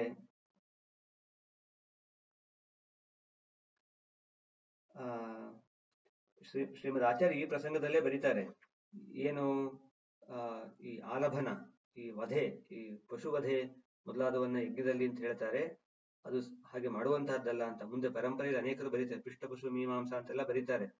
ಈ ಯಜ್ಞದ ಹೆಸರಿನಲ್ಲಿ ಪಶುವಧೆಯನ್ನ, ಪ್ರಾಣಿವಧೆಯನ್ನ ಮಾಡುವುದು ಸರಿಯಲ್ಲ ಅಂತ ಹೇಳಿ ಅದರ ನಿರ್ಣಯವನ್ನ ಮಾಡಿದ್ದಾರೆ. ಹಾಗಾಗಿ ಇವತ್ತಿಗೂ ಕೂಡ ಕೆಲವರು ಅಶ್ವಮೇಧ ಅಂತ ಯಾರೋ ಮಾಡಿ ಆ ಅಶ್ವವನ್ನ ಕೊಂದು ಹಾಕೋದುಂಟು. ಅದೆಲ್ಲ ಮಾಡಬಾರದು. ಅದು ಒಳ್ಳೆ ವೇದದ ಮಂತ್ರಶಕ್ತಿ ಇರುವಂತಹವ್ರು ಮಾತ್ರ, ಪ್ರತ್ಯಕ್ಷವಾಗಿ ಅದನ್ನೆಲ್ಲ ಕಾಣುವಂತಹವ್ರು ಮಾತ್ರ ಮಾಡುವಂತಹ ಋಷಿಗಳು ಮಾತ್ರ ಮಾಡಿಸಬೇಕೇ ಹೊರತು ನೇರವಾಗಿ ಯಾರ್ಯಾರೋ ತನಗೆ ಮಂತ್ರ ಮಾತ್ರ ಗೊತ್ತು ಅಂತ ಹೇಳುವ ಒಂದೇ ಒಂದು ಕಾರಣಕ್ಕೆ ಮಾಡಿಸಬಾರದು. ಮತ್ತೆ ಯಾಗ ಯಾತಕ್ ಮಾಡಬೇಕು ಅಂತ ಗೊತ್ತಿಲ್ಲ, ಯಜ್ಞ ಯಾಗಗಳ ಒಂದು ಆಂತರ್ಯ ಗೊತ್ತಿಲ್ಲ. ಆದ್ರೆ ಯಾರೋ ಬರ್ತಾರೆ, ಅವರಿಗೆ ಈ ಯಾಗ ಮಾಡಿ, ಈ ಹೋಮ ಮಾಡಿ ಅಂತ ಹೇಳಿ ಚೆನ್ನಾಗಿ 1,00,000 ದುಡ್ಡು ತೆಗೆದುಕೊಂಡು ಅವರನ್ನ ಮೋಸಗೊಳಿಸೋದು ಕೆಲವರ ಒಂದು ಪ್ರವೃತ್ತಿ. ಇಂತಹವರು ಕೂಡ ಜನರಿರ್ತಾರೆ. ಅಂದ್ರೆ ಕೆಲವರು ನೇರವಾಗಿ ಭಗವಂತನ ದ್ವೇಷ ಮಾಡುವಂತಹವರು, ಭಗವದ್ಭಕ್ತರ ದ್ವೇಷ ಮಾಡುವಂತಹವರು. ಇನ್ ಕೆಲವರು ವೇಷ ತೊಟ್ಟು ಬರ್ತಾರೆ, ನಾ ಭಗವಂತನ ದ್ವೇಷ ಮಾಡೋದಿಲ್ಲ, ಭಗವತ್ ಪೂಜೆ ಮಾಡ್ತೇವೆ, ಯಜ್ಞ ಮಾಡ್ತೇವೆ ಅಂತಾನೆ ಬರ್ತಾರೆ. ಆದ್ರೆ ಅವ್ರಿಗೂ ಕೂಡ ದೇವರು ಬೇಕಾಗಿಲ್ಲ, ಹಣ ಬೇಕಾಗಿರೋದಷ್ಟೇ. ಆಮೇಲೆ ವಿಷಂತಃ ಪರಕಾಯೇಷು ಸ್ವಾತ್ಮಾನಂ ಹರಿಮೀಶ್ವರಂ ಮೃತಕೆ ಸಾನುಬಂಧೇಸ್ಮಿನ್ ಬದ್ಧಸ್ನೇಹ ಪತಂತ್ಯಧಃ. ಆಮೇಲೆ ತಮ್ಮ ಶರೀರದ ಬಗ್ಗೆ ಅಭಿಮಾನ. ಆ ಆಮೇಲೆ ಇನ್ ಕೆಲವರಿದ್ದಾರೆ, ನಾನೇ ಮತ್ತೆ ದೇವರು ನಾನು ಒಂದೇ, ಜೀವೇಶ್ವರ ಅಭೇದ ಹೀಗೆ ತಿಳಿಯೋದು. ಹೀಗೆ ಹೇಳೋದು ಒಂದು ರೀತಿಯಲ್ಲಿ ಜೀವೇಶ್ವರ ಅಭೇದ ಅಂತ ಹೇಳೋದು. ಆದ್ರೆ ಇನ್ನೊಬ್ಬ ಜೀವನನ್ನ ನೋಡುವಾಗ ಮಾತ್ರ ಅವನು ಬೇರೆ ಅಂತ ಹೇಳಿ ಚಿಂತನೆ ಮಾಡ್ತಾ ದ್ವೇಷ ಮಾಡೋದು. ಈ ರೀತಿಯ ವಿರುದ್ಧ ಧರ್ಮಗಳನ್ನು ತೋರಿಸ್ತಾ ಇರ್ತಾರೆ ಕೆಲವರು. ಅವರು ಕೂಡ ಅಧಃಪತನವನ್ನು ಹೊಂದ್ತಾರೆ. ಆ ಏ ಕೈವಲ್ಯ ಅಸಂಪ್ರಾಪ್ತ ಏ ಚಾತೀತಾಶ್ಚ ಮೂಢತಾಂ ತ್ರೈವರ್ಗಿಕಾಭಿಜನ್ಮಾನಂ ಆತ್ಮಾನಂ ಪಾತಯಂತಿತೆ. ಇನ್ನು ಕೆಲವರು ಆ ತಾವು ವಿಷ್ಣು ದ್ವೇಷಿಗಳು, ತಾವು ಅಧಃಪತನ ಹೊಂದ್ತಾರೆ, ಇನ್ನು ಇನ್ನೊಬ್ಬರನ್ನು ಕೆಳಗೆ ತಳ್ತಾರೆ. ಅಂತವ್ರನ್ನ ಅನುಸರಿಸಬಾರದು ನಾವು. ಏತತ್ರ ಆತ್ಮಹನೋ ಅಶಾಂತಾಃ ಅಜ್ಞಾನೇ ಜ್ಞಾನಮಾನಿನಃ ಹೃದಂತ್ಯಕೃತ ಕೃತ್ಯ ವೈ ಕಾಲಧ್ವಸ್ತ ಮನೋರಥಾಃ. ಇನ್ ಕೆಲವರು ದೇವರನ್ನು ಸರ್ವೋತ್ತಮ ಅಂತ ತಿಳ್ಕೊಳ್ಳೋದಿಲ್ಲ, ಸಂಸಾರದಲ್ಲಿ ಯಾವಾಗಲೂ ತೊಡಗಿರೋದು, ಹೆಂಡತಿ ಮಕ್ಕಳು ಮನೆ ಅಂತಾನೆ ಇರ್ತಾರೆ. ಆಮೇಲೆ ತಾವು ಏನೋ ತಪ್ಪಾಗಿ ತಿಳಿದುಕೊಳ್ಳೋದು, ವಿಪರೀತ ಜ್ಞಾನವನ್ನ ನಾವು ತತ್ವಜ್ಞಾನ ಸರಿಯಾಗಿ ತಿಳಿದಿದ್ದೇವೆ ಅಂತನ್ನುವಂತಹ ಒಂದು ಭ್ರಮೆ. ಆಮೇಲೆ ಜ್ಞಾನ ಏನು ಗೊತ್ತಿಲ್ಲ ಅದರ ಬಗ್ಗೆ, ನಮಗ್ ಗೊತ್ತಿಲ್ಲ ಇನ್ಯಾರಕ್ಕೆ ಗೊತ್ತು ಅಂತ ಹೇಳುವಂತಹ ಒಂದು ಅಹಂಕಾರ. ಇಂತಹವರು ತಮಸ್ಸನ್ನೇ ಹೊಂದ್ತಾ ಇದ್ದಾರೆ ಅಂತೆಲ್ಲ ಹೇಳಿ ಭಗವಂತ ಅಂದ್ರೆ ಹೀಗೆಲ್ಲ ಭಗವಂತನ ಬಗ್ಗೆ ತಪ್ಪು ತಿಳಿದುಕೊಂಡವರಿಗೆ ಏನೇನಾಗತ್ತೆ ಅಂತ ಅಂದ್ರೆ, ಲೋಕದ ವಿಚಾರವನ್ನೇ ಮಾಡುವಂತಹವರು ಒಂದು ಕಡೆ, ಹರಿಯ ವಿಚಾರವನ್ನೇ ಮಾಡುವಂಥವ್ರು ಇನ್ನೊಂದು ಕಡೆ. ಲೋಕದ ಕೆಲಸವನ್ನು ಮಾಡಿಕೊಂಡೂ ಕೂಡ ಹರಿಯನ್ನೇ ಸದಾ ಧ್ಯಾನ ಮಾಡ್ತಾ ಇರುವಂತಹವರು ಉತ್ತಮರು. ಆದರೆ ಸದಾ ಲೋಕದ ಚಿಂತೆಯನ್ನೇ ಮಾಡ್ತಾ ಇರುವವರು, ಹಣ ಮತ್ತೆ ತಮ್ಮ ಒಂದು ಉಳಿತನ್ನೇ ಬಯಸ್ತಾ ಇರುವವರು ಯಾರಿದ್ದಾರೆ, ಅವರು ಅಧಃಪತನ ಹೊಂದ್ತಾ ಇದ್ದಾರೆ ಅಂತ ಹೇಳಿ ಅವರು ಹೇಳ್ತಾ ಇದ್ದಾರೆ ಚಮಸರು. ಮುಂದೆ ವಿದೇಹರಾಜ ಕೇಳ್ತಾ ಇದ್ದಾನೆ. ರಾಜೋವಾಚ ಕಸ್ಮಿನ್ ಕಾಲೇ ಸ ಭಗವಾನ್ ಕಿಂ ವರ್ಣಃ ಕೀದೃಶೋ ನೃಭಿಃ ನಾಮ್ನಾ ವಾ ಕೇನ ವಿಧಿನಾ ಪೂಜ್ಯತೆ ತದಿಹೋಚ್ಯತಾಂ. ಇದು ಮುಖ್ಯವಾದ ಒಂದು ವಿಚಾರ. ಈ ಭಗವಂತನನ್ನ ಯಾವ ಯುಗದಲ್ಲಿ ಯಾವ ರೀತಿ ಉಪಾಸನೆ ಮಾಡಬೇಕು, ಒಂದೊಂದು ಯುಗದಲ್ಲೂ ಕೂಡ ಒಂದೊಂದು ರೀತಿಯಲ್ಲಿ ಮುಖ್ಯವಾಗಿ ಯಾವ ರೂಪವನ್ನು ಉಪಾಸನೆ ಮಾಡಬೇಕು ಅಂತೆಲ್ಲ ಹೇಳ್ತಾರೆ. ಮುಖ್ಯವಾಗಿ ಕಲಿಯುಗದಲ್ಲಿ ಕೃಷ್ಣ ರೂಪವನ್ನು ಉಪಾಸನೆ ಮಾಡಬೇಕು ಅಂತ ಅದನ್ನು ಹೇಳಬೇಕಾದ್ರೆ ಕರಭಾಜನರು ಅದನ್ನು ವಿಸ್ತಾರವಾಗಿ ಹೇಳ್ತಾರೆ. ಇದನ್ನು ತಿಳಿದುಕೊಳ್ಳಲೇಬೇಕು. ಇಲ್ಲಿ ಈ ಏಕಾದಶ ಸ್ಕಂಧವನ್ನು ಕೇಳುವಂತಹವರೆಲ್ಲ ಮುಖ್ಯವಾಗಿ ತಿಳಿದುಕೊಳ್ಳಬೇಕಾದಂತಹ ಒಂದು ಘಟ್ಟ ಇದು. ಅವ್ರು ಹೇಳ್ತಾರೆ, ಕೃತಂ ತ್ರೇತಾ ದ್ವಾಪರಂಚ ಕಲಿರಿತ್ಯೇಷು ಕೇಶವಃ ನಾನಾವರ್ಣಾಭಿಧಾಕಾರೋ ನಾನೈವ ವಿಧಿ ನೇಜ್ಯತೆ. ಈ 4 ಯುಗಗಳಲ್ಲಿ ಬೇರೆ ಬೇರೆ ವರ್ಣ, ಬೇರೆ ಬೇರೆ ಹೆಸರು, ಅಂದ್ರೆ ಬೇರೆ ಬೇರೆ ರೂಪದಿಂದ, ಬೇರೆ ಬೇರೆ ಆಕಾರದಿಂದ, ಬೇರೆ ಬೇರೆ ವಿಧಿನ, ಬೇರೆ ಬೇರೆ ವಿಧಿ ವಿಧಾನಗಳಿಂದ ಅವನು ಅರ್ಚಿಸಲ್ಪಡ್ತಾನೆ. ಅಲ್ಲಿ ಕೃತಯುಗದಲ್ಲಿ ಹೇಗೆ ಅಂತ ಹೇಳ್ತಾರೆ. ಕೃತೆ ಶುಕ್ಲಶ್ಚತುರ್ಬಾಹು. ಕೃತಯುಗದಲ್ಲಿ ಶುಕ್ಲವರ್ಣ, 4 ಬಾಹು, ಜಟಿಲೋ ವಲ್ಕಲಾಂಬರ, ಜಟಾಧಾರಿ, ವಲ್ಕ ನಾರುಮಡಿಯನ್ನು ಹುಟ್ಟಿದ್ದಾನೆ. ಕೃಷ್ಣಾಜಿನೋಪವೀತಾಕ್ಷಾನ್ ಬಿಭ್ರದಂಡ ಕಮಂಡಲು, ಕೃಷ್ಣಾಜಿನದಲ್ಲಿ ಕುಳಿತಿದ್ದಾನೆ, ದಂಡ ಕಮಂಡಲವನ್ನು ಹಿಡಿದಿದ್ದಾನೆ. ಮನುಷ್ಯ ಸದಾ ತದಾ ಶಾಂತ ನಿರ್ವೈರಾ ಸುಹೃದಸಮಾಹ ಯಂತಿ ತಪಸಾ ದೇವಂ ಶಮೇನ ಚ ದಮೇನ ಚ. ಮನುಷ್ಯರು ಒಳ್ಳೆಯ ದೇವರಲ್ಲೇ ನೆಟ್ಟ ಬುದ್ಧಿಯುಳ್ಳವರಾಗಿ ಇಂದ್ರಿಯ ನಿಗ್ರಹದಿಂದ ಯಜ್ಞ ಮಾಡ್ತಾರೆ, ತಪಸ್ಸು ಮಾಡ್ತಾರೆ.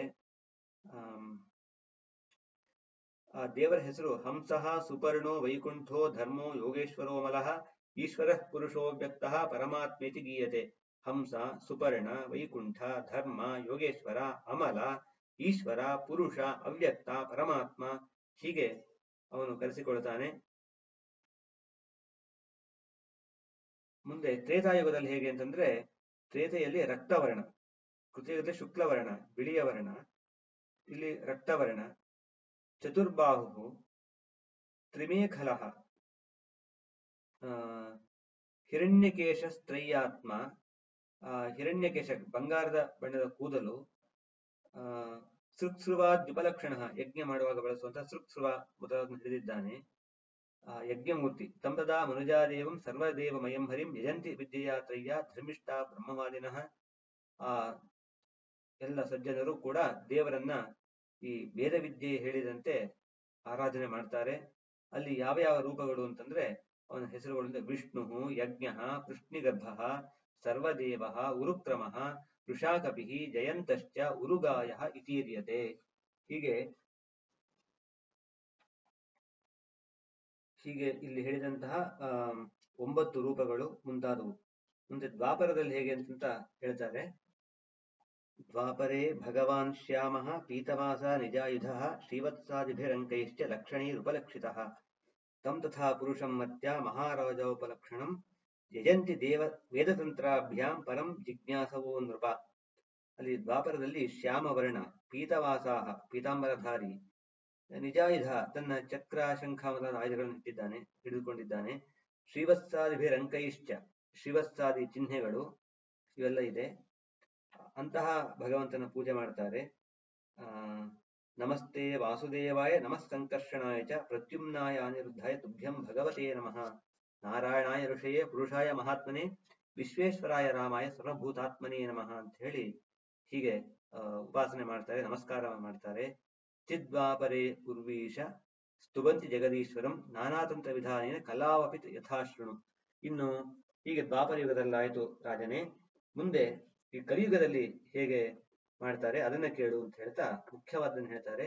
ಕೃಷ್ಣವರ್ಣಂ ಕಲೌ ಕೃಷ್ಣಂ ಸಾಂಗೋಪಾಂಗಂ ಸಪಾರ್ಷದಂ ಯಜ್ಞೈ ಸಂಕೀರ್ತನ ಪ್ರಾಯೈ ಯಜಂತಿ ಸುಮೇಧಸಃ. ಕೃಷ್ಣನನ್ನ ಕಲಿಯುಗದಲ್ಲಿ ನಾವು ಧ್ಯಾನ ಮಾಡಬೇಕು. ಕೃಷ್ಣವರ್ಣಂ ಕಲೌ ಕೃಷ್ಣಂ, ಆ ಮೇಘಶ್ಯಾಮ ಕೃಷ್ಣನಾದಂತಹ ಕಪ್ಪಾದ ಮೈಬಣ್ಣದ ಕೃಷ್ಣನನ್ನು, ಸಾಂಗೋಪಾಂಗಂ ಸಪಾರ್ಷದಂ, ತನ್ನ ಎಲ್ಲ ನನ್ನ ಆಯುಧಗಳನ್ನ ತನ್ನ ಚಿಹ್ನೆಗಳನ್ನು ಧರಿಸಿರುವಂತಹ, ಸಪಾರ್ಷದಂ ತನ್ನ ಸೇವಕರಾದಂತಹ ಗರುಡ ಮೊದಲಾದವರಿಂದ ಕೂಡಿದಂತಹ ಆ ಕೃಷ್ಣನ ಧ್ಯಾನ ಮಾಡಬೇಕು. ಯಜ್ಞೈ ಸಂಕೀರ್ತನ ಪ್ರಾಯೈ, ಯಜ್ಞದಿಂದ ಮಾಡ್ತಾರೆ. ಎಂತಹ ಯಜ್ಞ? ಸಂಕೀರ್ತನ ಪ್ರಾಯೈ, ಸಂಕೀರ್ತನವೇ ಯಜ್ಞ. ಸಂಕೀರ್ತನದಿಂದಲೇ ಮುಖ್ಯವಾಗಿ ಆರಾಧನೆ ಮಾಡುವಂತಹದ್ದು ಕಲಿಯುಗದಲ್ಲಿ, ಅದೇ ಶ್ರೇಷ್ಠವಾದದ್ದು. ಶ್ರೀಪಾದರಾಜರು ಕೂಡ ಈ ಒಂದು ಉಗಾಭೋಗದಲ್ಲಿ ಹೇಳ್ತಾರೆ, ದಾನವು ಕೃತಯುಗದಿ ಯಜನಯಜ್ಞವು ತ್ರೇತಾಯುಗದಿ ದಾನವಾಂತಕನ ಅರ್ಚನೆಯು ದ್ವಾಪರದಿ ಕಲಿಯುಗದಿ ಇದು ಕೀರ್ತನ. ಗಾನದಲ್ಲಿ ಕೇಶವ ಎನ್ನಲು ಕೈಗೂಡುವನು ರಂಗವಿಠಲ ಅಂತ ಹೇಳಿ, ಈ ಕಲಿಯುಗದಲ್ಲಿ ಗಾನ ಸಂಕೀರ್ತನೆ ಮಾಡಿದರೇನೆ ಅವನು ಕೈಗೂಡ್ತಾ ಇದ್ದಾನೆ ಅಂತೆಲ್ಲ ಹೇಳ್ತಾ ಇದ್ದಾರೆ. ಮುಂದೆ ಉತ್ತಮವಾದ ಶ್ಲೋಕ. ಧ್ಯೇಯಂ ಸದಾ ಪರಿಭವಘ್ನಮಭೀಷ್ಟದೋಹಂ ತೀರ್ಥಾಸ್ಪದಂ ಶಿವ ವಿರಿಂಚಿತ್ ನುತಂ ಶರಣ್ಯಂ ಭೃತ್ಯಾರ್ತಿಹಂ ಪ್ರಣತ ಭಕ್ತ ಭವಾಬ್ಧಿಪೋತಂ ವಂದಾಮಹೇ ಪುರುಷತೆ ಚರಣಾರವಿಂದಂ. ಧ್ಯೇಯಂ ಸದಾ ಪರಿಭವಘ್ನಂ ಅಭೀಷ್ಟದೋಹಂ, ಅವನು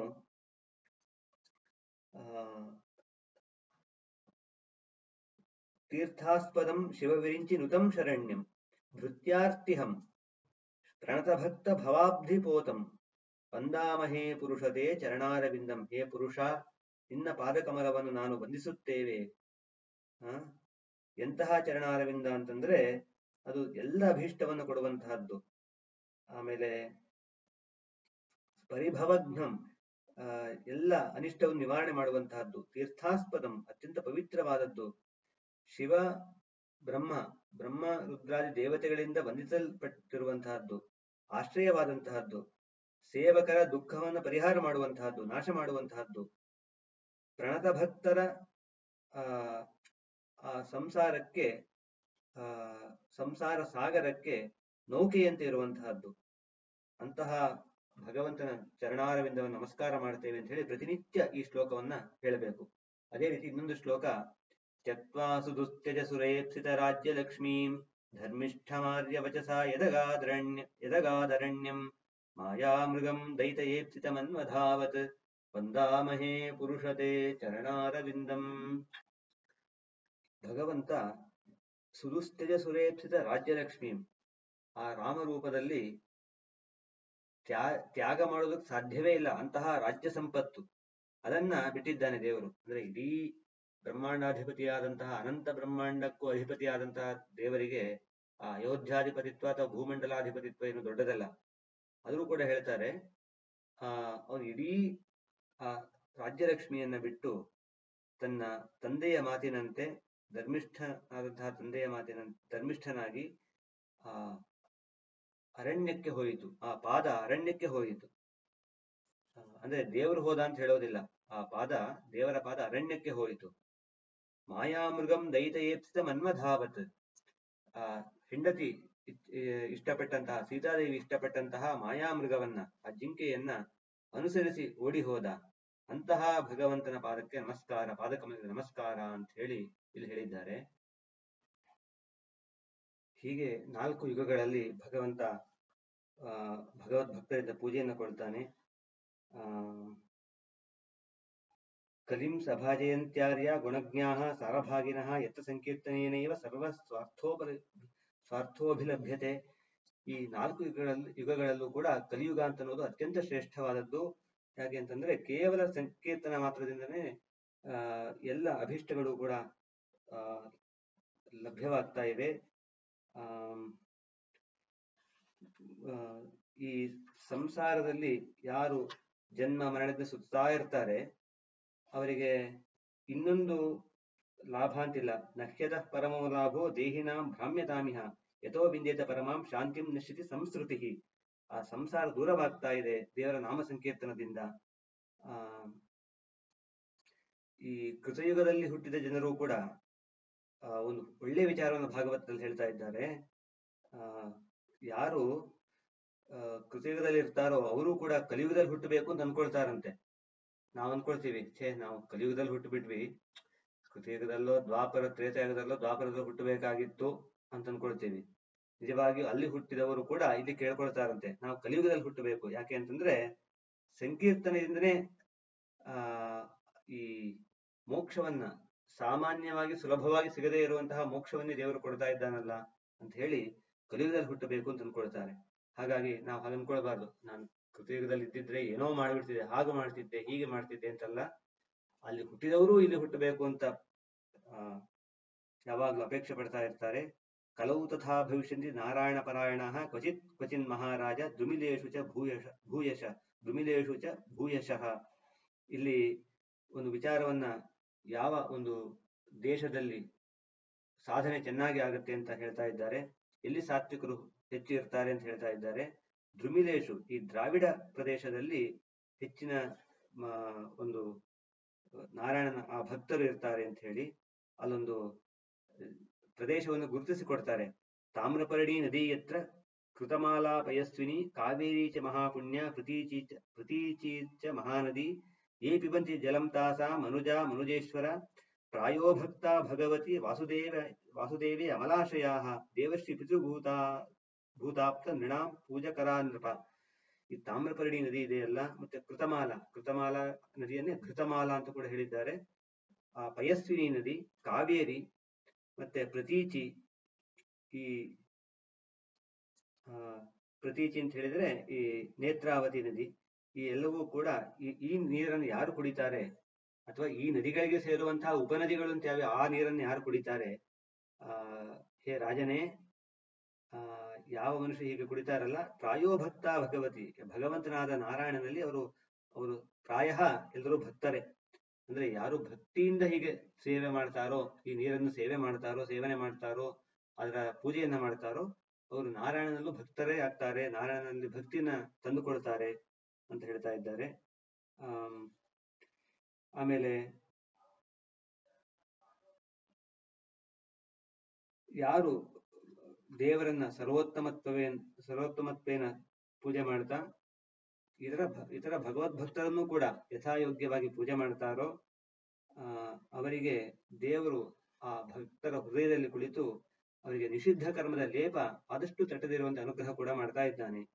ಇಷ್ಟೆಲ್ಲ ಈ ಒಂದು ಉಪದೇಶವನ್ನ ಕರಭಾಜನರು ಹೇಳಿದರು. ಇಲ್ಲಿಗೆ 9 ಜನರ ಆ ಉಪದೇಶ ಮುಗಿತಾ ಇದೆ. ನಾರದರು ಹೇಳ್ತಾ ಇದ್ದಾರೆ, ಧರ್ಮಾನ್ ಭಾಗವತಾನಿತ್ಥಂ ಶ್ರುತ್ವಾ ಸಮಿಥಿಲೇಶ್ವರ ಜಾಯಂತೆ ಯಾನ್ ಮುನೀನ್ ಪ್ರೀತಃ ಸೋಪಾಧ್ಯಾಯೋ ಹ್ಯಪೂಜಯತ್. ಹೀಗೆ ಆ ನಿಮಿರಾಜ ಅವರನ್ನೆಲ್ಲ ಪೂಜಿಸ್ತಾನೆ. ಅವರೆಲ್ಲರೂ ಕೂಡ ಅಲ್ಲಿ ಅಂತರ್ಧಾನರಾಗ್ತಾರೆ. ಅವರೆಲ್ಲ ಹಾಗೆ ರಾಜ ಅವರು ಹೇಳಿದ ಮಾರ್ಗದಲ್ಲಿ ಭಾಗವತ ಧರ್ಮವನ್ನು ಚೆನ್ನಾಗಿ ಅನುಷ್ಠಾನ ಮಾಡಿ ಪ್ರಗತಿಯನ್ನು ಪಡೆದುಕೊಂಡ. ನಾರದರು ಮುಂದೆ ಹೇಳ್ತಾರೆ, ವಸುದೇವ, ನೀನು ಕೂಡ ಈ ಏನು ಭಾಗವತವನ್ನ ಕೇಳಿದಿ ಅದನ್ನ ನೀನು ಅನುಷ್ಠಾನ ಮಾಡಿ ಪರಮಾತ್ಮನನ್ನ ಹೊಂದುವವನಾಗಿದ್ದಿ. ಯುವಯೋ ಖಲು ದಂಪತ್ಯೋ ಯಶಸಾ ಪೂರಿತಂ ಜಗತ್ ಪುತ್ರತಾ ಮಗಮತ್ಯದ್ವಾಂ ಭಗವಾನ್ ಈಶ್ವರೋ ಹರಿಹಿ. ಎಂತಹ ಪುಣ್ಯ ಮಾಡಿದ್ದೀರಿ, ಎಂತಹ ಕೀರ್ತಿ ನಿಮ್ಮದು, ಈ ಇಡೀ ಜಗತ್ತನ್ನೇ ತುಂಬಿದ್ದೀರಿ. ಯಾಕೆ ಅಂತಂದ್ರೆ ಭಗವಂತನನ್ನೇ ಮಗನನ್ನಾಗಿ ಪಡೆದಿದ್ದೀರಲ್ಲ. ಅಲ್ಲಿ ಹೇಳ್ತಾರೆ, ದರ್ಶನಾಲಿಂಗನಾಲಾಪೈಹಿ ಸಶಯ್ಯಾಸನ ಭೋಜನೈಹಿ ಆತ್ಮಾವಾಂ ಪಾವಿತಃ ಕೃಷ್ಣೇ ಪುತ್ರ ಸ್ನೇಹಂ ಪ್ರಕುರ್ವತೋಹೋ. ಯಾರಿಗೂ ಸಿಗದ ಭಾಗ್ಯ. ಬೇರೆ ಭಕ್ತರು ದೇವರಿಗೆ ಪುಷ್ಪಂ ಸಮರ್ಪಯಾಮಿ, ಪತ್ರಂ ಸಮರ್ಪಯಾಮಿ ಅಂತೆಲ್ಲ ಕೊಡಬಹುದು, ಅರ್ಘ್ಯಪಾದ್ಯ ಅಂತ ಅನುಸಂಧಾನ ಮಾಡಬಹುದು.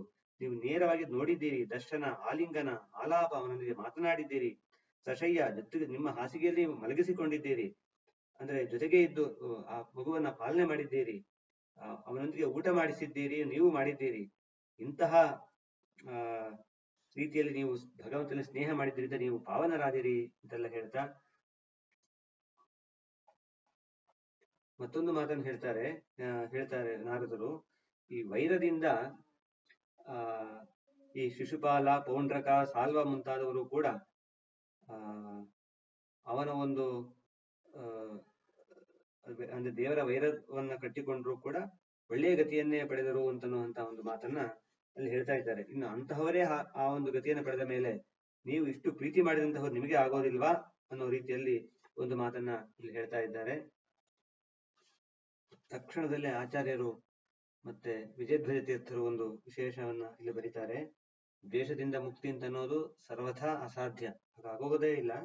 ಆದ್ರೆ ಈ ಶಿಶುಪಾಲಾದಿಗಳಲ್ಲಿ ಇದ್ದಂತಹ ಆ ಸಜ್ಜನರು ಯಾರಿದ್ದರು, ಜಯ ಮೊದಲಾದವರು ಯಾರಿದ್ರು, ಅವರಿಗೆ ಸದ್ಗತಿಯೇ ಆಯಿತು. ಆದ್ರೆ ಅವರೊಳಗಿದ್ದಂತಹ ದುಷ್ಟರು ಯಾರು, ಹಿರಣ್ಯಕಶಿಪು ಮೊದಲಾದ ದುಷ್ಟರಿದ್ದರು, ಅವರಿಗೆ ದುರ್ಗತಿಯೇ ಆಯಿತು ಅಂತ ಹೇಳಿ ಈ ಪ್ರಸಂಗದಲ್ಲಿ ಮತ್ತೆ ಪೂತನ ವಧೆಯ ಪ್ರಸಂಗದಲ್ಲಿ ಅಲ್ಲೆಲ್ಲ ತೋರಿಸಿರುವಂತಹದ್ದು. ಹಾಗಾಗಿ ತಾತ್ಪರ್ಯ ಇಷ್ಟೇ, ಇವರೆಲ್ಲ ದ್ವೇಷದಿಂದ ಸದ್ಗತಿಯನ್ನು ಹೊಂದಿದ್ರು ಅಂತಂದ್ರೆ ಅವರೊಳಗೆ ಇದ್ದಂತಹ ಸಾತ್ವಿಕರು ಅಂತ ತಿಳಿದುಕೊಳ್ಳಬೇಕು. ಇಂತಹ